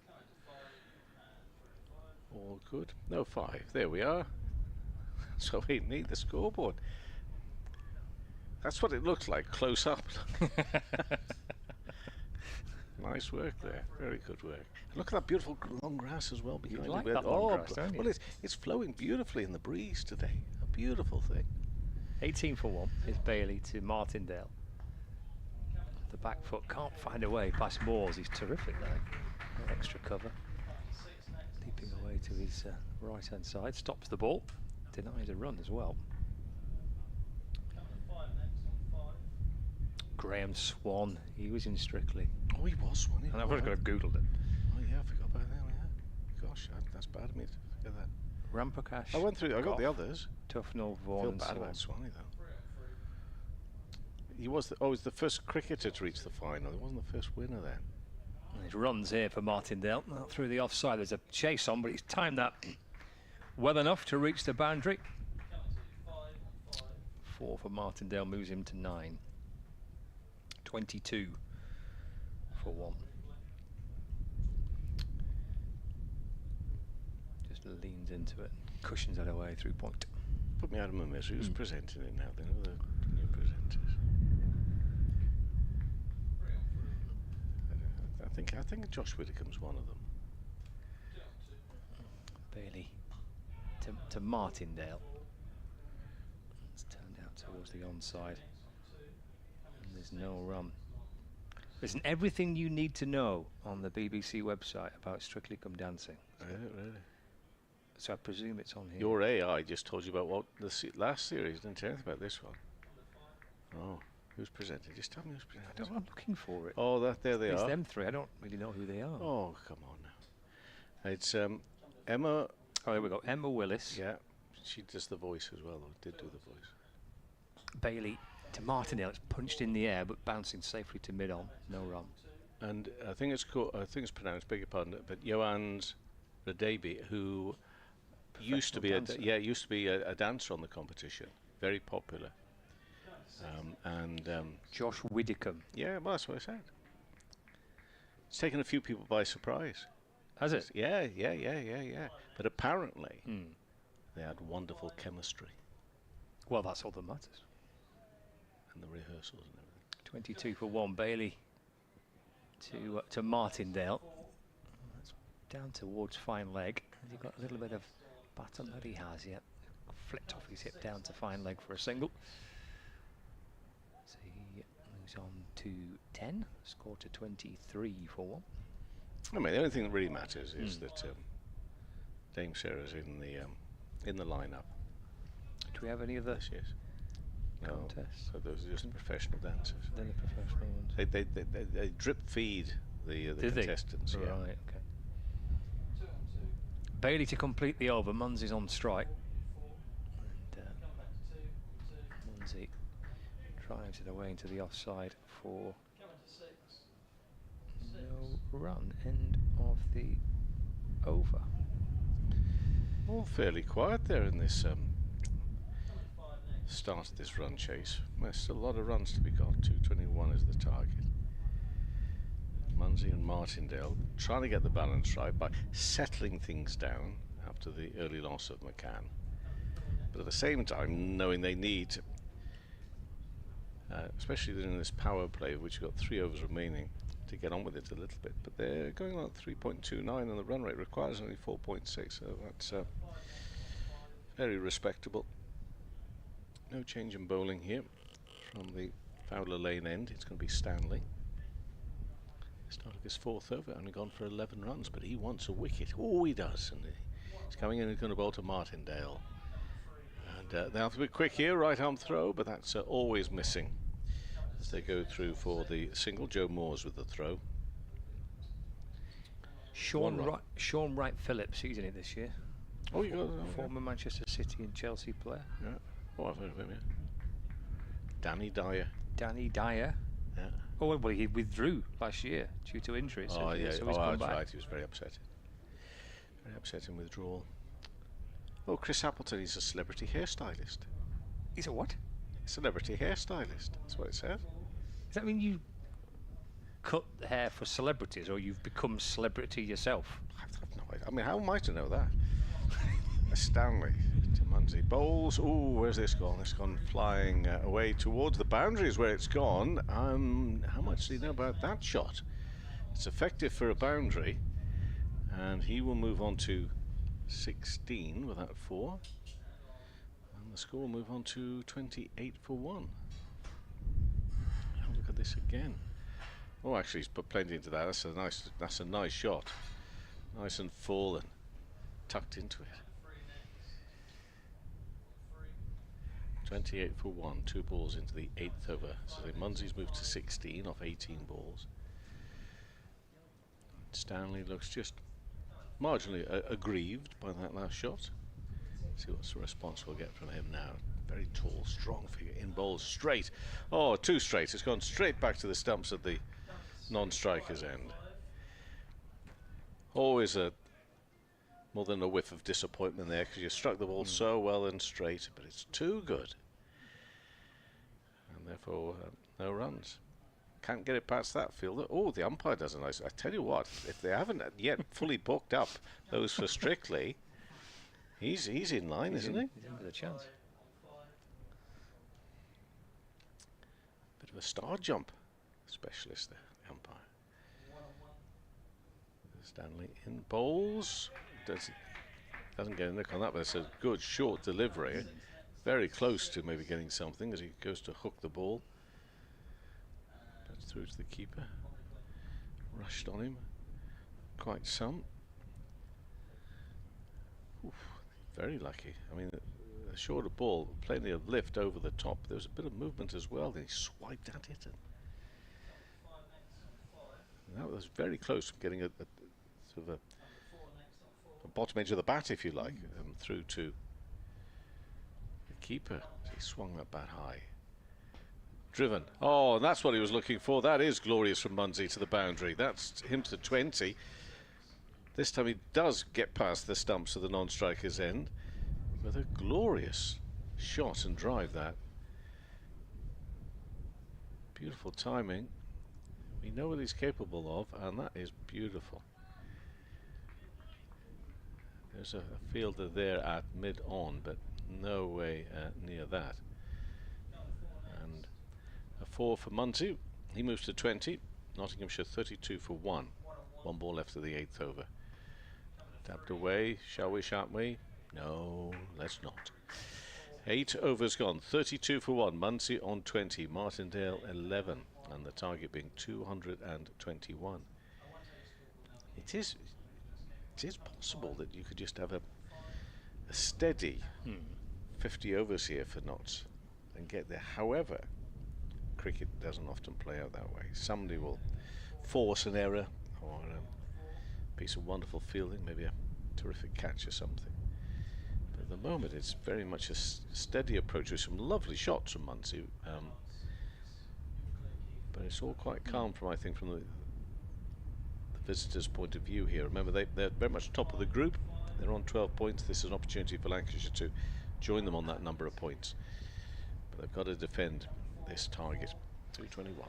Yeah, 4.5 an over required for Notts, which is pretty steady going, isn't it? I think Luke Wells mentioned in the first innings Lancashire probably going to have to bowl Nottinghamshire out here if they're going to win this game. And even with an early wicket. Notts Outlaws playing it nice and steadily here. Munsey and Martindale, just a little bit of a delay as the field is tweaked. I don't think there's any distractions with the batter on this occasion. Defended by Martindale, just drops it back down the pitch and there's no run. Some news which will be of interest to everyone, but former Nottinghamshire player Joey Everson is to join Sussex from Kent at the conclusion of this season. Such news has been announced this afternoon. He's a very handy cricketer, isn't he, Joey Everson? Bat, ball and in the field.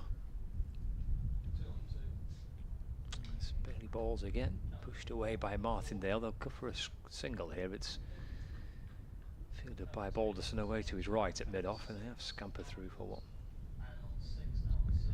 33 for one.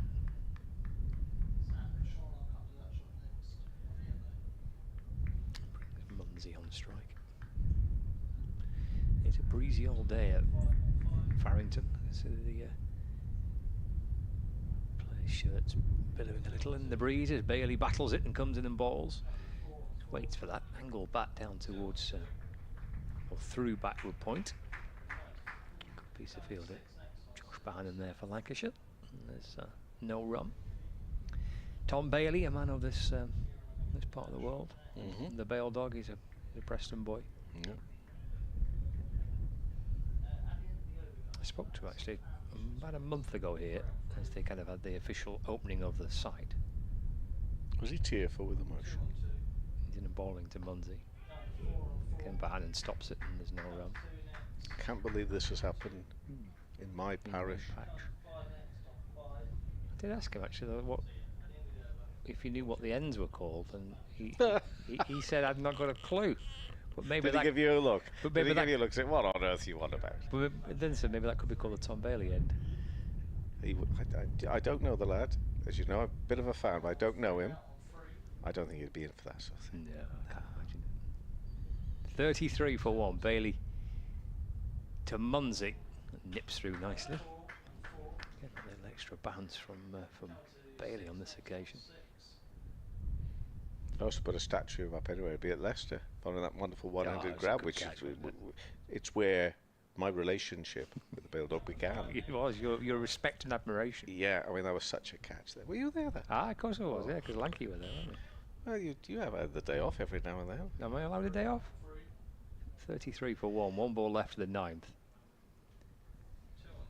Bailey's in and bowls. And, Munsey just trying to angle it away, but runs out to backward point, and Bohannon fields, and that is dot ball to end the over. I think just one coming off that. Thank you, Mike. One run coming off the ninth over. 33 for one. Martindale has 12. Munsey on 20. They've got some good quality seating there on the stand. I tell you what, they've slapped some sun cream on there a little, haven't they? Oh, and the hats. Brought their own tent. Have they stayed here since Tuesday? Did they put up the tent and? Oh, why not? Mind you, there's a bit of a breeze blowing. There's a few jackets around, aren't there? True, yes. A few caps. Well down. Yeah. Around it. A pint there. He enjoyed himself. Nice and quietly. Well, I tell you what, never mind the Suze, he's got to be careful. That chair looks a bit sinking into the ground. Did you see that? Martindale on 12. Oh, and he plays and he misses at that. Oh, that was a. Oh, it's been given us a wide. Balderson's looking back at that and he's thinking, really, umpire? I'd like to see that again, but we're not behind the bowler's arm. I may think, well done, umpire. Let's have a look at this. About to be the wrong side of the line here. Ooh, I think that's a bit harsh the way it. Well, where it pitched. Ooh, right on the line, but that's after it's gone. Oh, I'm not so sure. But anyway, we'll try and start the over again. This is in front of square on the offside. Runs out towards the boundary. Will it get to the rope? It will indeed. There's nobody further deeper there, so another 4 for naught. And it is starting to feel a bit settled. The boundaries are coming. Lancashire really struggled to find boundaries, didn't they? There was one period where they went for over after over, couldn't find the boundary, and Notts here are doing so. And Martindale, the latest there to have beaten the fielder through the line there. There are a couple of fielders there, perfect placement. So once it's past the infield, it's final over of the player. Yeah, player. What do I have to? Power play, and that's down to the third fielder down there. So they've put somebody on the boundary now. So. One, did they run one there? It hasn't ticked over on here, but the score moves to 39 for 1. So Martindale on 16. I think that might actually be 17, and this is Munsey back on strike. That's right. But it is 39 for 1, and Munsey is on strike. He's on 20 at the moment. And around the wicket, bowls, and there are a few look like desperate shots, aren't they, when they're playing and missing here.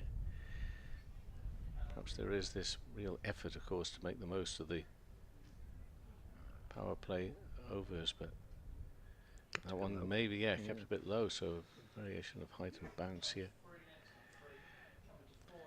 which doesn't help. So, next ball is dabbed away by Munsey, down towards the boundary. He will move to 21. So, in this over, just to confirm, there was a wide and there was 4. It's a wide and a single. I don't think that's right. No, this is right. Okay, apologies. It's accepted. Wide for 1.1. Okay, and this over from Balderson. 40 for 1. 2 balls left of the 10th over. And pushed, but no run to mid-on. It's a dot ball. And bearing in mind, this is quite a modest target they are chasing. This is actually turning into something that's really very good from Nottinghamshire, and lost the 1 wicket so far. Martindale 17, and he's facing now the left-hand Martindale. Where's that one gone? That has gone up to mid-on, and there will be no run to finish off.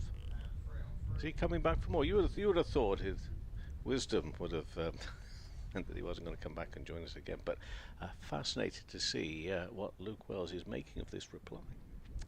So I shall move aside and let him come in and join you. Well, I suppose the worm would tell us that they're just a little behind, but as we've been chatting about, knowing what they need to get and having wickets in hand means that I don't think they'd be too concerned that has just dipped below. At this stage, 10 overs in, 40 for 1.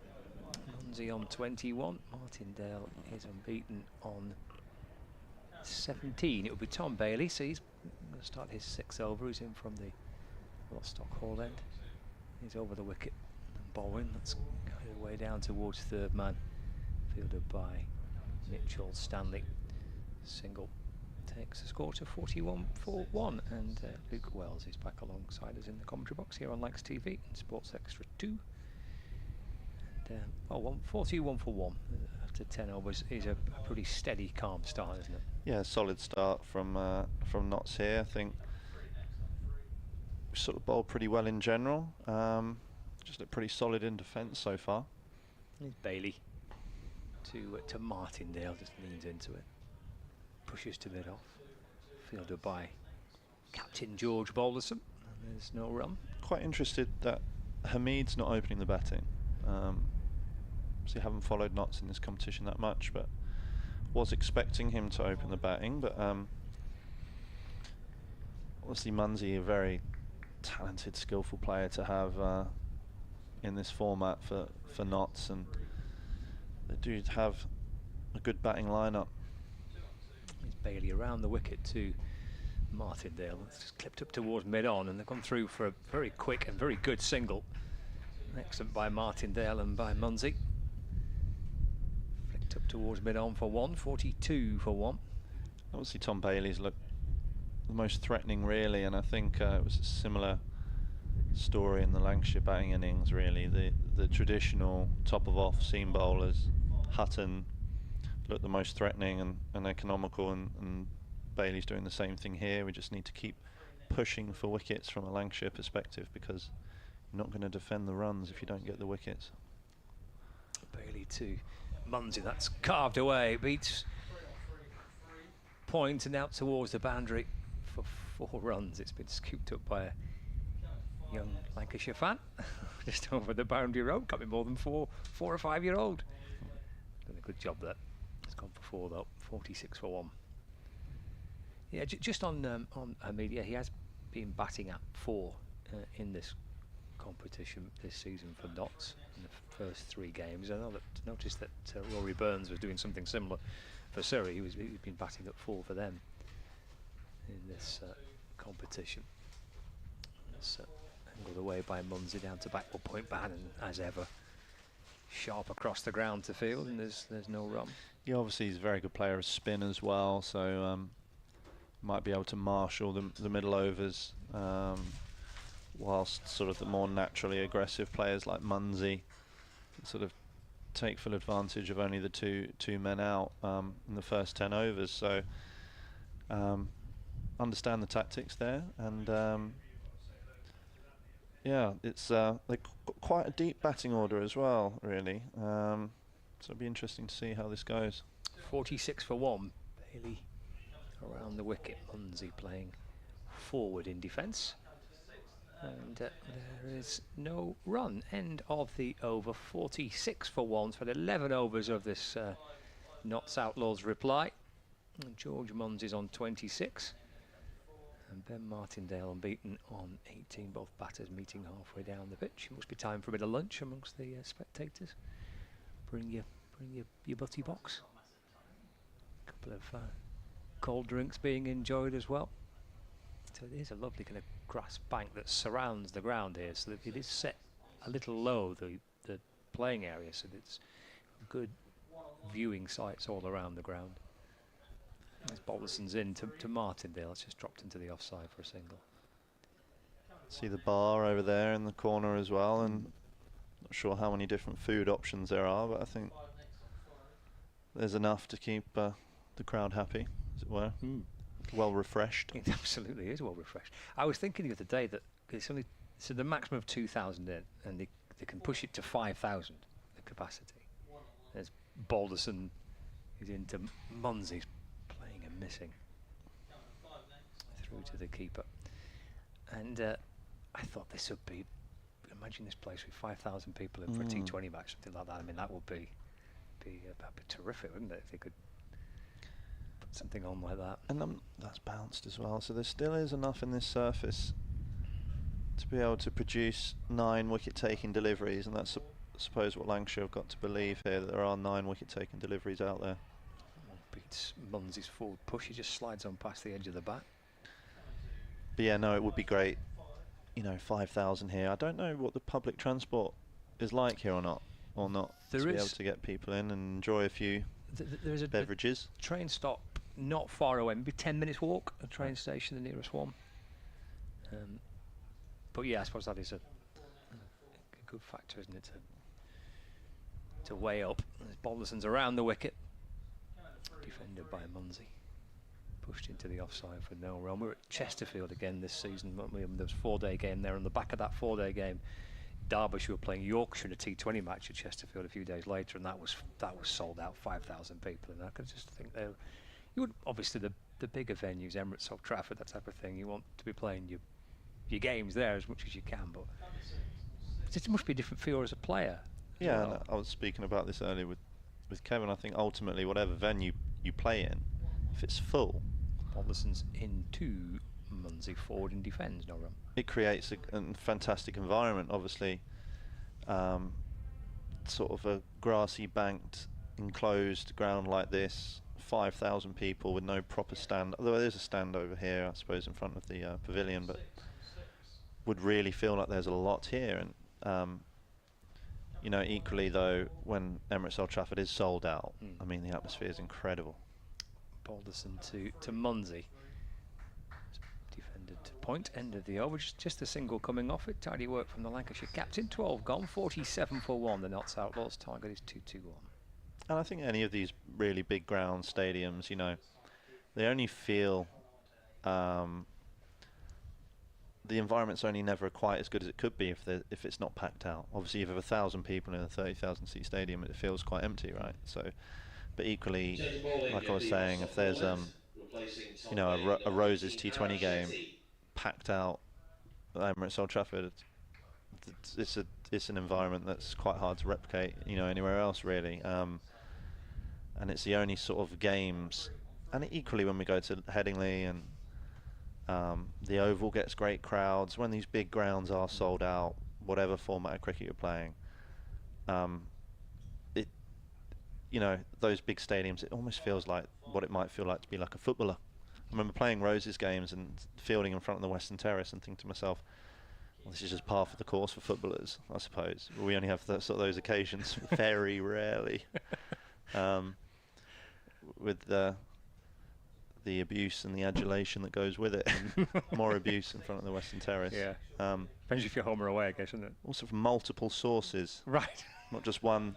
Sometimes you might just get one lone voice in a smaller ground. I don't know what's worse, really. Sort of blend into one, these bigger grounds. Is that Shetty for the first time? Off spin around the wicket, in and balls off the back foot by Martindale. That's played away through the offside for a single. Score moves on to 48 for 1. Yeah, important spell this actually in the context of the game. Obviously not spinners were pretty effective. Arav, very talented finger spinner, does have carom balls, different changes of pace, but I feel like his most important thing that he's going to have to get right here is his control. Sort of Patterson White did so well, he hardly bowled a bad ball, he held that length. Slight variations in pace, but nothing sort of too... It's defended by Munzi into the offside. There was no mystery, but he just operated at a seriously high level of skill, producing stock ball after stock ball. Munzi very much a reverse sweeper as well, so I wouldn't be surprised if he does go to options like that. Here's the sweep from Munzi, and sweeps that nicely away for 4, in fact. That's a deep backward square leg, and that brings up the 50 for the Notts Outlaws. 52 for 1, halfway through the 13th over. Key wicket for Lancashire here, Munzi. I think he can score at a rate, he can kill the game pretty quickly here, because if he gets away, gets scoring quickly, could produce a scenario where the batsman coming in need only 3 and over, and he is a very good player of spin, so interesting. The angles that away down towards backward point. Through for 1. And batters who are really good sweepers of the ball are incredibly difficult to bowl at as a spin bowler. Because very often you can bowl your absolute best ball and still get swept away, and you think you're in the game because you can think to yourself, oh, if they miss that, then it's cannoning into the stumps or LBW, but invariably they don't miss it, hence why they're good at the shot. So Shetty balls a little bit fuller than the last delivery. Martindale's defending, and there's no run. Especially guys who can sweep both sides of the wicket. You know, the Lancashire team, Keaton Jennings, very good at that. You know, England, Ben Duckett can be incredibly hard to bowl at, these types of players. There's a reverse sweep from Martindale, gathered by Rocky Flintoff. Nice work on the boundary, just a single in the end. Maybe hoping for more from that. End of the 13th over, 54 for 1. Munzi has 31. Martindale on 21. Here at the old Farrington Cricket Ground. Just some thoughts on Shetty and his bowling in particular. He looks like a off spinner, but with a bag of tricks. Is that fair? Yeah, no. He obviously, stock ball's an off spinner. He does have the carom ball as well, which is a very rare skill to have. Balderson to Martindale. It's punched down the ground, stopped by Marcus Harris, but through they go for 1. And I remember hearing about his injury earlier on in the season, and it was his right thumb. It got shattered and broken into 3 places, and in order to bowl the carom ball, it is basically your thumb required, because it's a flick off the middle finger or the third finger. I think he bowls off the middle and the thumb. So worried about his future ability to be able to bowl that, but so far so good. Balderson around the wicket to Munzi. Chopped away to Bohannon at point, and there's no run. So yeah, there's not many bowlers who can sort of bowl that ball, especially in English cricket, with much conviction, really. Seems to be much more Afghanistani subcontinent spinners who bowl balls in less traditional ways, using their thumb. You know, Rashid Khan using his thumb to bowl googlies, and Arav bowling it with carom balls. It's a different way of bowling the ball. Just bounces on Munzi from Balderson around the wicket. Again, another example that there's still plenty in the pitch here. Balderson's not your Mitchell Stanley type, but still got that one to lift. Feels to us like this pitch is rewarding the basics. And I remember this was spoken about. George himself spoke about this pre-match in the huddle. I was there talking about trying to bowling the basics as well as possible, delivering the basics as well as possible. And the pitch is rewarding that. In balls again, and Munzi carefully forward and defending. Covers up into the offside for no run. It's not the type of one-day game where you need to go to your slower balls, to your Yorkers, you know, to these different variations. It's going to reward you for being able to be as consistent as possible on that top off stump. It's 4-day lengths, 4-day areas, and challenging the batsman to try and hit you off that good area. Balderson to Munzi. That's just turned off his pads down towards fine leg for a single. 56 for one, and I guess someone like Balderson's a great example of that on this type of pitch. Absolutely. I mean, Balder's great strength with the ball is that he keeps it very, very simple. He doesn't think too much about different variations. He bowls a natural wobble-seaming delivery, and any variation he does have is more natural variation according to how it comes off the seam. Into Martindale. That's flashed down to fine leg where Shetty fields. Single for Martindale, so he's on to 23. It's the end of the over. What have we had now? 14 gone. 4 bowlers used so far. Bailey and Stanley through the power play, bowling the 10 of those power play overs between them. Balderson's bowled 3 overs for 11. Shetty just starting out into a spell here, 1 over for 7 from Lostock Hall then. So 14 gone, 57 for 1. And interestingly, at this stage of the game in Lancs's batting innings, Lancs are ahead of the game at this stage. They were managing the conditions really, really well, capitalising on the bad ball before the wickets sort of stunted any progress. And then the spinners in particular, Ahmed and Patson White, really turned the screw. So how they negotiate the spin here. Shetty's in and bowling. He's down on one knee appealing, and he gets the LBW as well. Martindale's gone for 23. Shetty strikes for the first ball of his second over, and the Notts Outlaws lose their second, 57 for 2 at the start of the 15th.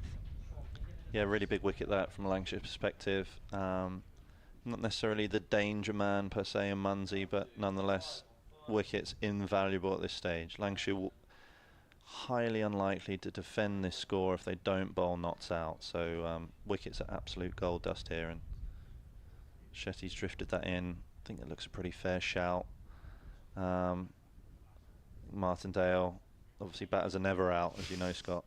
He might be thinking or hoping that the umpire would think that that was sliding down the leg side, but it's full, it's hit him low down on the shin. I don't think he can have too many complaints about that, to be honest with you. Good bit of bowling. Nottinghamshire batter number 99, Hasib Hamid. Here comes the captain in at 4. Hasib Hamid. It's a 57 for 2. Nice for Shetty to strike nice nearly, isn't it, as well, at the start of a spell? Because he's probably going to have to bowl his 10, isn't he? Well, almost certainly will bowl his 10. Yeah, good game so far for him. Competing well. Interestingly, it wasn't so often when you see balls spin previously in the game, in the innings, you assume that it's very often the one that doesn't spin that gets the wicket. Obviously that just sort of drifted in, but to be honest, it sort of looked like he just missed a straight one, to be honest with you. So you're trying to force it up the ground. Again, this is probably the key partnership, to be honest, in this chase. Two really experienced players, extremely different types of players. You know, as Lancashire people, you'll know Hasib Hamid very well. Class player, especially in the red ball format, but in this format, very much one for marshalling the innings, finding the gaps, rotating the strike. Good player of spin. he'll be looking just to tick it over with ones and twos. Shetty's over the wicket to Hamid, who reaches for that, works it away through the offside for a single. 58 for 2. Yeah, Lancashire's, well, they've got 5 bowling options, Lancashire. Shetty, Balderson, Blatherwick, Bailey and Stanley. Notts having 6 options, and then the 7th with Freddie McCann bowling a couple as well. Shetty to Munsey, just chopped away into the offside. Dot ball as Bannon stops it. Yeah, obviously not having the second spinner. Obviously on the face of it looked like that worked in Notts' advantage in their bowling innings. Shetty to Munsey does get this one away.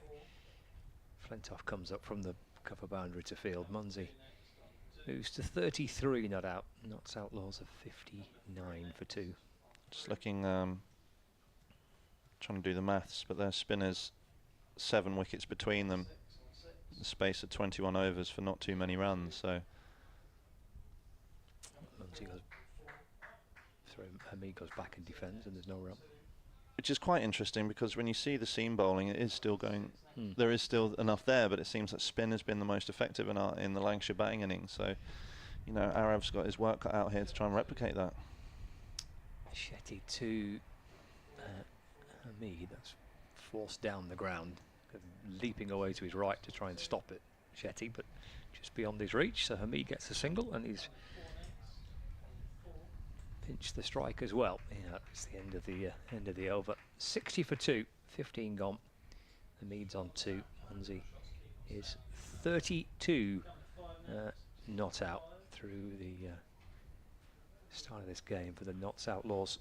I don't know whether Kevin touched on it or not, but with you, Luke. But how? I mean, we had you in the tent at Blackpool for a championship match for a couple of hours the other week, which was lovely, and you said things were progressing nicely for you then. Things progressing nicely for you now? Yeah, I think it's a slow burner, shoulder rehab.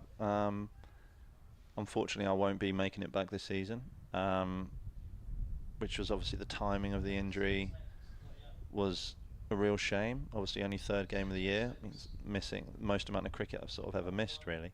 It's Balderson to Hamid. How's that one to go through? But over the last sort of month is where it's sort of made significant progress. Sort of day-to-day mobility of the shoulder feels nearly back to sort of normal. Okay. However, getting the strength and stability back and range of movement back in order to take the field, unfortunately, is a process that takes a long time. Balderson to Hamid, just defends the top of his off stump and drops it into the offside for no run. Shoulders are complicated joints. Obviously, they're one of the most flexible joints in the whole body, and obviously the traumatic experience of having it dislocated out of socket for over an hour, put back in emergency sort of A&E physio, and then surgery about 3 weeks or a month or so after that. Sort of delays recovery even more, but obviously in the long run it's definitely the best thing for it. Balderson to Hamid, just leans into it, plays a lovely shot. That'll be 4. I said with little confidence now, yeah, it just reached the rope for 4, but it probably deserved it. It was a gorgeous looking shot from Hamid. Classic Hasib Hamid, that wasn't it really? 64 for 2. I've seen him play that shot a few times for Nottinghamshire and for Lancashire previously as well. Yeah, George is missing his length there, too full. They put the slip in, they brought the cover boundary rider up into the ring to try and put pressure on Hasib, as they know they need wickets, but just missing his length there. In 2, Hamid plays forward and defends, just calmly tapping it away into the offside for no run. And you'd probably say that Hasib is one of the best defences in the county game at the moment, so he would back his ability to deal with sort of the seam bowler in particular's best ball. You can see an example of that there. Big stride forward, late, dead straight bat, head over the ball.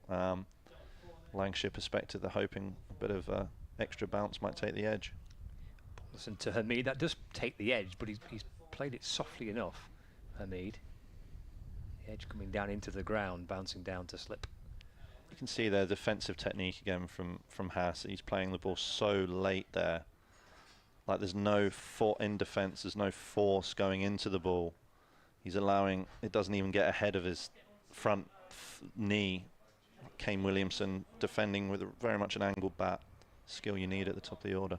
Balderson to Oh, he's Hamid, and he's bowled him. Oh, he's got one to come back and keep a fraction low. And it's done for Hasib Hamid. And Balderson strikes, and Lancashire needing wickets have got themselves another. 3 down now, the Notts Outlaws. 64 for 3, 16 overs gone. Yeah, that definitely kept on the lower side. There, I don't know if it nipped or not sideways, but it definitely trapped on the crease, but it did keep low. Yeah, that's hit sort of third of the way up off stump there. We're just saying we needed Lancashire point of view in order to remove somebody with a defence as strong as Hasib Hamid. You just realistically need it to potentially misbehave or deviate, and there's not many people surviving that ball, to be brutally honest. Again, from a Lancashire perspective, sort of there has to be a belief that there are 7 wicket-taking deliveries out there. And it makes for a fascinating game because you may never fully feel in and settled on this wicket. Munsey here is playing well so far, but you know the ball is still beating the bat on quite a regular basis. Means that run chases, although low scoring, in terms of the modern game and modern standards, 220 is not a big score, but when conditions are such as they are today, it does make for quite a nervy run chase with always a ball and potentially a ball with your name on it. The way that Daniel Bell-Drummond battered on Tuesday, the approach that Lancashire had in their run chase, the way that they started as well, would suggest it's fraught with a bit of danger, isn't it? From time to time. Shetty's into Munsey. That's just dropped into the offside for 1, 65 for 3. And Munsey moves on to 34. We're in the 17th over. Cal Varenne is the new batter, heading out to join George Munsey. So Lancashire are in the wickets here. They've prized out 3 so far. They have to keep chipping away. 2-2-1 is the target for the Notts Outlaws. Is Shetty in bowls, and that slides on past the edge of the bat. Varenne on the front foot, rocking forward, and the ball just skimming past the edge. Great length there from Arav. I think that's sort of his absolute key and focus on this pitch today, is nailing that length. Ingham balls once more, play back towards him. And Varenne off the mark. I think that's what their spinners did so well.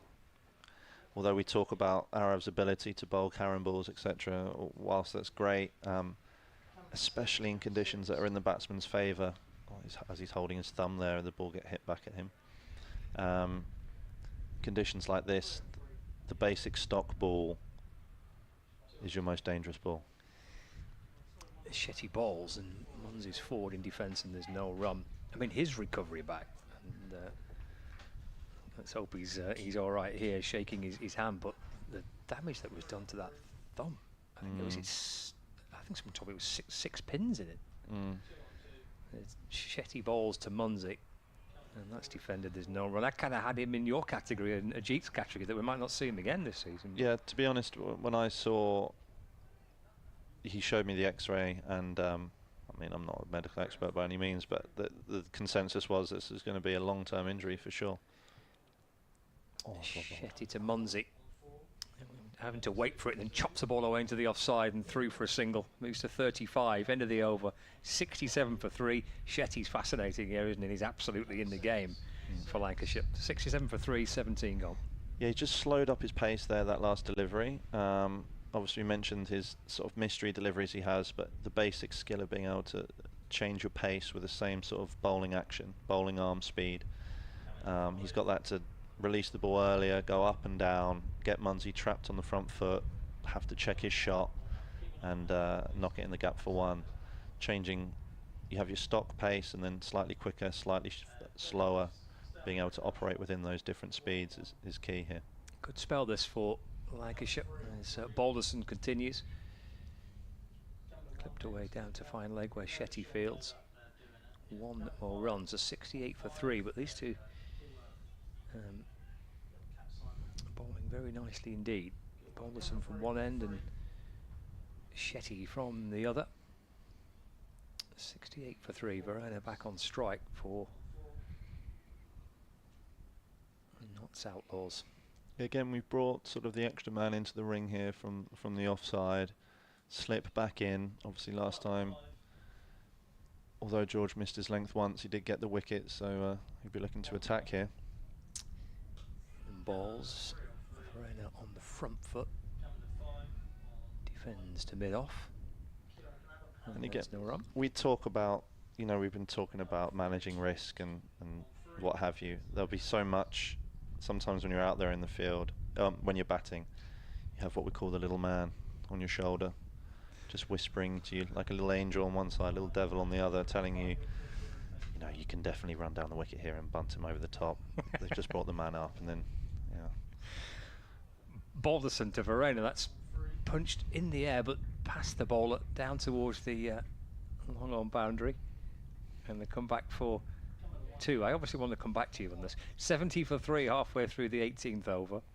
So you're going to tell me you watch me do it every now and then, Scott? No, absolutely. No, I'm offering no opinion I never whatsoever. listen to the devil ever on my shoulder. Right, that was my question. Yeah, who you turning to most?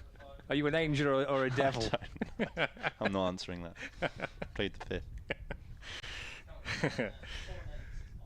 I've seen you look to that devil a couple of times. 70 for 3. Here's Balderson back in and balls again. That's kept out by Verena and squirted away into the offside for no run.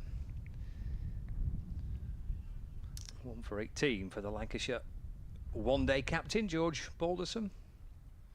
Yeah, holding that length key a couple of times. You know, Verena, international quality player. Another huge wicket for Lancashire to be able to prize out here, and obviously best to get him sooner rather than later. Just holding that length. Jordan not too full, don't go searching looking for a magic ball, just basic stock delivery, let the pitch do the work.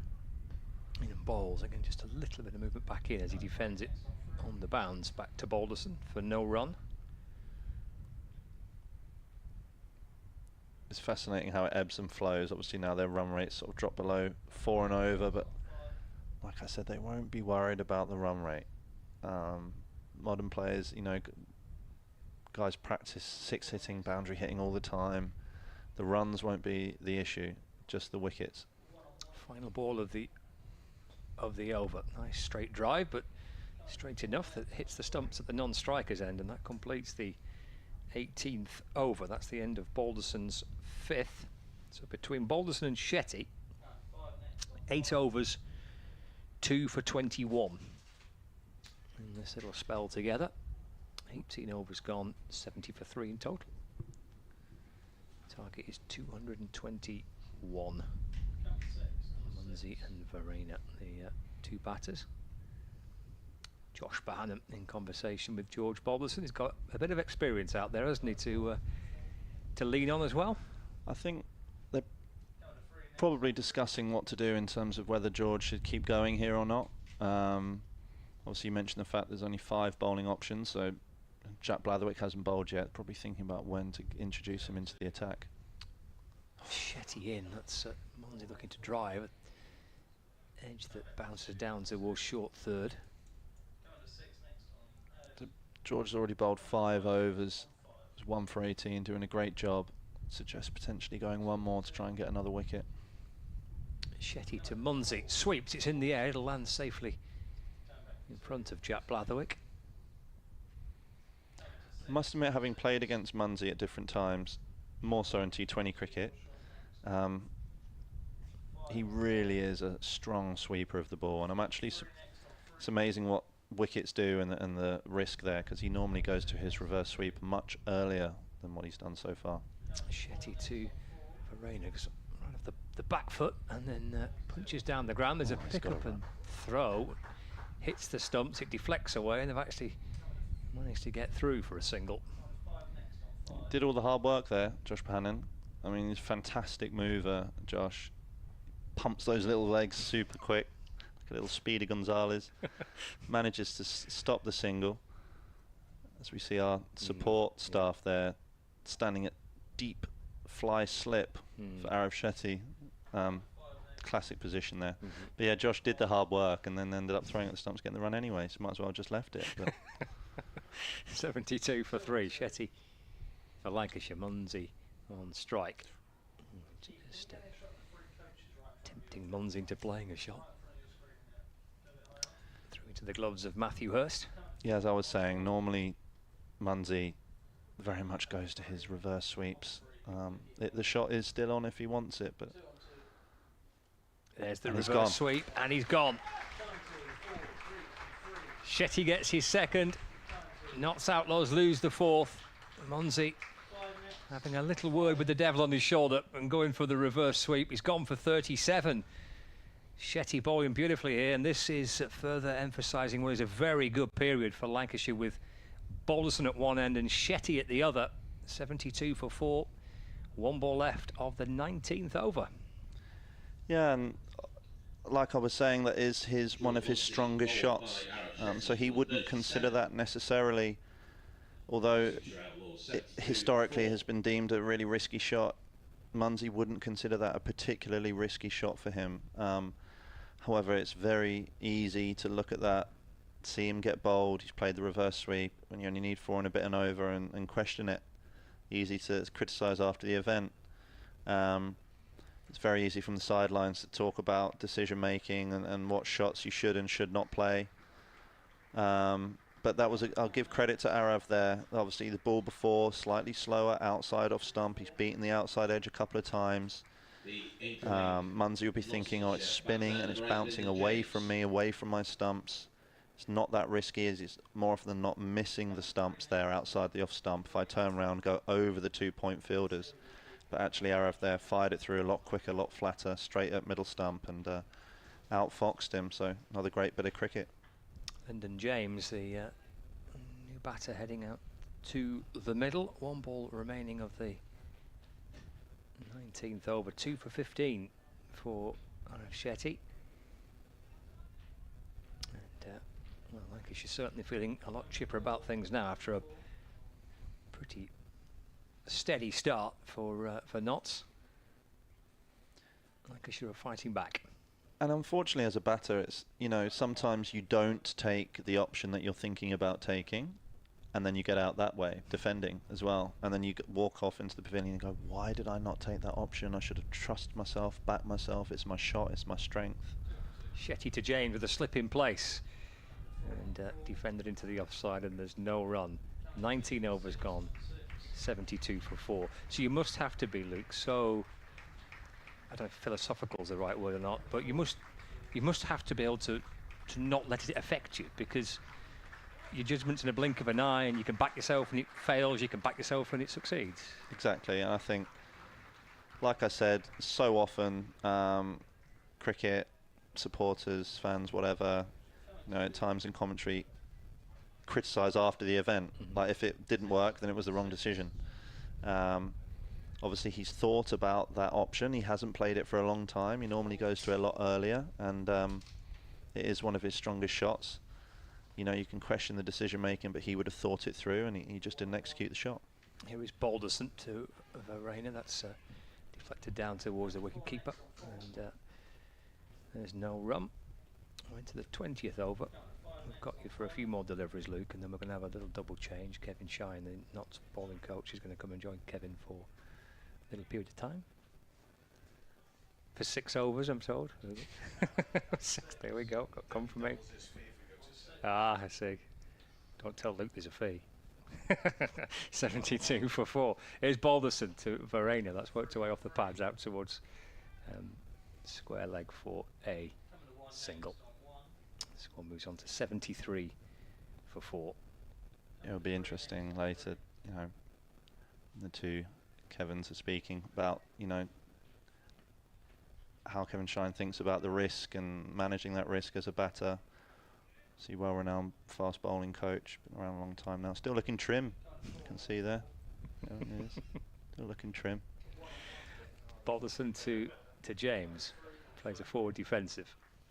Just pouncing down to Josh Bohannon, and there's no run. That's always an interesting side of things from a coach's point of view, trying to work out how to communicate to players, what messages you're sending them in terms of what risks are, as a team, more acceptable than others. So it's really always an interesting dynamic. Ultimately, you just want to, whatever you do, don't mess it up. Balderson to James. That's defender back to George Balderson. There's no run. It sounds so crass, but ultimately, I remember Dame Villas talking to me about this type of thing, and in general, he didn't use the word "don't mess up." I won't fill in the blanks, but he said, "Do whatever you want. Do whatever you want, Wellesley. Just don't mess up." And I think that gives a sort of sense of clarity that, you know, it sounds so crass and whatever, but in reality, Balderson to James, driven away. And there's no run. It allows you to think, you know, in terms of that philosophical nature you're talking about, that yes, you're not always going to get it right, and whatever decision you make, if it goes wrong, you're going to get criticised. It's the nature of the game, the nature of the sport. So having trust and faith in your thought process, making sure you've done the work in the nets and trying to deliver that game under pressure is ultimately what it's all about. And there Arav came on top. Balderson to James. That's clipped into the onside. That's an excellent stop by Joe Moores at mid-wicket, and that's a maiden for Balderson. Thank you, Luke. Superb work. 20 gone. Maiden over for Balderson, continuing a very fine little spell this for Lancashire. 20 overs in, 73 for 4.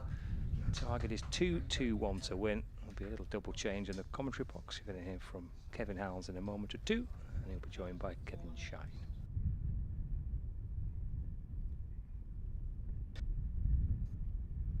Thank you very much, Scott.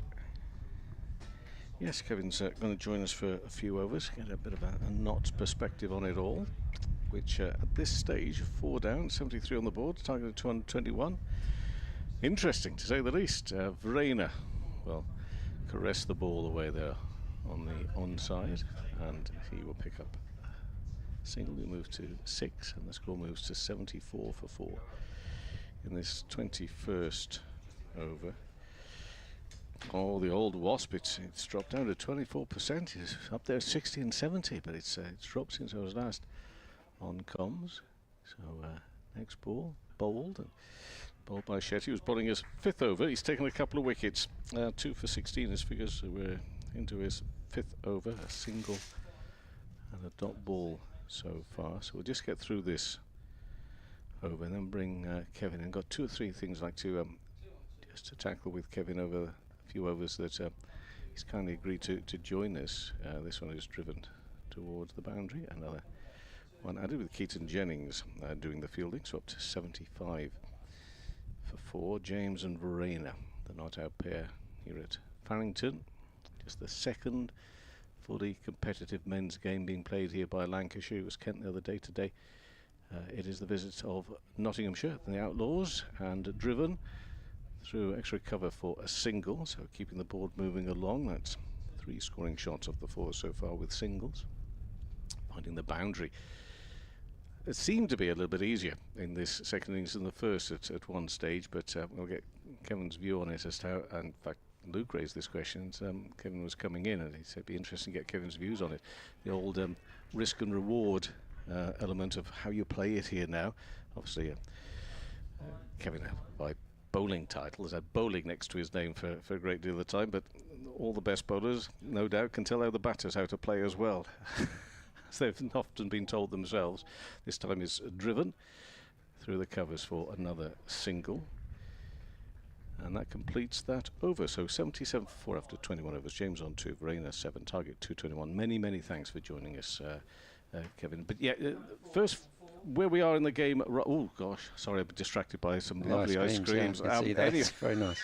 Back to the cricket. How do you see it at the moment, please? That is tight, isn't it? I think Lancashire have come out and bowled very well.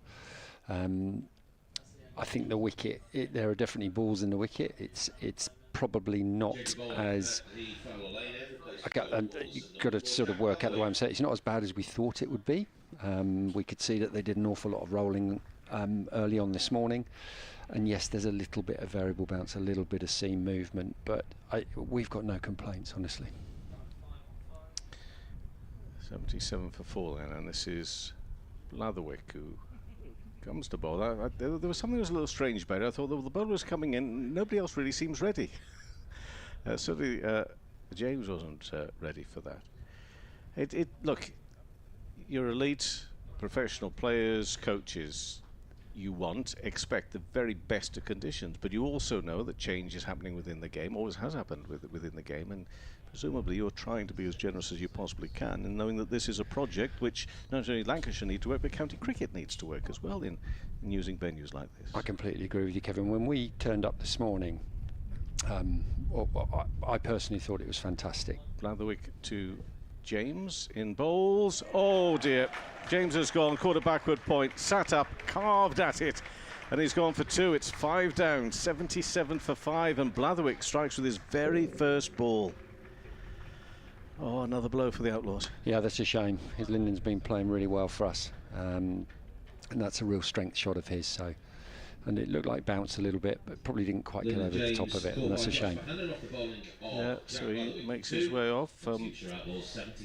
It was. I mean, the early loss. There was that early wicket which fell, but seemed to get going again. But I guess as you are going to be very complimentary or whatever about this venue, I'll just quickly get your thoughts on that again. I suppose there is an element throughout the day that no batter ever will feel very comfortable out there. No, and as I said earlier, there's probably a ball in it. It might seem might bounce a little bit more, a little bit lower. That's just, it's a brand new wicket, and I've been told that it's the Old Trafford loam or whatever they call the soil. Sure. And let's face it, I still think that's the best wicket in the country. I genuinely used to love bowling there when I played. And I just think the whole concept behind this centre is so good. I mean, it's modern, it's up to date. The playing area is fantastic for spectators because you almost just sat on a little bit of bowl, aren't you, looking down? I love the banks. It's really nice in the banks. It looks very relaxing. But from a player's perspective, you've obviously got your nutrition. There's a really nice gym in there. I haven't been down to the sort of ground floor, but they've probably got some decent recovery facilities.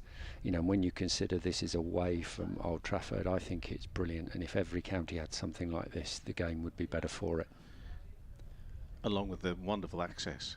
Yes, well, it seems it was wonderful getting in. Whether it be wonderful getting out, which is always the big test. But yeah, well, I'm pleased. I'm pleased you're pleased. Patterson White, though, you'll be wanting a bit of a recovery here, though, from your batters. Can I just move you on then to that thing that Luke was also talking about, and he wanted us to throw in this question to you about how you do go about this as a batting unit, because there is that element of danger, I suppose, uncertainty, because of the pitch, but also it's never easy chasing it. It seems a very small, modest target. How do you go about it? Well, I mean, this is a game of courage, and I'm not necessarily talking about courage being able to take blows on the body. To Patterson White, beg your pardon, no run. Go on.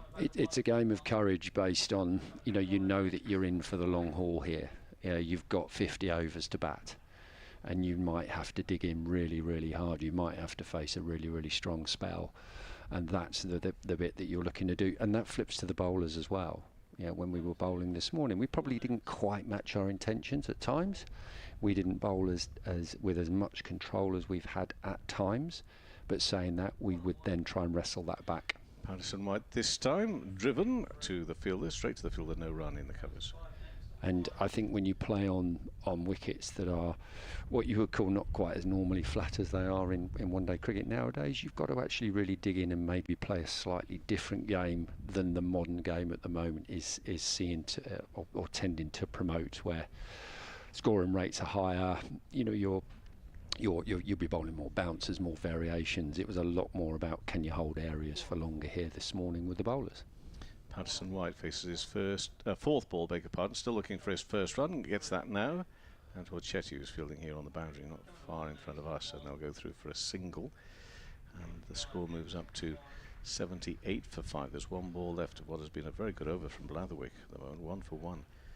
His figures currently read. I mean, this is the most important game because it's the game you're playing now, but just a quick assessment of your bowlers the other Tuesday there at Trent Bridge against Leicestershire, where I thought they were on the money myself. I thought there was a wonderful display.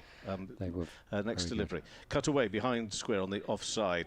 Runs down towards the boundary. There should be a couple of runs. There is. So 2 more to Verena. He moves on to 9, and the score is 80 for 5 after 22 overs. So target 221. Just a brief word about that, because it did leave me at times thinking, Leicestershire are really struggling here. Is it the bowling? Is it a little bit to do with the surface, or they're struggling to get the pace of the surface? But after it all, you looked at it and thought, that was the bowling, was it not? So I'm going to say this because I'm a bowling coach. Remember, Kevin, when bowlers start the game, when you manage to keep run rate down, you manage to really, really constrict the runs. That's down to good bowling, and it was. So we go over the bowling, obviously. As soon as we finish the innings, I'll be going through. I'll try and review it 1-to-1 with our bowlers as well. You're always looking for ways to get better, and then you give them the honest feedback from what you've seen. Remember, we don't play the game anymore. Our job is to observe it and give some information. Hopefully, they can take. And I thought that day was almost your textbook type of game. Shetty to Patterson White. Patterson White defends that. Just a quick word about Patterson White. He's been released for this game, at least by the 100. He's back in the team. Has, as Dylan was the other day. That's as right, well. Yeah. So if I go back to that, we were in the power play, we took wickets, and then in the middle overs we took wickets, and then at the end we had really good plans and we executed. And the wicket and carved behind square on the offside. And and I've seen quite a few games already this competition this season, that and Leicestershire were the case in point on Tuesday, and it was the same for Worcestershire yesterday, the game I saw them against Yorkshire, when they did try and batting play the more expansive shots, as this one is carved away for just a single there on the offside. They were losing wickets, and you could just see that made them so tentative and uncertain, seemingly, from my side of the boundary as to how do we now play this. Yeah, and once again, you're trying to, there's a number of things you're looking at, which is conditions, how well a bowler's bowling, what's the pressure that's being exerted, what's the situation in the game. There are all those sorts of things. So when I talk about the courage to play the game, it's also courage, but it's also quick thinking and making the correct decisions for all of those different facets of the game. Shetty in bowls again. I think he might have got something on that just to stop it running away too far. So it's a single and nothing more. 82 for 5. And I'm a huge fan of 50-over cricket, having worked in this competition since I came to Nottinghamshire. You get your younger players exposure to a much higher pressure than sometimes they would have had. So Shetty with 2 balls left of this over, bowls now, and I thought initially he was looking to cut that square. He's driven it actually quite firmly just up to Keaton Jennings at long off a single. So you find out a lot more about them, and they get a chance to play with people like Brett Hutton, Haseeb Hameed, Ben Slater. So there's a lot of experience around them, and actually it's the cold hard, this is what you have to do to be a pro, and these younger players accelerate their development very quickly. And we are noticing, I'll come back to that in a second, Verena on 10 round the wicket in bowls and tucked away onto the onside again. It'll be a single, but that's good. Just got to be mindful of this wickets column at the moment as well, as the board just keeps moving along.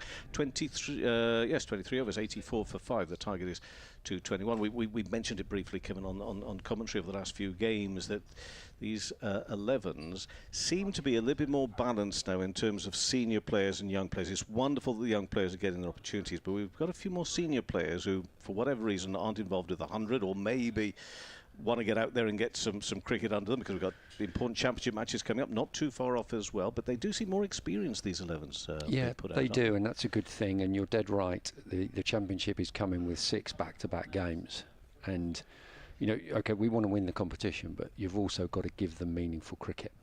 Verena on 11 with Blatherwick. Bowls his second over, took a wicket. First ball of his first over. So 84 for 5 it remains. The fact around the training, so obviously people like Brett Hutton, Ben Slater, Haseeb Hameed won't play much cricket, really highly competitive cricket from the beginning of the T20. So you're obviously trying to keep them ticking along with practice, but this now, 50 over cricket is really hard.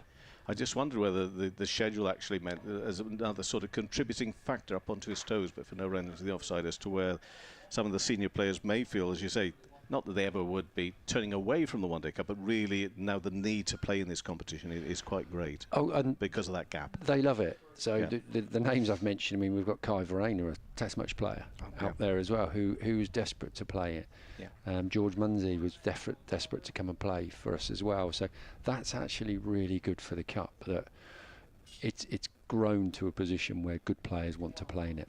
Brilliant. Blatherwick bowls, put his toes down here towards third for a single, and another one. And you're happy with these singles? You're happy with the ball just moving along here, right? Got to keep ticking it along, haven't you? You've got to get tipping it, because once again that pressure, and we're looking at the run rates at the moment. Run rate required 5.13. We're going at 3.62s. We know the way the modern game is, that can change very, very quickly. But you've got to just keep creeping with the game. Yeah. So back to his mark again, Blatherwick. Midway through his second over, it's midway through the 24th over. Kevin Shine, bowling coach, coaches with Nottinghamshire Championship winning side of last year. They want to repeat that again, but right now their mind is on the One Day Cup, and that's right on through. They go through for another 86 for 5. I'm not too sure if it's talked about or not in the dressing room, but I know there'll be lots of Nottinghamshire supporters who would love to see you in a One Day Cup final now at Trent Bridge, which it's been at for a few years. To perform and we would love to be in it. Bet, and we've got Paul Franks now as head coach, who's doing a great job. And Paul is knots through and through. Just a bit. Verena on 12 in bowls, and defended really more than anything. Can't find a gap there behind the square, so no run. So he's very passionate about it. We're all passionate about it. We really enjoy this competition, and once again it's your senior players and your younger players coming together. You're learning how to win games of cricket. You're learning how to develop cricketers into match-winning performers, and obviously to get that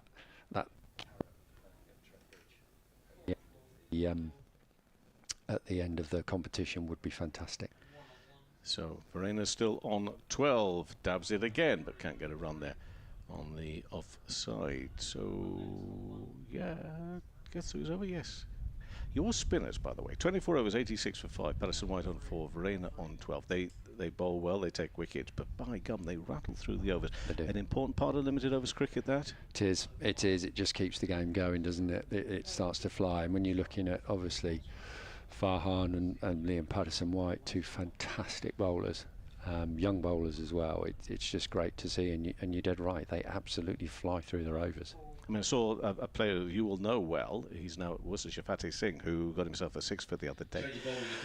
And in that circumstance, and it was against Derbyshire, wasn't it? It was the opening defence of Worcestershire's competition this season. It was last Friday. But one of the things, and whether Derbyshire would agree with me or not on this, but because not only were the wickets falling, but he kept coming at them so quickly, it did seem a little like rabbits in the lights, because there was no holding up the pace, to the point where I thought, well, I think if I'm the batting side here, I might try and slow it down myself a little bit, because I'm sure that was all part of it. The fact you just kept coming at them. Yeah, definitely. You'll speed the game up, won't you? I mean, it's a huge tactic in any game, isn't it? Whether you can speed it up or slow it down. Well, controlling the pace of the game, isn't it? Defending absolutely. the start of this next over from Stanley. Are you okay to talk about opposition bowlers? 'Cause Absolutely. there's a lot of talk about this man, isn't there? Oh, he's got a lot going for him, hasn't he? He's tall, he's fast, he's skillful. He's got a hell of a lot going for him. No, I really enjoy watching him bowl. I saw him for the first time when he was at Worcester, actually, and he was very, very impressive there. I'm glad England have got hold of him, and you got Troy Cooley and Neil Killeen, two fantastic fast bowling coaches, who, along with Kabir Ali, Stanley bowls and driven for no run into the onside. Who's a fantastic fast bowling coach. I'm sure we'll get the best out of this lad. Troy Cooley on the ground today, I saw this morning. Yeah, Neil Killeen, both here today. Both of them, yeah, okay. Yeah, good stuff. This idea of Brett Hutton being what, a bowler user at the start of things, but not necessarily at the end, or is that just talk that is not actually true? He seems to be so used a lot right at the top, and do you use him so much at the end of Sorry, Kevin, you're talking about Brett Hutton. Brett. Yeah. So Brett, obviously, if you look at Brett's skill set, it's incredibly accurate, lots of movement, good bounce. That's how he gets his wickets in Championship cricket. He's super skillful. But no, we don't discount Brett at the death, and he practices his death skills as well. Right. But it just so happens, we'll use some of the younger lads in there as well, and Haas will go who he feels is right for the particular time. But we definitely do use Brett's skills up front to try and take wickets early on. 87 for 5, midway through the 25th over. Stanley here, bowling to Verena. Verena's on 12, not out at the moment for the Outlaws.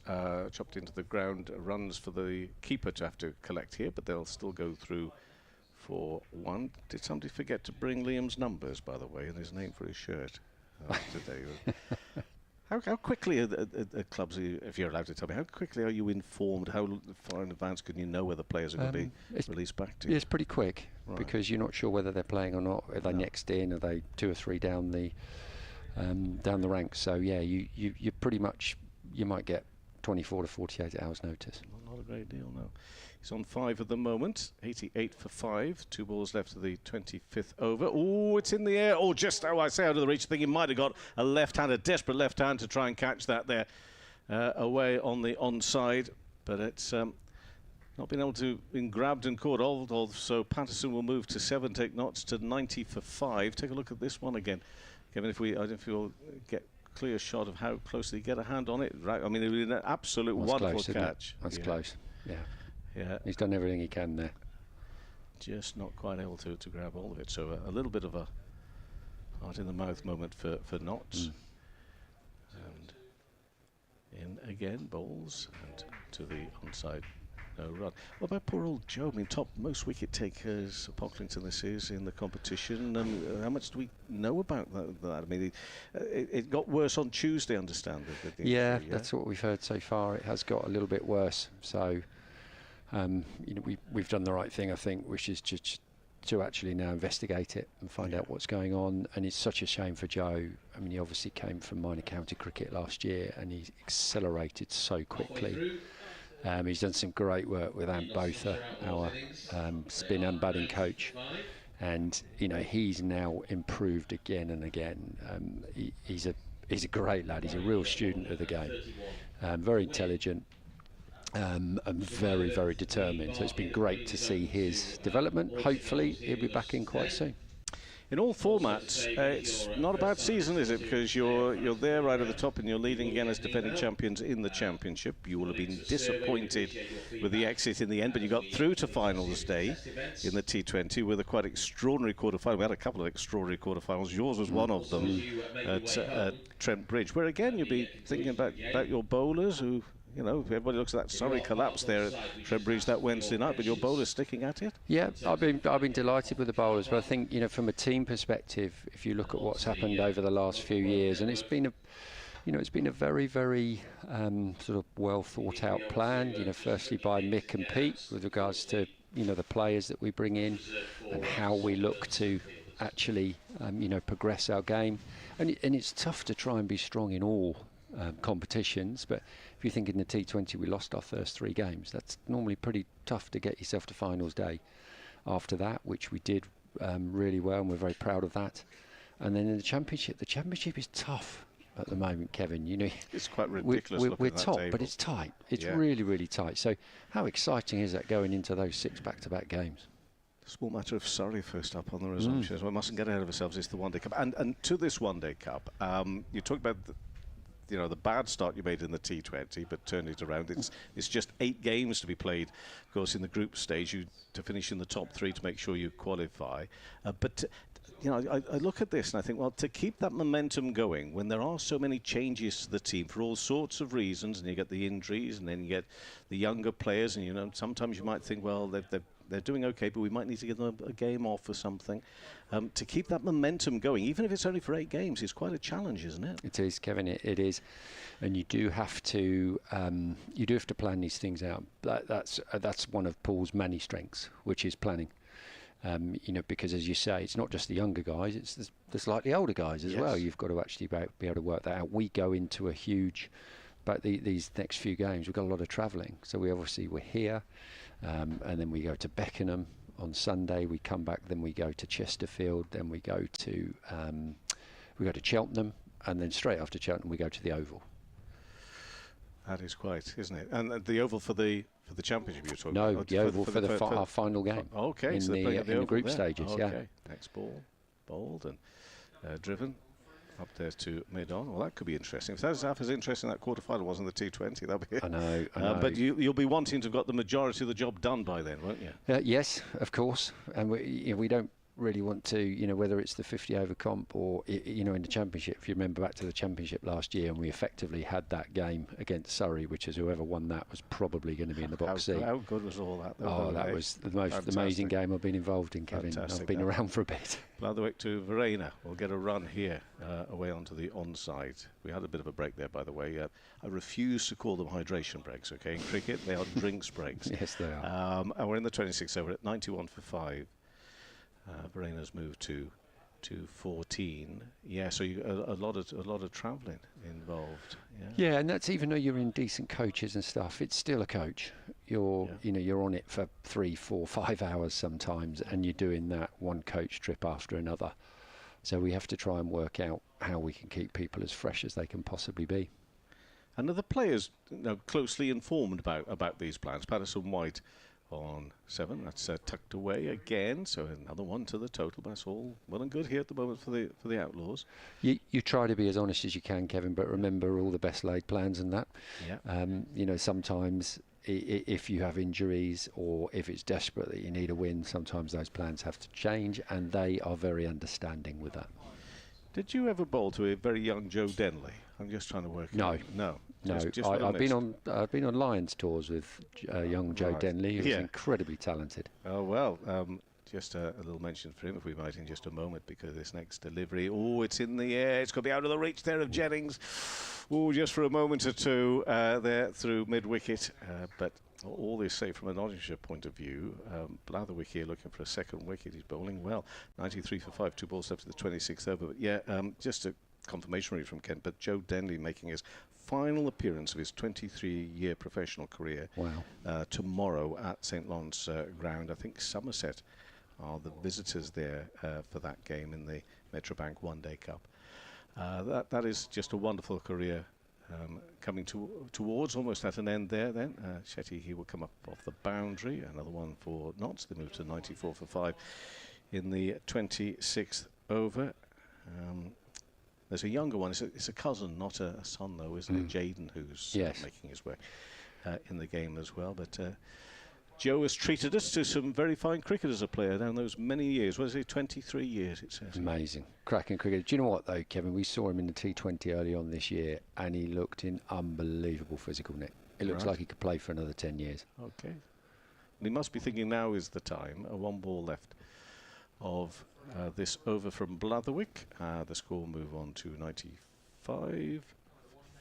Does that finish that over? It does indeed. So, target at 221, Patterson White on 9, Verena on 16. Well, thank you for your time. How would you like to see things go? Obviously, you want to see that target reached. How do you think it is best reached from here now? Don't care how we do it, Kevin. We've just got to do it. Find a way. And how would you describe the size of challenge, though, on finding a way to that? This is a challenge. Trust me, this is a challenge. Lancashire have been getting wickets. They're applying pressure. But as a coach and a player, this is where the big development times come, because this is tough, and we've got to dig in here and find a way. It's not a massively high run rate, especially in the modern game, but as I said, it's going to take a bit of courage, skill, clear thinking to get us there today. When you say courage as well, just before you leave, this next ball is down towards third. Part of that courage is the belief and patience and the fact that you have that time and not to be rushed. That's it. Well, what do you generally see nowadays? I mean, the game is in fast forward, isn't it? I've been watching 100, and I think the games have been absolutely box office this year. And you see that game just goes into fast forward. And the 50 over games, so here's a question that normally goes around, is 50 over closer to 4-day or to T20? Okay, answer coming up. The definitive answer. 96 for 5 is the score here at the moment. There will be runs. A run out again on the leg side, so one more to the total. And in this case, this is closer to 4-day cricket. Think back to the Oval last year. Yes. When that was we were trading punches, weren't we? Yes. But over, long passages of play where literally an over could make the difference. Yeah. Would it be wrong of me, though, to think, well, if we're going to be playing, not necessarily on pitches which are as new as this one, but at club grounds and smaller venues, whether or not that is the way that the 50 overs, and that does, though, throw a bit of a question I might have to come back to you on, if I may. Stanley here coming for this third ball of this over, in and bowls, and down the leg side signal as a wide, so one more to the toe. It leads me then, though, to think if we are trying to develop young players into learning the trade and the tricks of 50 overs cricket, they won't necessarily be playing on these sort of surfaces when they make the step up to international cricket. Yeah, it's interesting. That's another interesting question, Kevin, because you see the amount of cricket, because you've obviously got so many different competitions now. You've got men's and women's cricket being played together, so all the pitches are being used so much. Rainer in bowls, down towards third, another single to the Outlaws. So generally you're not playing on shirt fronts. Many times you're playing on used wickets. So that game against Leicestershire had been used previously, I think, for 3 T20s. Okay. It was a hybrid, so hybrids are, you can bring them back. But that was actually a really good wicket. But the wickets are all different, and I think part of the beauty of cricket, as we all know, is being able to adapt to the situation in front of you, and this is slightly different today than it was against Leicestershire last just week. A couple of days ago, next ball, that's played down towards fire leg, and I'm just thinking about Glamorgan's story this week. Although they were at the wrong end of it, quite a remarkable game yesterday. It was 300 pluses, wasn't it? And Glamorgan will be kicking themselves. Old Merchant Taylors or Radlett? For last Sundays when they were all out for 60. Yeah, that was Radlett. Radlett, yeah, which is a decent ground as well. There's been some high-scoring games there. The first game this season, I think, was quite a high-scoring scoring match.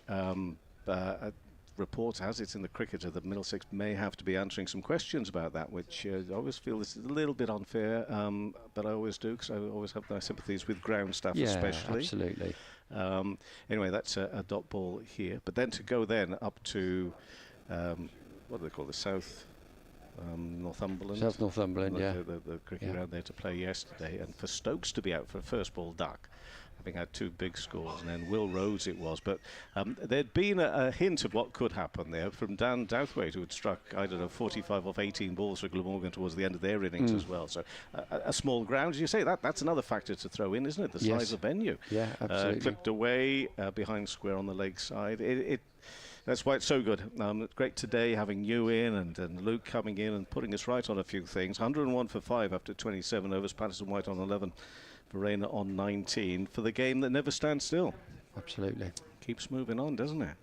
Thank you so much for joining us, Kevin. And we'll catch up with you a little later on in the season, I'm sure. You won't be surprised to know that I've already got my executive suite in London sorted out for the resumption of the championship match, because if that game is anything like it was like last September when you were down there at Surrey, that will be quite the match.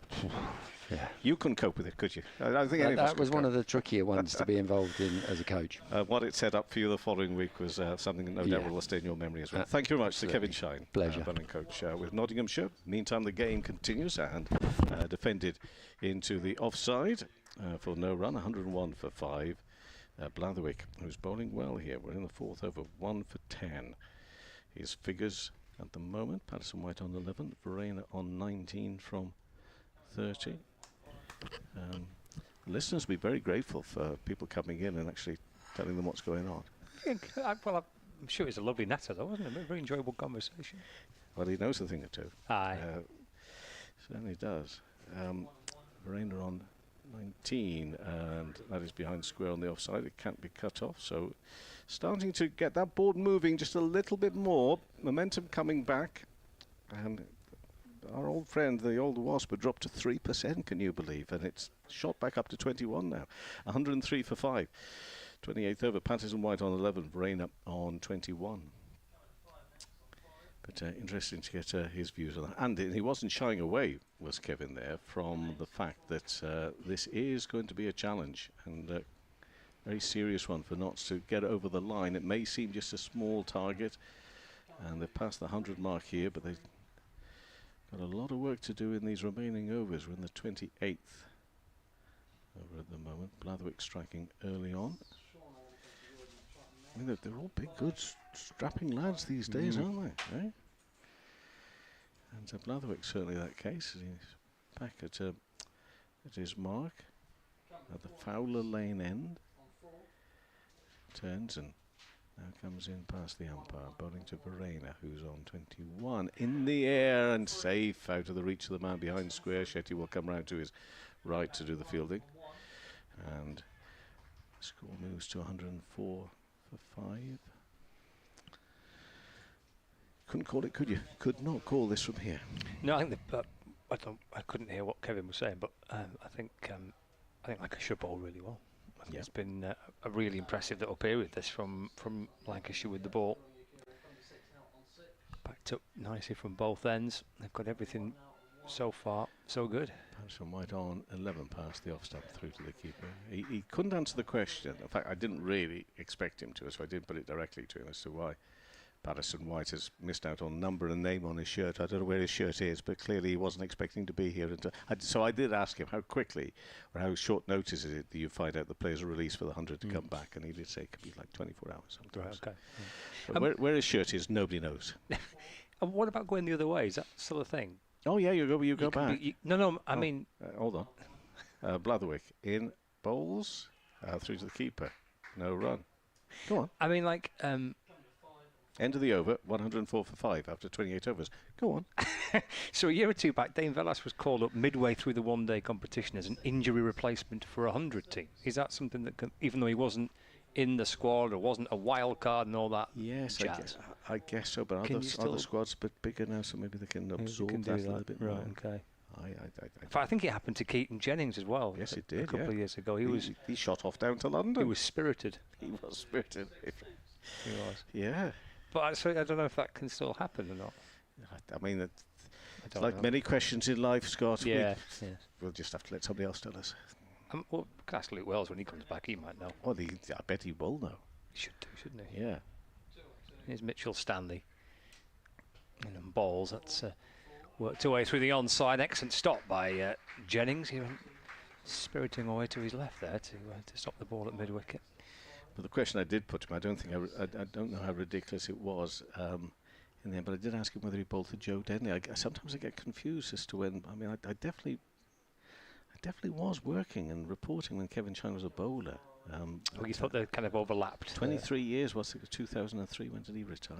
I'm not going to look because it could be embarrassing. Anyway, he didn't put me away, but he said no, their paths hadn't crossed. Right. Okay. On the field, but he's been his coach from time to time. Stanley for Lancashire from the Lostock Hall end. Balls and carries nicely through, playing a miss from Verena. I am going to look just to see how big a fool I was in this game. Steve, don't do it. Well, it's not to make the same error again. Although I wish I could. When did Kevin finish playing? Well, that's what I'm going to look at now. Right. Early 2000s. You remember the chance that Denley was still playing. He's a year younger than me, and looks about 20 years younger than me, which is a little alarming. Stanley balls and just tickled off the pads by Verena to mid-wicket where Jennings fields, and again there's no run. Let's have a look at this. Does it say debut? Oh yes, it is quite a ridiculous question. 1998, so he missed him by 5 years. That's not the worst. It's not the worst, is it? It's not like it was a whole decade later or anything like that. No. Half a decade, but not a whole decade. 104 for 5. Stanley balls again. Oh, and that's struck Verena. He's gone for the pull shot there, and that's caught him. It's winded him a bit, isn't it? They don't need any more injuries. They're not. Oh, gosh. I'm glad you asked that question about Luke's shoulder, by the way. I was able to walk away from the interview at that point, you see, or your chat. I wouldn't have been able to sit there and listen to all that. But he seems quite confident, a lot of movement back in it. He was giving it a bit, wasn't he? He was giving it a bit, yeah. Yeah. I was tempted to say, what's wrong with you? Get yourself out there. But he's building up muscle. I know all about that. Building up muscle, getting strong again. That's what he's doing, to make sure that it's sustainable. He did say that the shoulder was out of its joint for an hour. No, that's just up. I don't need to. I mean, that just sounds fun, doesn't it? Don't need to know any of that. 104 for 5. Verena's okay. He's shaking it off, standing in and bowling. Full length delivery, having just held one back. Pushing that next ball full and making Verena play. He defends to the onside and there's no run. Very complimentary was Kevin about the facilities here. Was he? Nice. Lovely. You didn't tell me there was a gym on site? No, there is a gym on site. Yeah. There is. I was here quite early this morning. I might have just could have a bit. gone. What do you do? Reps. Might have gone in there and done a few. You know. Put the players to shame.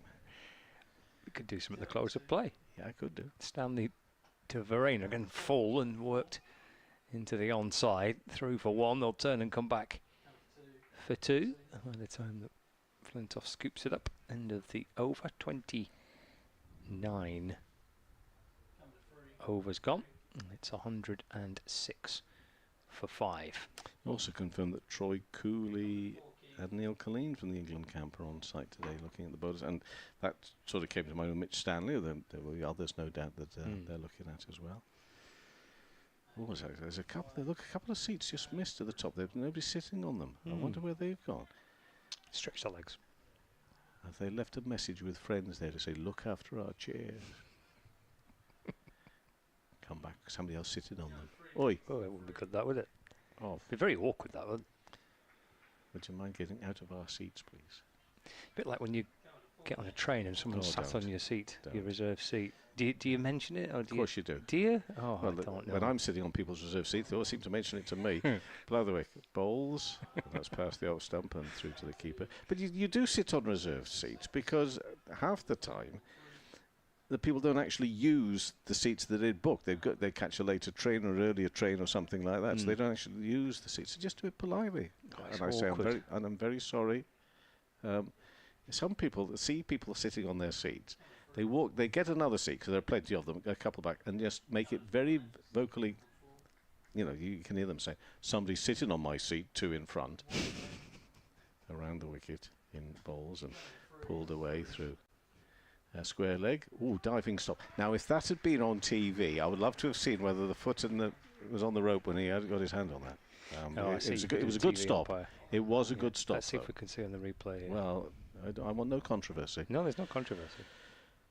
Was that pulled away there? Ooh. He's fine. I know he's fine because there is no TV action from the umpires. Anyway, it was a good piece of fielding, actually. Very good. And that's worked on the onside for no run. 108 for 5 in this 30th over. Super spell this from Jack Blatherwick into his 5th over. 1 for 15. Keeping it nice and tight, but I'm not too sure whether or not to be, well, that bothered about this. Holding on to a wicket here and not losing any more wickets for the next 5 and more, I'd say was okay. Yep, wickets in hand, haven't they? Luke will come in and put us right on that maybe in a moment. It's driven into the offside. It's a no ball. And signal is no ball. I'll do a couple of overs with a big man to start off with, and then because you haven't had too much of a break. No ball, Mike. No ball. 108 for 5. 2 balls left of the 30th over. Oh, free hit. Oh, drama. Patterson White on 13. Verena on 24. Don't worry, Luke. It won't be for long. I'll bring him back in. But he hasn't had much of a break. And he'll start flagging about over 46 if we're still going at that point. And we can't have that. So Blatherwick into ball to Patterson White in and bowls. Ooh, sits up and has a right swipe at that. We had Kevin Shine in, as you know, because he replaced you in the hot seat, so to speak, and he was honest, and had to be, of course, I guess, but honest to say that this is a challenge here for Nottinghamshire. It's a lovely little battle, actually, at the moment, isn't it? Bat and ball, bowlers and batters. Yeah. Really good delivery there from Blathers as well.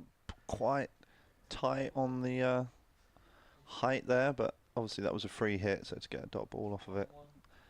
Well bowled. Patterson White will get bat on this. Where's this been struck? Hard and firm out there through mid-wicket.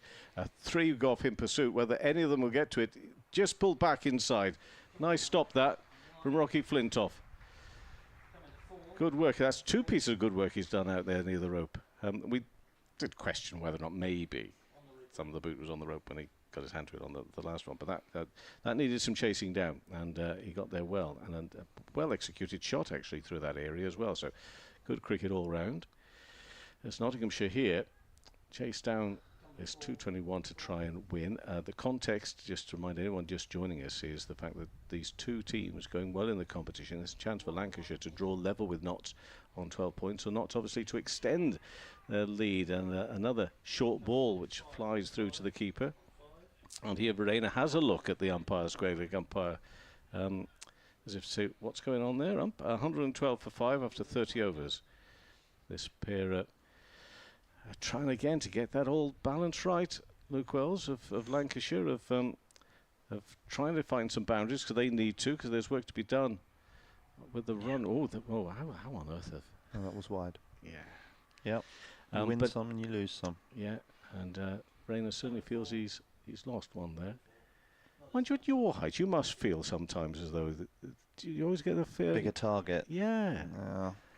Well, it's changed now. It used to always be a no ball, which meant effectively if you felt it was high enough, although you don't have time to think about it that way, but it's really a free hit if you think it's really high. But now it being a wide, see any bat on it and you're out. Stanley, start of his 8th over, in and bowls. This has gone high as well. That's a 6. We haven't seen too many of those, have we, today? And that's cleared and up onto the banking near the scoreboard. Away there in the distance. Over long off. Good old Mike is quickly onto that, because I can't. How many have we seen, Mike? In the 6s, both innings. One in this, and we'll have a look at the next. Yeah, or the first, should I say? Poor delivery that from Stanley, to be honest. Not a fully committed bouncer. Sort of down the leg side, about armpit height, but not well directed. And again, the most effective balls on this wicket has been the top of off stump. And Mitch, tall, fast, every attribute you could possibly want as a fast bowler, and a serious prospect. I think if he does bowl his best ball just over the top of off stump, it's going to be very difficult. Next ball to Patterson White into the offside, no run. How many in total? 4. So 5 on. Just 1 and 4 in the first. Okay, 118 for 5. That's a couple more than I thought there had been, actually. Yeah, I remember Shetty hit 2, Blatherwick 1, Bailey 1, and that one. Right towards the end. Yeah. As they got going. Yeah. So Blatherwick and Stanley here have been bowling quite short the last sort of couple of overs. I think just that good length challenge Patterson White to play a risky shot off a good length ball. On 22 and finds a gap out there through mid-wicket as well. That's going to be another boundaries 4 this time. 6.4, 122 for 5 midway through the 31st over. Is it fair for me to ask you, why sometimes do bowlers do this? Is it a lack of patience, or they just want to get a bit funky out there? Because to ask them bowlers to do that, I mean, if it was that simple, we'd all do it. So it isn't a simple skill. We'd all be Jimmy Anderson, wouldn't we? What? If it was that simple, we'd all be Sir James Anderson. Yeah. So it clearly isn't simple. But sometimes you think, are you doing this because you have got a bit frustrated that you're not getting success? It's pushed to the onside. I think the ball before there, I think, was an off cutter. So obviously tried to cut the ball away from the left-hander, but again, I don't think it needs to be complicated. It doesn't mean it's easy, but I don't think the game plan from bowling point of view is complicated here. There he's just bashed away, top of off stump. Batter can't do anything with it on this surface, especially with his height and pace. 2 balls left of the 31st over. Pushed into the offside. The sort that can sometimes just bobble back on towards your stumps, but goes out in front of the batter in the end. So 10 runs for that 6 and a 4. Got 1 ball left of this over from Stanley, who's looking got the look of a good grumpy bowler about him at the moment. He's making his way back to his mark. Yeah, and on some surfaces, sometimes, top of off stump is the worst ball you can bowl. If it's a really even paced pitch and the short boundaries, you bowl top of off stump, you see it in T20 cricket. you know, people can hit through the ball and you feel threatened there, but at no point has the bowler's best ball been taken down here today. Next ball full, and that beats the initial field. That could be, is going to be another 4. An attempt there to try and cut that off just on the boundary rope. But was that a low full toss in the end? 126 for 5, 31 overs gone. Patterson White to 30, Verena on 24. Mitch Stanley, we know the wonderful qualities. We can't spend, you know, as much time as we have, including with Kevin Shine talking about a wonderful bowler and then completely, you know, dismiss him. But that was not one of his better overs. No. And, you know, he will know that he's missed there. Obviously, I think there's a difference between getting your execution wrong and then getting the initial plan wrong. It looked like potentially 1 ball, the first 6, so may well be a change from this end next over. Rain on 24. Blatherwick to continue. Figures 1 for 19 from his 5 overs. No run into the onside. How much do you look forward to when you are out there getting the call to come on and bowl? Good question. I think more often than not, I always want to bowl, especially in sort of white ball formats and often in red. I think people who have captained me in the past will accuse me of always sort of in the warming up at fine leg, waving my arms around, and especially in a 4-day game if they're sort of 6 down or something like that. Not until 6 down. Blatherwick bowls. Now this is up in the air out to the right of Shetty. He does have some ground to cover, gets to it. Come back for 2. And the score to 120. It's a 50 runs partnership as well here between this pair, Patterson White and Verena, steadying the ship here for the Outlaws and more actually. Starting to get on with it a little bit. 128 for 5. 2 balls into the 32nd over, those 2 runs. Verena moves to 26. I mean, there's some experience out there batting-wise. I mean, the international Verena, lots of experience for Patterson White as well. Verena's on strike, 26.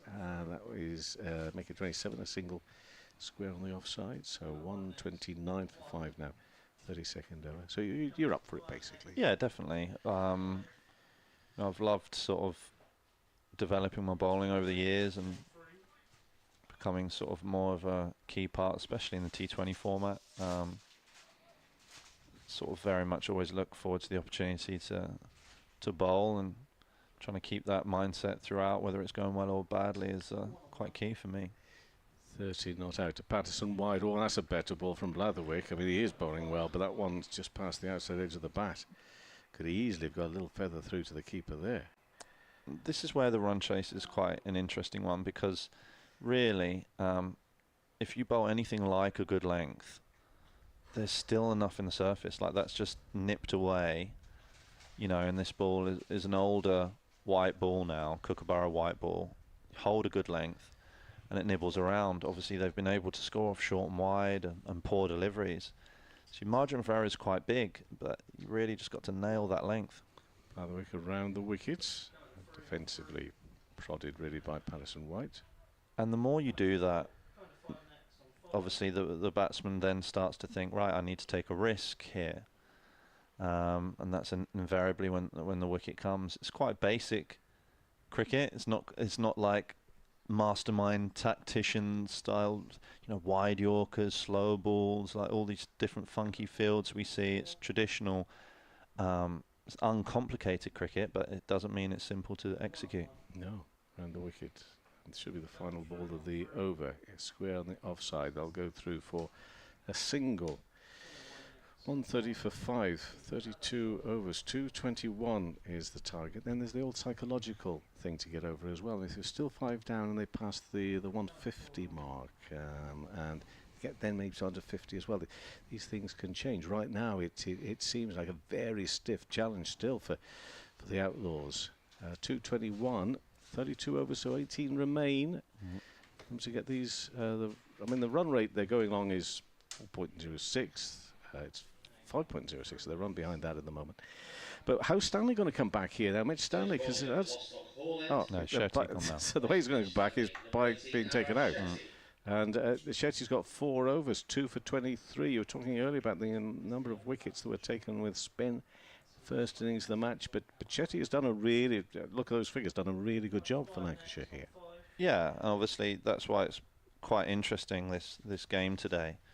Obviously you see the ball bouncing at times and seaming around. You know, you'd assume that the seamers would sort of run rife, but you know, the vast majority of wickets have fallen to spin today.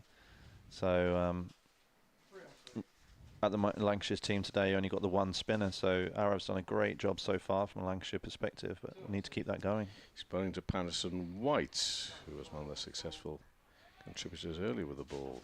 He remains on 31, punched into the offside. Interesting, we've got a slip. Obviously still thinking about wickets. Sort of how do those wickets come about? Do they come about through good balls or through building pressure? Shetty to Patterson White. Does well just to tuck it away, but can't get it anywhere other than straight at the fielder. Looking after things there. In the mid-wicket region.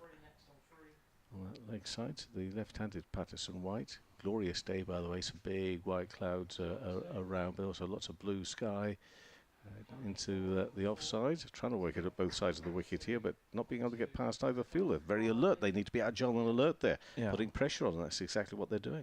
I think Arab's bowled a really good pace here. That was noticeable with the not spinners as well, particularly Patterson White. Farnham bowled brilliantly as well, but pace in which they bowled as slip comes out to a second backward point there to try and block up that gap means it doesn't allow the batsman much room. Round the wicket in bowls and full and driven, but just for a single up to Keaton Jennings at long off.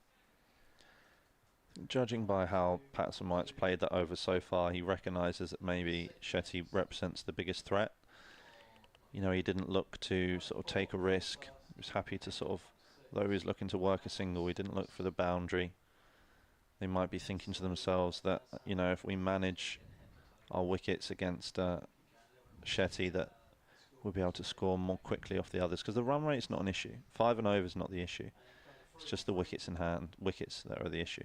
And there are 5 of them standing as Shetty comes into bowl to Verena and cuts the ball, beats the fielder at backward point. There's someone out at cover point boundary, which means they'll be able to get one.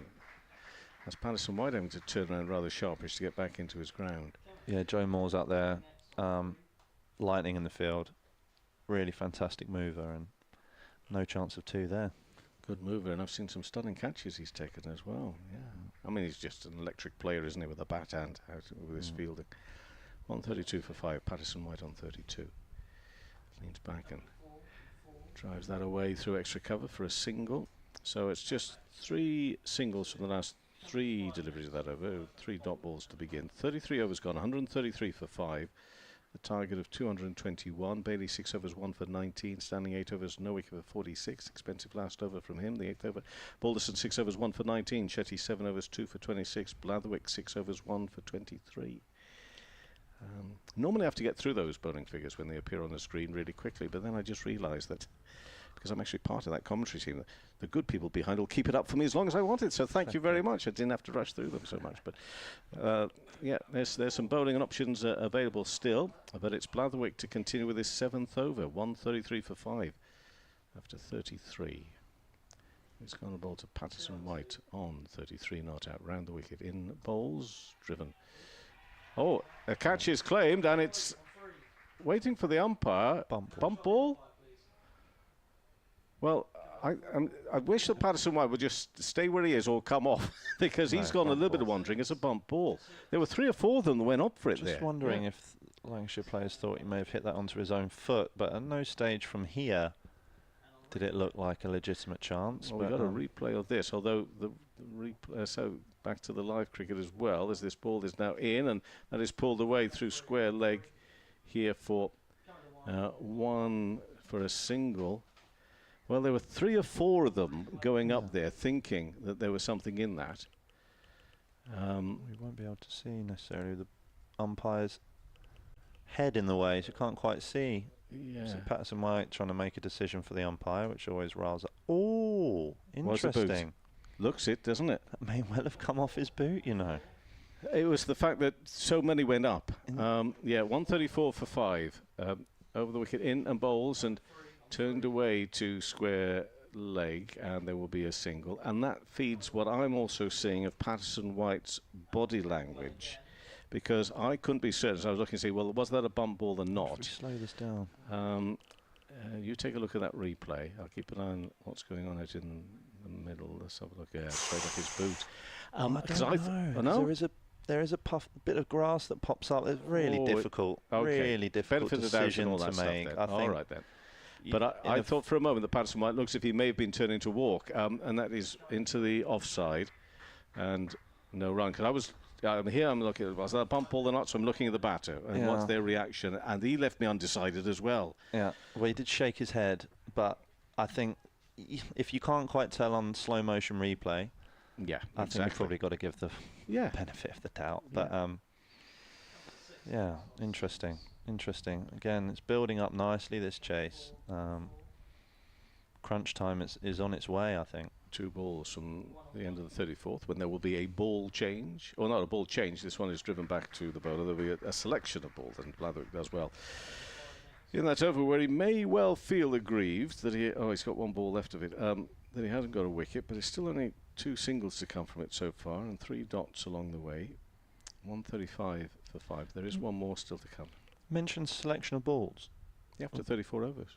So is it a ball at each end, and then they decide just 1 after 34? Is that the correct? I never knew that. I'm not making that, am I? No, it's this is the big thing, and I'm wanting it to be. Now you had me worried that I was making it up. I've never. I want it to become quite a big occasion. Well, in you the just game choose now. one of the balls. Well, you have a look, see what happens. Patterson White's on 34. Meantime, he's driven that out there through extra cover. And they will come. No, they're settled for 1. Okay, so let me just give the score, and then you keep an eye on. It's given us, no ball. So we can't get to that point yet. So it's not really the end of the 34th over. 136 for 5. This has been a long-standing issue, unfortunately, for Lancashire this year across forms. I think it's something everyone has recognised and addressed as an issue. There's not one culprit, so not singling anyone out, but it has been an issue across all 3 formats, and it has cost Lancashire in different occasions. It's been addressed, but as of yet, it's still happened. It's still happening. So, 1 ball left then of the 34th over. 137 for 5, and that delivery is stop ball. One-handed. Crowd. Yeah. Don't know what's going on. No, they don't. But they're going to cheer the catch, encourage. Anyway, that's another matter. But it's 34 overs gone. Look at what happens here. It's the moment of great drama. Because now both umpires who've had the balls, they go, and I have to be careful how I word this, Luke, but they go and show their balls to the captain. Right. And he will take a good look at them. Right.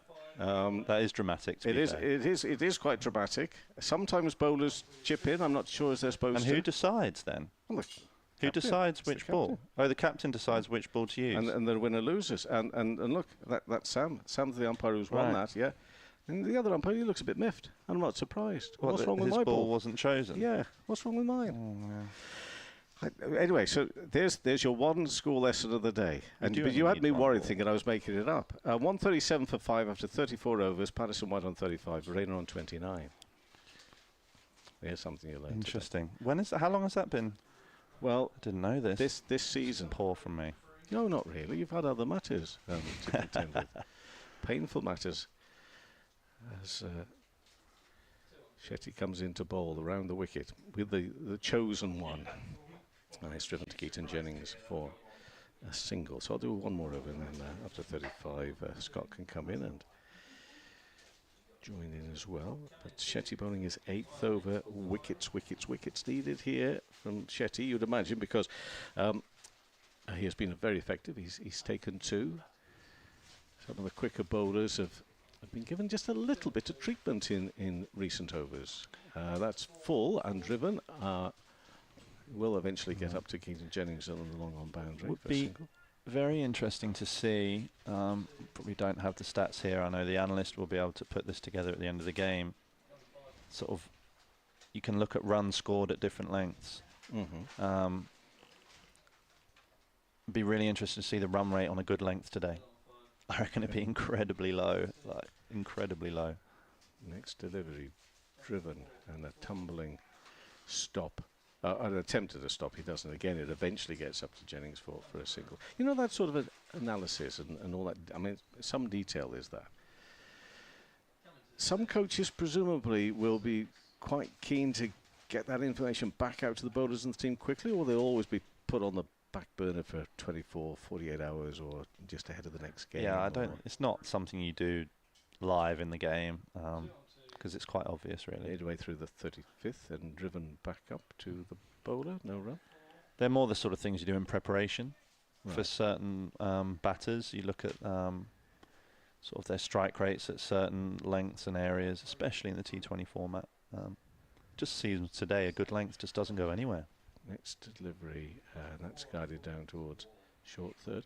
There's one for you as a player. When you are shown your the facts, the stats, do you look at those and think to yourself that cannot be true? Or I mean, obviously you believe them because they're the truth, but sometimes you yourself are shocked by the information on your own performances. As this one is driven to Jennings again on the boundary for a single. Do you know what I mean? I do know what you mean. I think Scott, he's busy eating at the moment. I'll do one more over. He's not quite ready. He's been tempted by a Kit Kat. Anyway, back to you. Back to you. I was obviously you can't escape numbers. Numbers are the numbers. But I think a lot of it with the analysis is how things are coded as well, because they call it coding. So every ball is being logged, coded. There's a process of where it pitches, and Jacob Noakes in there doing every single ball, and it's done across every game. As Varaine's asking for something, I'm not sure what. And he's not getting it, and he's despairing. Well, he's not happy. It is 35 hours, so there may be. It's not a full drinks break, but there may be some allowed on. There's a bit of a toweling coming. Oh, he's a bit grumpy. He's not getting the attention he's after. Not happy. But yeah, I think so it depends how certain things are coded, but sometimes they can be quite revealing. So no, I don't necessarily sort of go, well, you're clearly not. You're lying. You're lying. No, it was fake more news. that you're surprised by yeah, no, something sometimes you can be surprised. Yeah. But I think if you have a good awareness of your own game, which I think is fundamental to being able to perform consistently as a batsman in professional cricket, having a good self-awareness of where you're strong, where you're weak, where you score your runs, how you get out, you should know, really, where or whereabouts you stand. Right on the 31. I suggest from whoever's supposed to be on 12th duties today, he stays out there for a little bit longer because he'll be cursing when he comes back in. He might have forgotten about it if he gets them over the line in between times. 141 for 5 in the 36th over. Yeah, this does feel like an old-fashioned game, as that runs to win and balls remaining gets closer to sort of a run a ball. 80 off 89. It feels tighter, which is funny in the modern game because 6 and over is not normally a problem. Reina, everyone sits up for him, but he can't get it again past the fielder into the offside. Now he's calling a bat. Oh, I see. Is it a bat? Is he allowed to do this mid-over? No, he needs a new bat. Is it broken? Well, that's fair enough. Yeah. I mean, if you can't get 12th man to bring you a new bat and you're trying to bat one that's broken, yeah, I think he's got every right to be grumpy. There is a bit of a grid, but I'm not too sure as I'm told. Oh, the 12th's gone running off again. It's because he needs a new bat and he hasn't brought one. Oh, I thought he was taking one out to him. Well, he's got a couple of... Came out with some scissors, I think, thinking he needs to cut some tape. It's like, okay. Unless he wants him to bat with a pair of scissors. That'll be tricky. Well, he wants a new bat. I saw two. I saw two broken. It was at Taunton last Sunday. 2 broken in one game. That's a first. That's not for the same batter, I don't think, but still 2 in a game is. I think you do more travelling than the players. There's been a bit of it this past week, and I have to say that I'm quite enjoying myself. Yeah. Taunton to York. Then back down. You really are getting around the place. You missed out Skipton and Nottingham in there. Oh, right. To break up the journey. Well, one of the places I live in. Back to York and then Northampton on Sunday for the Lankies again. Oh, yeah, of course. Varane on 31 turned on to the mid-wicket area, which is why I did, after you left last time, I did say that when you said that you feel as players sometimes, and I know this was a serious subject, so forgive me, but you felt sometimes like second-class citizens if you'd not made it to the 100. I wanted to give you a big hug because I love this competition, and you're, you're always welcome to play in the One Day Cup. Okay, as far as I'm concerned, you're a hero when you play the One Day Cup. Vereina's on 31, and that is played behind square on the offside for no run. So he's happy out there, Vereina. Now he's got a new bat. How many do you carry around with you? What's that saying? Hero. If you stay around long enough, you become the villain. Something like that. No. How many bats have you got? To be honest with you, I don't actually know where my cricket kit is right now. You're kidding me. Well, next ball is defended into the offside. I was cruelly going to say, because when you came back from Bristol, you chucked it in the corner, but you wouldn't have been able to do that either. Somebody's chucked it somewhere. It's somewhere somewhere at Old Trafford, locked away in a cupboard. Of which it'll come out sometime during the winter time, and we'll be roaring back. Maybe before, we'll see. Not for playing, but reminding myself which end of the bat to hold. Yeah. Good stuff. Well, I wish that to be as quickly as possible. Thank you.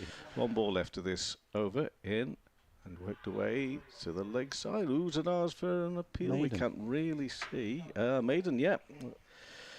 Don't know how many of them there's been. No, but you know, Mike's going to tell us in a few moments' time. 141 for 5 out of 36 overs. Patterson White on 37. Vereina on 31. In this innings, the first one. Okay. Scott's finished his chocolate bar now, so he'll come in and join you. So I have to throw it back at you again. Another over gone by, and who's going to win this game then? Who can tell? I mean, it is genuinely impossible to tell, isn't it, from here? Or you're going with the batting side because they haven't lost a wicket in recent times. No. Anyway, Scott will come in and join you. This is a really well-poised game. Obviously not flash bang wallop of shorter form cricket, T20 cricket, 100 cricket, but there is a ebb and flow to this game, which has been quite fascinating to watch today. The pitch has, produced a really interesting contest, and I actually remember Jimmy talking about how a lot of shorter form cricket in general has become too much in the batsman's favour. He was talking about that in relation to the IPL. I remember hearing him talk about that in an interview, about how it's just another 6, another 4, and sort of become numb to it, whereas today it's really been ebbed and flowed between bat and ball. It's Shetty, his 9th over into Patterson White, that almost sneaks through. Just gets bat on it, chops it away into the offside and keeps the ball out, but almost finding a way through. It's kept very low again. Interestingly, it's not the sideways spin that's the most difficult aspect of what Arav's doing at the moment. It's the more up and down nature. And again, oh no, that's too short, and that's rocked back, and that's pulled out towards the leg side, out to wide long on where Bailey fields, and Patterson White comes back and adds 2. -4 there, Patterson White. Say that because that really was a drag down from Arav.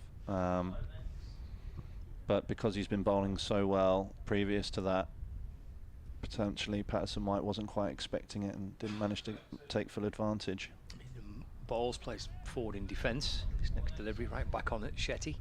Gives you confidence as a bowler when you feel like your bad ball's not going to get punished. It gives you more confidence to be able to land the next one, and that's what Arav's doing straight away. So really good comeback. 1-4, 3 for 5. Shetty 2. Yes. Patterson White swings, misses, and Shetty strikes. His 3rd wicket, and that is a really important wicket for Lancashire. Game in the balance, but the partnership was potentially just starting to cause a few concerns. But they've found a way to break it. 143 for 6. Partnership with Worth 64. Correction, 66 between these two. Another great bit of bowling there from Arav Shetty. He's actually slowed that pace up quite a lot, that delivery. Much slower than his stock pace that he has been bowling, which tempted Patterson White to try and take down that mid-wicket boundary. Saw it, and it did keep a fraction low. It's gone under the bat. He's shaking his head, but unfortunately, when you know that the pitch is a little bit up and down, you do know that cross-batted shots are hard work. So I can sympathise batters, we always feel hard done by, but it does, going across the ball, you know, and he benefited from wickets from Arav Shetty himself, going across the ball, it bounced up and he got Arav Shetty out, and now that one's just kept a little bit low. He's come right across trying to get a slog sweep as Arav's tempted him into the shot. He's kept a fraction low, but you know, he can shake his head all he likes. He bowled 10 overs on the surface. He knows it's a little bit up and down. Unfortunately, wasn't quite good enough to cope with Arav today. 1-4-3 for 6. This 66-run partnership comes to an end, and you could see the reaction actually from Shetty, and indeed the Lancashire players as well. That partnership was probably coming quite concerning. Yeah, I think the interesting thing is that every time a length has been held by either spin or seam, a good, simple, basic, good length, any attempt to sort of force that has looked incredibly difficult from a batter's point of view. Batters have done really well when the bowlers have slightly missed, too full, too wide, too short, too straight, where they've capitalised, but anything remotely near a good length, it's been really hard to force, which has meant this rate has climbed.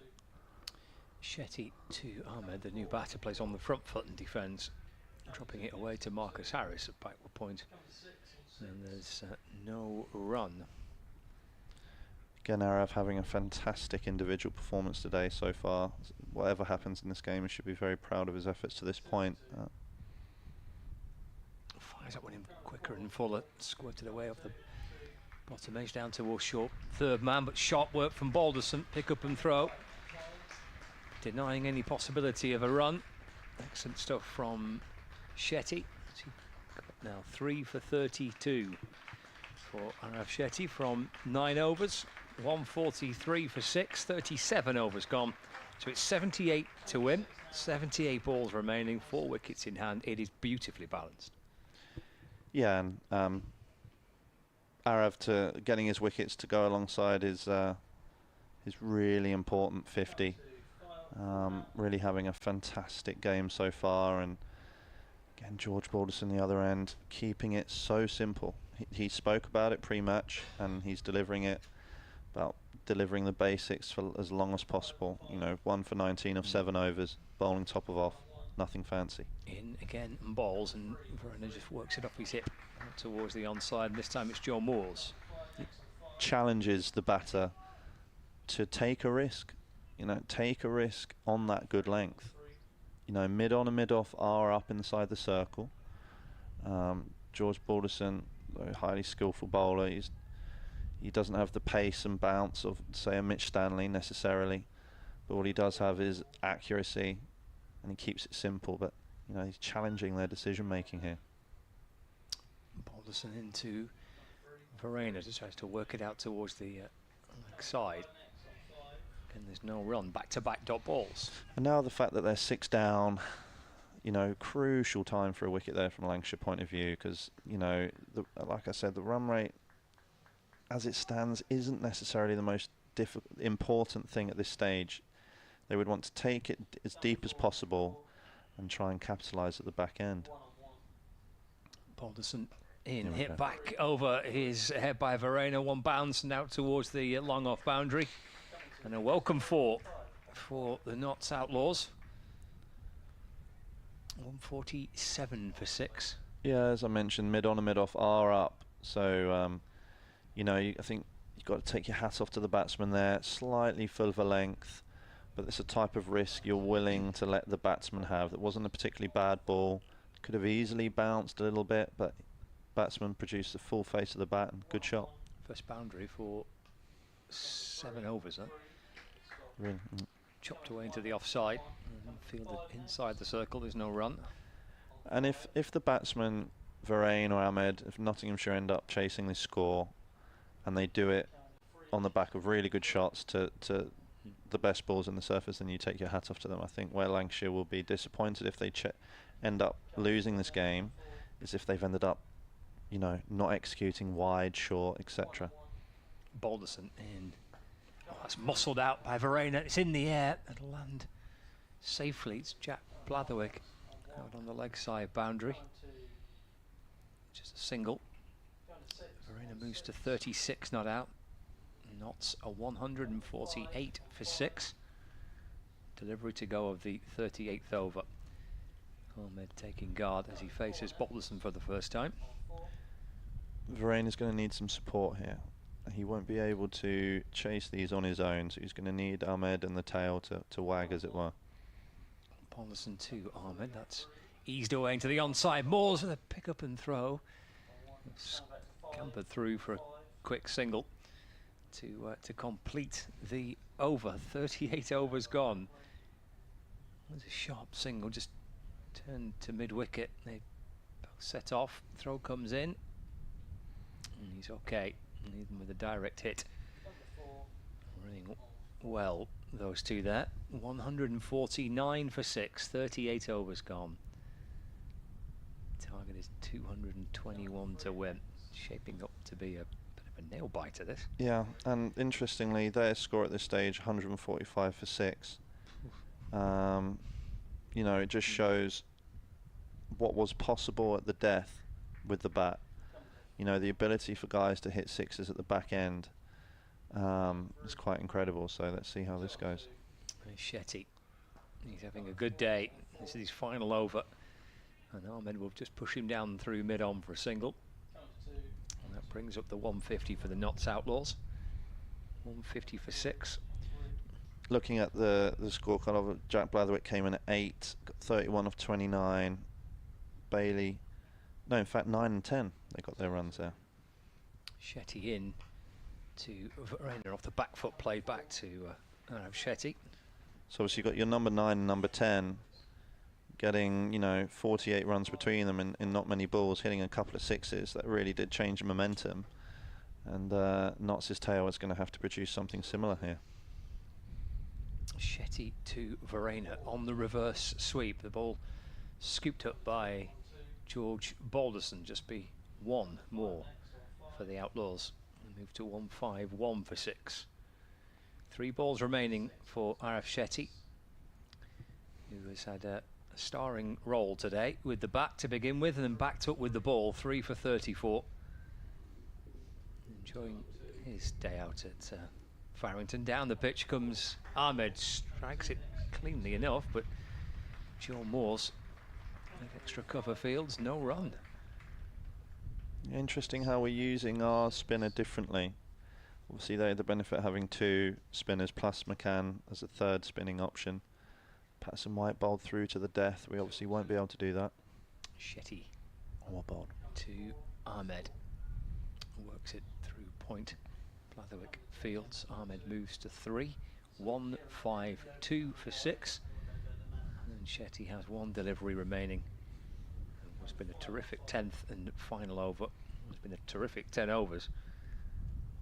He's got Verena on strike. Shetty in and balls. He's going back and playing it late.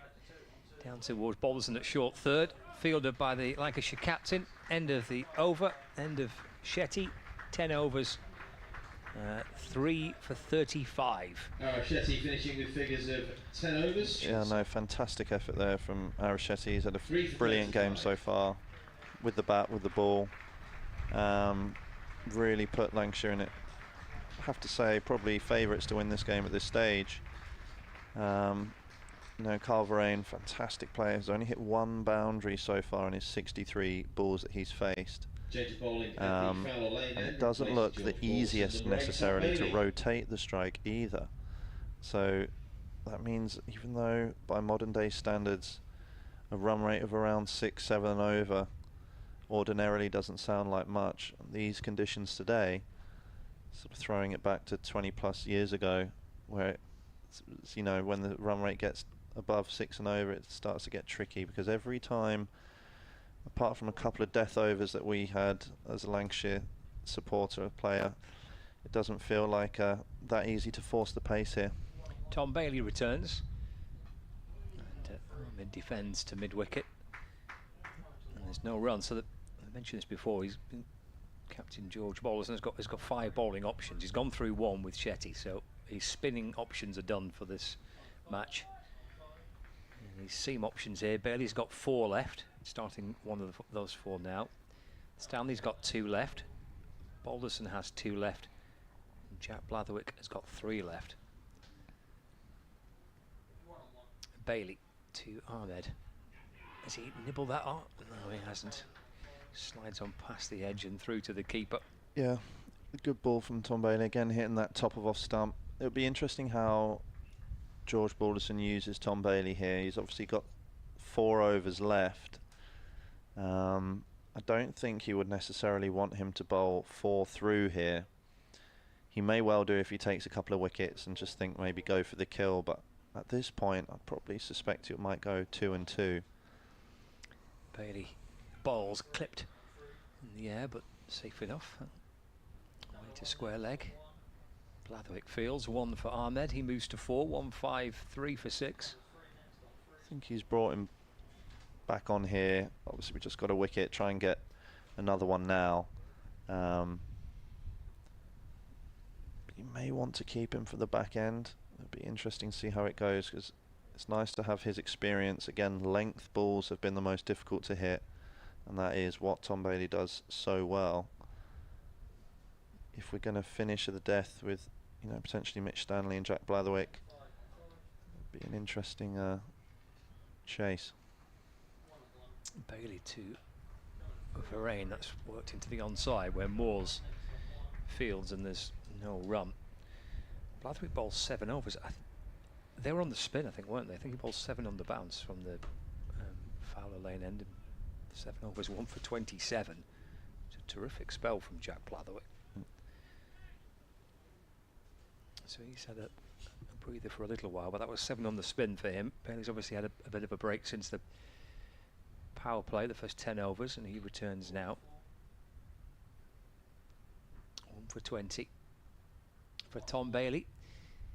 And balls and eased away to the leg side for a single. 39 to Varane. Yeah, interesting how Tom Bailey's operating with a slightly different field there to what Balderson operated with to Varane there. He had his fine leg up inside the circle, did push his long on back. As that changes now for Ahmed, the 2 straight fielders coming up inside the circle, challenging Ahmed if he wants to try and hit down the ground. It'd be surprising at this stage if he does take that risk, but you know that run rate is climbing, and as I said, Varane won't be able to do this by himself. Final ball of the over. He's done it. Ahmed's been bowled. Knocks Outlaws a 7 down, and the decision from Captain George Balderson to bring Bailey back in's worked a treat. He's found another wicket, and Notts 1-5-4 for 7. Still 67 away from victory, but starting now certainly to run out of wickets and batters, with Varane stuck at the other end and beaten on 37. Yeah, good length, kept a little low, under edge. I think, you know, bringing those 2 straight guys up, challenging Ahmed, that hasn't it back, to be fair, challenging Ahmed to try and hit down the ground. And as I said, any time that the batsman has tried to force the pace, that has kept low looking at the replay. But when the batsman has tried to force the pace on good length deliveries, it just seems fraught with danger at the moment. So as things stand, on this particular occasion, 220 looks like a pretty decent score. I think they're really going to have to produce a bit of magic out the hat at this point to reproduce what Lancashire were able to produce. You know, the tail wagged, again, Arif Shetty, really important knock at a crucial time. Blatherwick as well, and Tom Bailey. You know, they were able to get that score, get these 67 plus runs. The scores at this stage were similar. So this leaves Varane, and I don't know what Sam Wood's batting is like. Obviously a very young player. It's going to leave Varane with a lot to do, a real lot to do, considering he's only hit 1 boundary so far.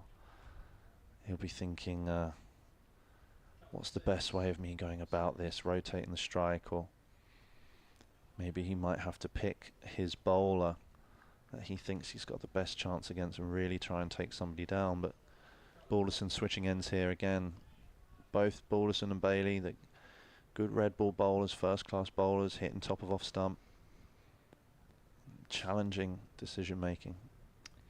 10 overs left, 67 to win. Balderson to Varane, that's worked away off his hip. Down to deep back with square leg for a single. 155 for 7. The approach as well between the two sides has been really interesting, hasn't it?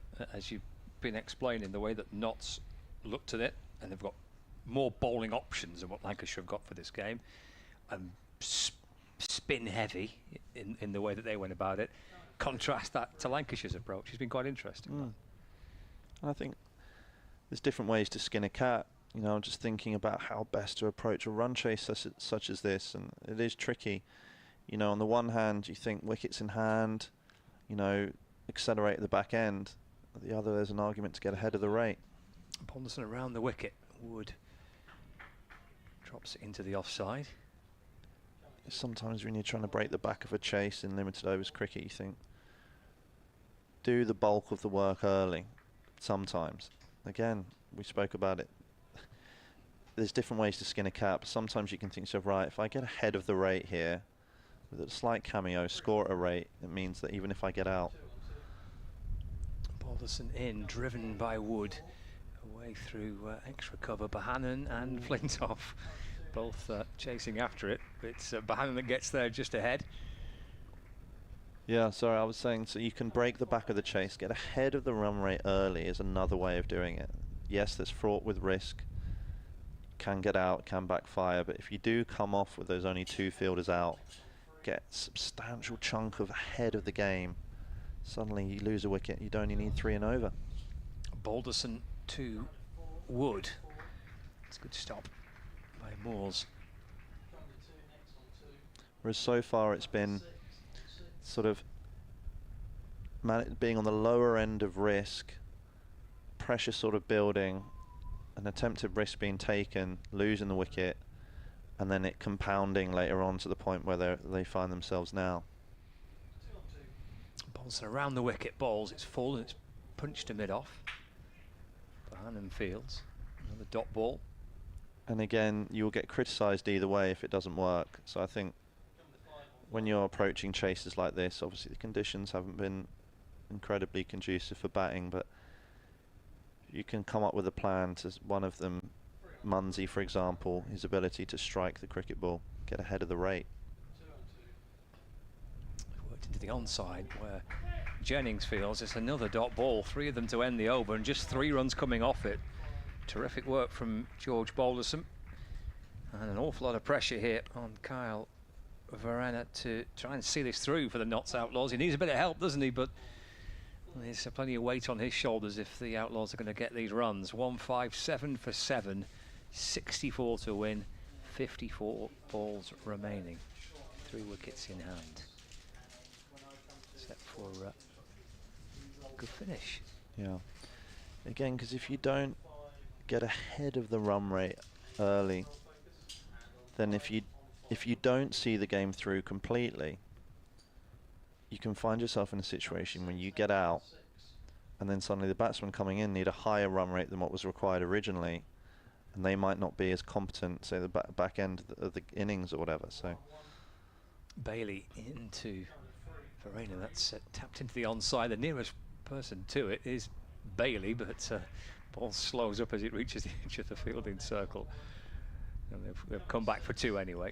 159 for 7. And it's going to take something special here now, one would suspect. This run rate climbing. Tom Bailey just hammering away at a good length, challenging Varane to take that boundary option to a good length ball.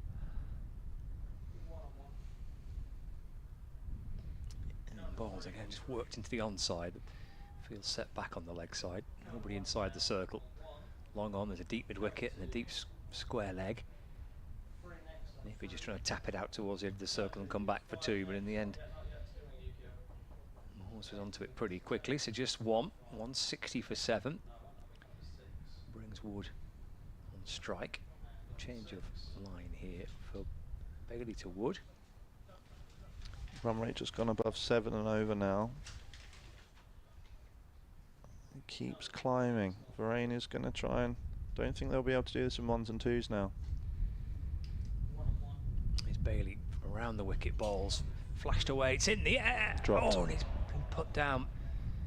Yeah, back in Blatherwick to scoop that up 9 times out of 10, but unable to keep a hold of it, Jack Blatherwick. And Wood gets through for a single. He moves on to 3. 167, correction, 161 for 7. Yeah, surprising.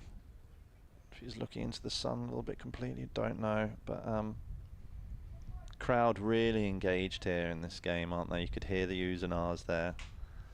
Obviously, there is a place for this type of cricket. They're very much engaged in the game. 161 for 7. Varane easing the ball again through the onside. Just, I think, looking to try and get it towards the edge of that circle and try and come back for 2. But Moores is absolutely rapid. Onto it quickly. And again, just a single, which feels fine, that doesn't it, for Lancashire? I mean, the single feels almost like a dot ball. I think realistically what Varane's thinking here is, by the looks of it, look for 1s and 2s, take it really deep, get close, take it to the last 2-3 overs, even if they need 10s, 12s, 14s off it, then have a go. Bailey to Wood. Wood has a go. It's in the air. It's well short of Blatherwick on this occasion. Don't know if he's spoken that way to his partner or not. Wood's going to do it himself. Is that potentially the Notts Outlaws, not the only way, but their best way to try and win it from this position? Well, I think I think with the ball it looks like you've got a big margin for error. So unless we start bowling very poorly, it's going to be difficult for Notts. Bailey into Varane. Just guided away off the front pad out towards backward square leg for a single. And there's end of the over. They've scored off every ball there, haven't they? But there's been no boundaries in that. 2 off the first ball, then 5 singles off the remaining 5. So 164 for 7. They're the bowling options for our viewers on Lancs TV. Bailey's still got a couple left. Captain's got 1 to come, which I think he's going to send down now. He is. Balderson 9 overs, 1 for 28. Couple left for Mitchell Stanley. 3 left for Jack Blatherwick. Yeah, and obviously, to be fair to them, they got the 7 runs that require that over, but obviously there was the drop catch. So you know, everything looks different if you take that catch, but it doesn't look easy. Even though they scored off every ball, there should have been a wicket there. It's going to be really tight. Balderson is his last. And it's a run off the first delivery, just leaning into it on the front foot and working it through mid-wicket for a single. Moves to 45 now. Feels now, though, as if you can build a couple of dots on Wood, that it looks like he will try and take that big option. Doesn't look like there's loads of communication between the two out there. It's not like Varane's really holding his hand through the innings, so I'd expect another risk from Wood here. Balderson to Wood. He's punching towards mid-off. Through for a single. Moves to 5, 166 for 7. Even if they take it to 3 overs, 3 overs left, 2 overs left, you know, even if they need 30 of 2 overs, there's more than achievable. You've seen that sort of thing happen. You can hit a couple of 6s, no balls, stranger things happen if you take the game deep. Varane waits. Again, looks for 2 here. He's worked it through the onside. He's galloped through the first, but it's a risky job if you reckon you can come back for 2 when Joe Moores is coming up from the boundary to field. He does get there quickly. And just the 1. Yeah, Balderson operating with no mid-wicket there. I'd encourage George Balderson to try and find a mid-wicket. It does look like that's a slightly easy option for Varane, although it does bring Wood onto strike. Balderson in swing from Wood and through to the keeper. And there's no run.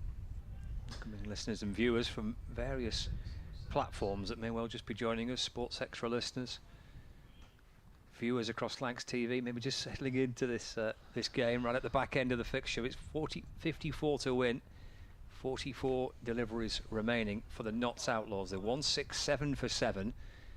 Target is 221. Balderson for Lancashire. Full, and it's Woody strikes it to Bohannon, who has a shy at the stumps towards the bowler's end. And when he missed, it looked tight. Direct hit. Could have been struggling. I think he's a long way out there if he hits, to be honest, by the looks. Slower ball. Again, really interesting. Yeah, long way out. Interesting where you watch Wood really try and swing through length there, and there's not much communication coming from Varane to his partner at the moment. Final ball of the over is over the wicket to Varane. He does take a single. Gets himself on strike for the next over. Just dropped into the onside for 1. End of the 43rd over, 169 for 7. Here at the old Farrington Cricket Ground on Sports Extra and on Lancs TV. We've got Lancashire batter Luke Wells with us. He's going to be with us just for two more overs. It's been great to have you with us. We've had Kevin Shine is also with us this game, which has been brilliant. So we're set for, we think it should be a situation where if Lancashire bowl well, they'll win the game, but always reluctant to try and I am, to try and second guess these situations. And you've lived through this season, haven't you? Every ball, things have happened. They have, yeah. So you can never rest on your laurels, as it were. Yeah, Varane very much looking to want to take this really deep, not looking for the big shot, happy with his 1s and 2s. There's Bailey to Varane, that's just nudged into the onside again, happy with his 1 on that occasion. Yeah, it's an interesting dynamic happening here at the moment. It looks like we're happy for Varane to get the single. That's why we've got no one saving 1 on the leg side there. It's a deep mid wicket out, long on out. We're allowing him to take 1, which is interesting because he has only hit 1 boundary. They're obviously thinking, though, get Wood on strike, and it looks like he's going to give us Lancashire a chance, as he is really looking to swing through the ball and play that big shot. And obviously, if Varane, an international class batsman, has only managed 1 boundary in 75 balls, it's quite a big ask for Wood to come out and swing through the ball here. It's Tom Bailey. It's short and it's muscled out towards the leg side. It's in the air. Towards deep mid wicket, they'll hurry back for a couple. Balderson's out there for Lancashire. Scoops it up on the boundary rope, sends it into the bowler's end, and they've hustled back for 2. So 49 to win, 40 balls left, 3 wickets in hand. But it's amazing what it does when even a tail ender really shows some intent to look to hit the ball for 6. A bowler's reluctant to hit it bowl the ball on a length. Tom Bailey there gone to a slower ball bouncer. Nearly paid off though. Bailey to Wood, it's chipped away, it's in the air, and did it carry? It's the sharpest of chances for Moores. His reaction would tell us that it did. It may have been a fingertip at best. It's landed safely and they've got through for 1. Yeah, if anyone's getting there, it's Morsey. Or maybe just scooped it up, couldn't quite hold on. If he's not getting there, nobody is, to be honest. Incredible mover. Nearly as good as me. 173 for 7. Here's Bailey in and balls. That's carved away through the offside. It gets underneath the body of Harry Singh out there as a substitute fielder for Lancashire. He's gathered on the boundary rope by Rocky Flintoff.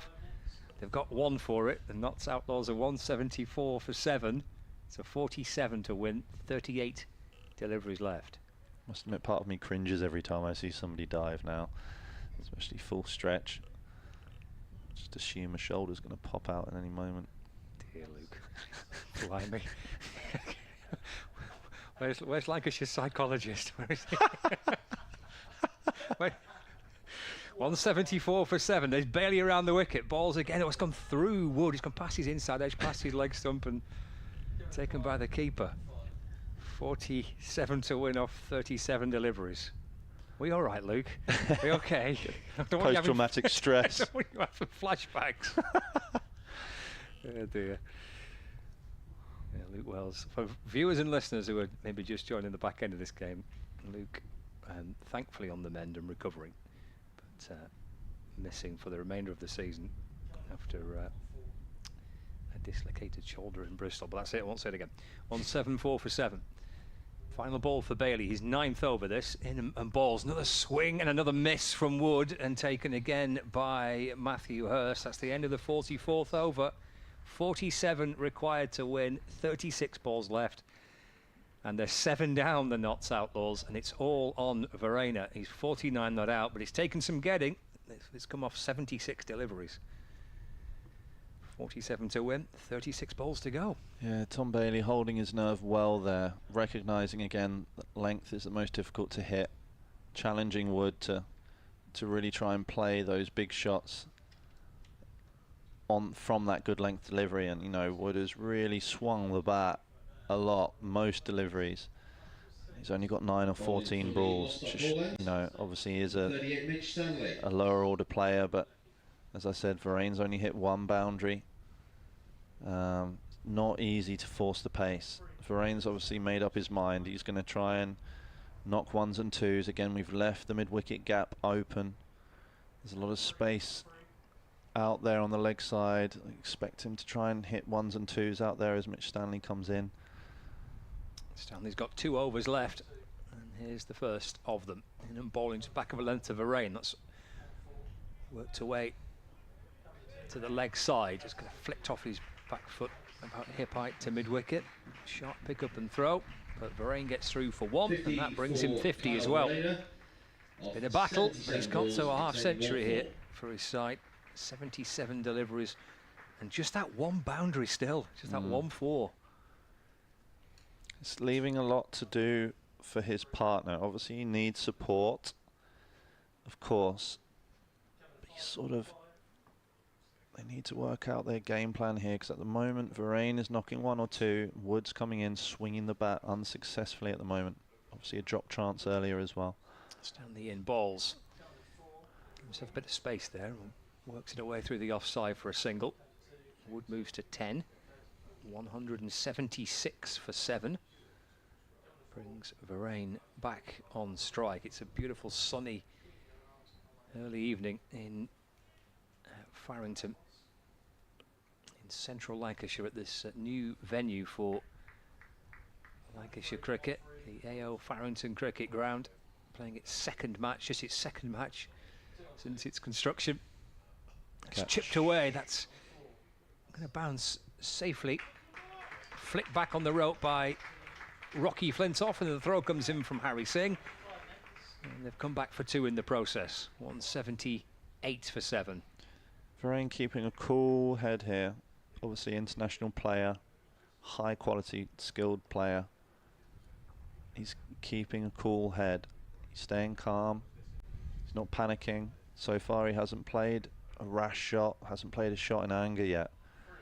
Trying to take it as deep. You know, MS Dhoni used to take the game really deep and then unleash, and looks like Verein wants to do something similar. Stanley bowls, gives himself some room and hits it back over the bowler's head. It's bouncing down towards the rope, and it's gone for 4. Just his 2nd boundary in this knock of 56 not out. Forced down the ground off the bowling of Mitchell Stanley. 182 for 7. Really good shot, that. You know, it's not a bad ball, really. You know, he does have his mid-on and mid-off up. He's a tall, fast bowler. Looks like there's been a change. Long on's gone back now. I think 3rd man has come up, which is an interesting option here. Stanley over the wicket, balls just defended really by Verein, but it gets him a single, and it gets him back on strike as well. He just pushed it into the offside. He's only got 1 ball, really, Wood here, to make sure that Verein is on strike for the next over. So it's 183 for 7. It's 38 to win. 31 balls left, and this has been probably Notts' best over for some time, it feels. Yeah, Mitch really needs to get out of his over strongly here. You know, he's got an opportunity to take a wicket, needs to put his shoulders back, run in, bowl his best ball, and back himself. He's in, Stanley, and balls. And nice way to end it for Stanley. It's a dot ball just angled out to backward point. End of the over. 45 gone, so it's 30 balls remaining. 183 for 7 at the end of it. I'm not going to put you on the spot, Luke, and ask you who's going to win this game like Kevin did before. That was very cruel. Lancashire. Very cruel. Lancashire. Fair enough. Thank you, Luke. 30 deliveries to go. 183 for 7. 38 to win, 30 balls left. It does feel like it's a game that Lancashire have under control, but you never know. I just tapped him on the shoulder, and then when I said, "Oh gosh, I'm sorry," I then tapped him on the other one. And the other one was the one that was hurt, but he's okay. I put him back a month.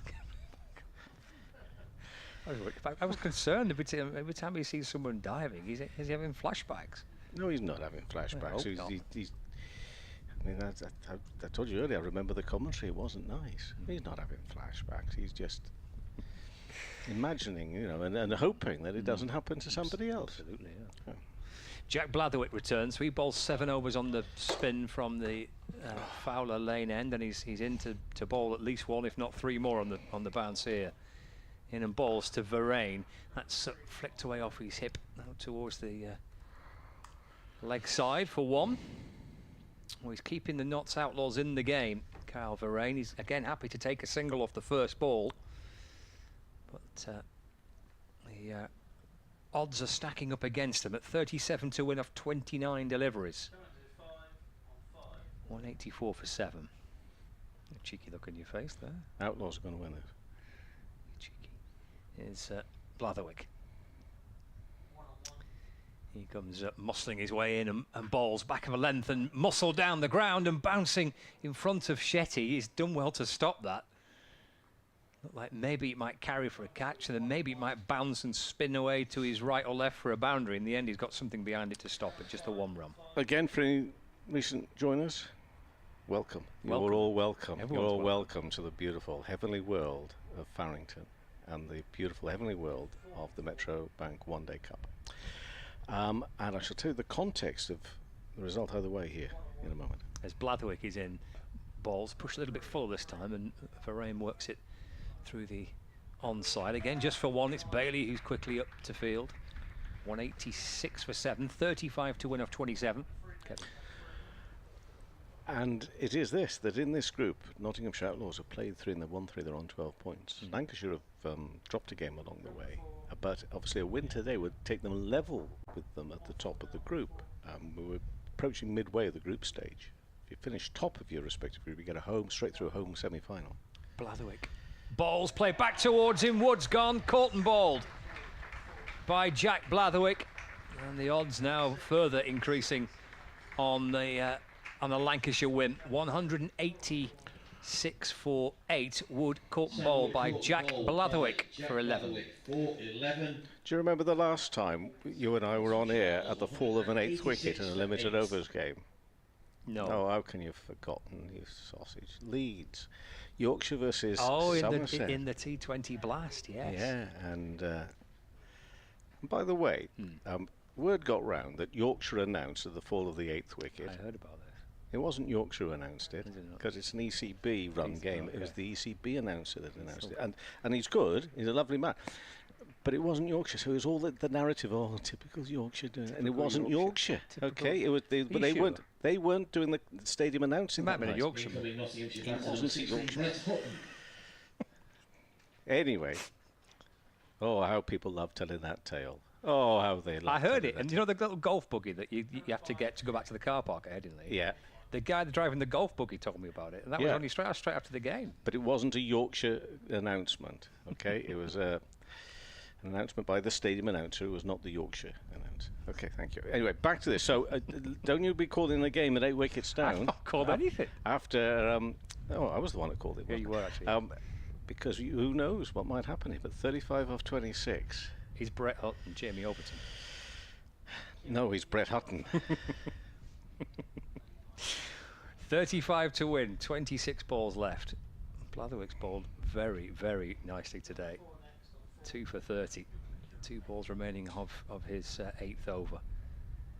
And he's standing at the top of his mark, waiting for Hutton, who he's on strike. There is Blatherwick.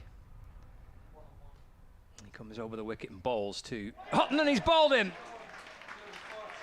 It's 2 in 2 for Jack Blatherwick. He's on the hat trick, and the Notts Outlaws are 9 down now. 186 for 9, and with that wicket, it's going to take something extra special from the Outlaws here. 2 in 2 here for Blatherwick. Hasn't he bowled well today? Terrific. Wonderful work by him. And it's going to make this group, if it does turn into a Lancashire victory, which of course is very much odds on now, it's going to make it very interesting. A long way to go, of course, but I have to say that the Lancashire win. What's next up for Lancashire? Is it Northampton on Sunday? There's nothing between now and then. It's Northampton Sunday, yeah. And incoming Nottinghamshire batter, number 13, James Hayes. Kevin Shine was on with us earlier, for those, and he said they've got a lot of long journeys to make now. They've got one more home game which has been played in Chesterfield at Queen's Park. Well, of course. I didn't ask him why that was, No, just in don't case go he down. didn't know. Yeah, don't go down. But anyway, that's where their final home game is being played.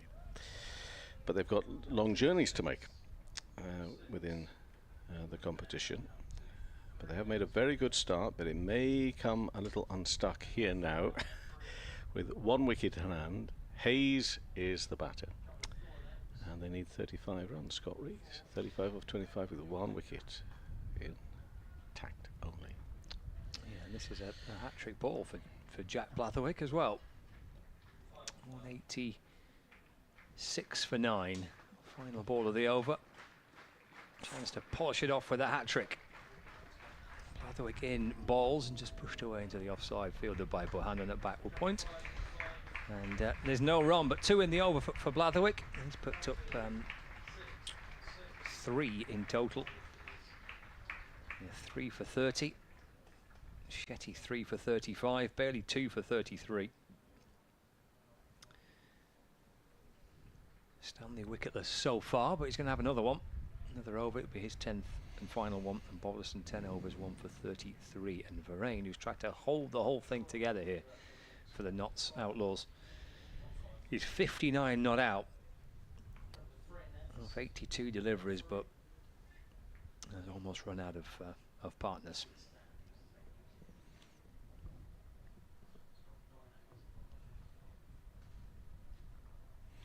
Stanley, Mitch Stanley. Oh, I just like to call him Stanley, really. It's such a fantastic name. Anyway, but Mitch Stanley, final over, no wicket for 55, and that has been, oh no, that's a nasty one. Varena's injured here. He's pulled that ball away, but there's no way he's going to go running because that's hit him right on the wrist. Oh, he's been in the wars a bit today, hasn't he? He's taken a few blows, and maybe that's the problem. It's just hit him on where he's already been hit before. That is not a smile, everybody. That is a grimace. It's a real grimace. It was a sharp ball here from Mitch Stanley. We know he's very capable of doing that. Oh, he's going down the leg side, and look how far that ball actually goes off that wrist. That's got some power in it. Oh, do we have to see the close-up on it? And slow down. Look away now. Ow. Yeah. Oh dear, oh dear. That's that's nasty, isn't it? It is nasty. Let's hope he's all right. That's going to be no way to end the game, is it? No, exactly. Yeah. So I'll have a look at that. Just a reminder to spectators. Oh, look out! As you exit the stadium tonight. Yeah. Mic on the mic here. Obviously, your patience will be needed. Yeah. Patience. Yes, of course. We're patient, Mike. Okay, public transport. And more? Oh, that's it. Oh, patience. I'd like to think I've been very patient today, Scott. Have I been the example of patience? Yeah, unnervingly so. I told you from the outset, I'm going to have a lovely day today. Yeah, that's what unnerved me. And I genuinely have had a lovely day. It's been brilliant. I'm having some really good days with this competition. Over there with the Yorkies yesterday, here today. I mean, everywhere I've been, everywhere I go. But this has been a real joy to come to this ground today, and I wish them every continued success here. Vraina's okay. That's the more important news. He's on 59, so Stanley will come in again and bowl. Now he's whipped this away on the leg side. There's some fielders out there. It's going to fall short. And he'll only get a single. Of course, the ball did go far enough on that previous delivery for them to have scampered through a single. It's just he had other matters on his mind, like he was hurt, big style. But he's okay to have faced that next delivery, but he's still in discomfort. 187 for 9. Yeah, single off the next ball he faces, now Hayes. Quite a bit of work for him to do here.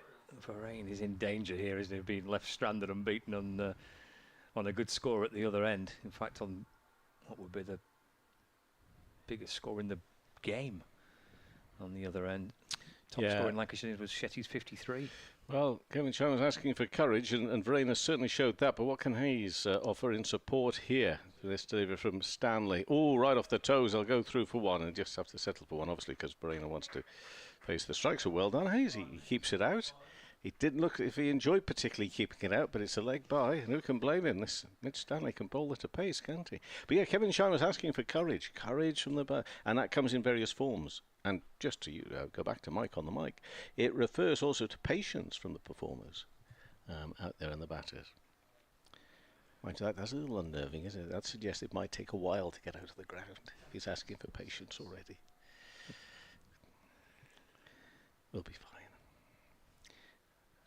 Next delivery is Stanley in bowls. Oh, into the pads. Oh, he's down on his knees again. Gosh, he is taking a clobbering today. He's looking. Look at him. He can't quite believe what he's been put through here, Carl Varane. And I don't know why I'm laughing. 188 for 9. Oh, it's a terrific ball from Sandy, isn't it? Full. Wraps him on the pad. Gets him on his knees. He kind of followed him. He stepped to the leg side, Varane, and Stanley just followed him. He has indeed. Okay. So, next ball, bowled, and that is punched into the offside, and they'll go through for a single. It takes them to 189 for 9. The applause there, maybe someone thought it was the end of the over? I don't know. Anyway, 32 off 19. Just a bit of good fielding, I think, maybe.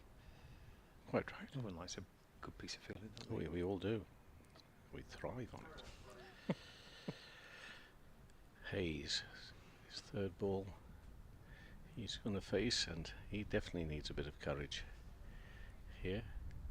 Oh yes, there's a spectator there, just taking it all in. No, taking it all in at the far end. Maybe the sun's just been a bit too much for them. Does that? It does. 189 for 9.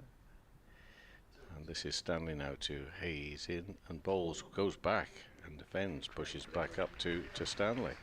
Oh, he's bowled well there, hasn't he? Last couple of deliveries have been really good. There's no room there at all for him to work with. Blatherwick presumably will continue. So when Luke was with us, he was talking about whether Varane would leave it to the last 2 or 3 overs, needing the 12s or whatever you need off and over, and give it a good go.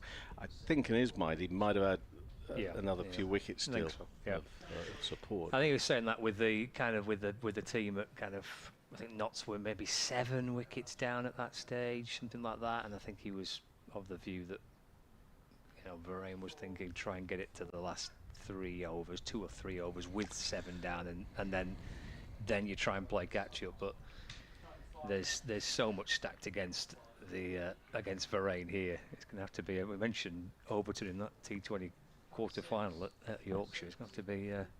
It's a different sort of conditions and pitch and everything here. But Blatherwick too. Oh, this is your office. Oh God. It's all right. He's in bowling to Varane. He's been bowled. I think he's gone back on an inside edge, back onto his boot. It deflects back onto the stumps. And Varane has gone for 61. Blatherwick gets his 4th wicket. And the Notts Outlaws are all out for 189.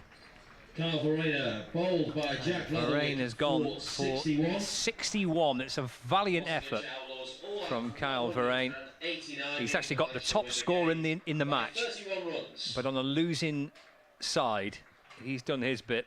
But Lancashire certainly have done theirs with the bat and then superbly with the ball. And it's a 31-run win for Lancashire against the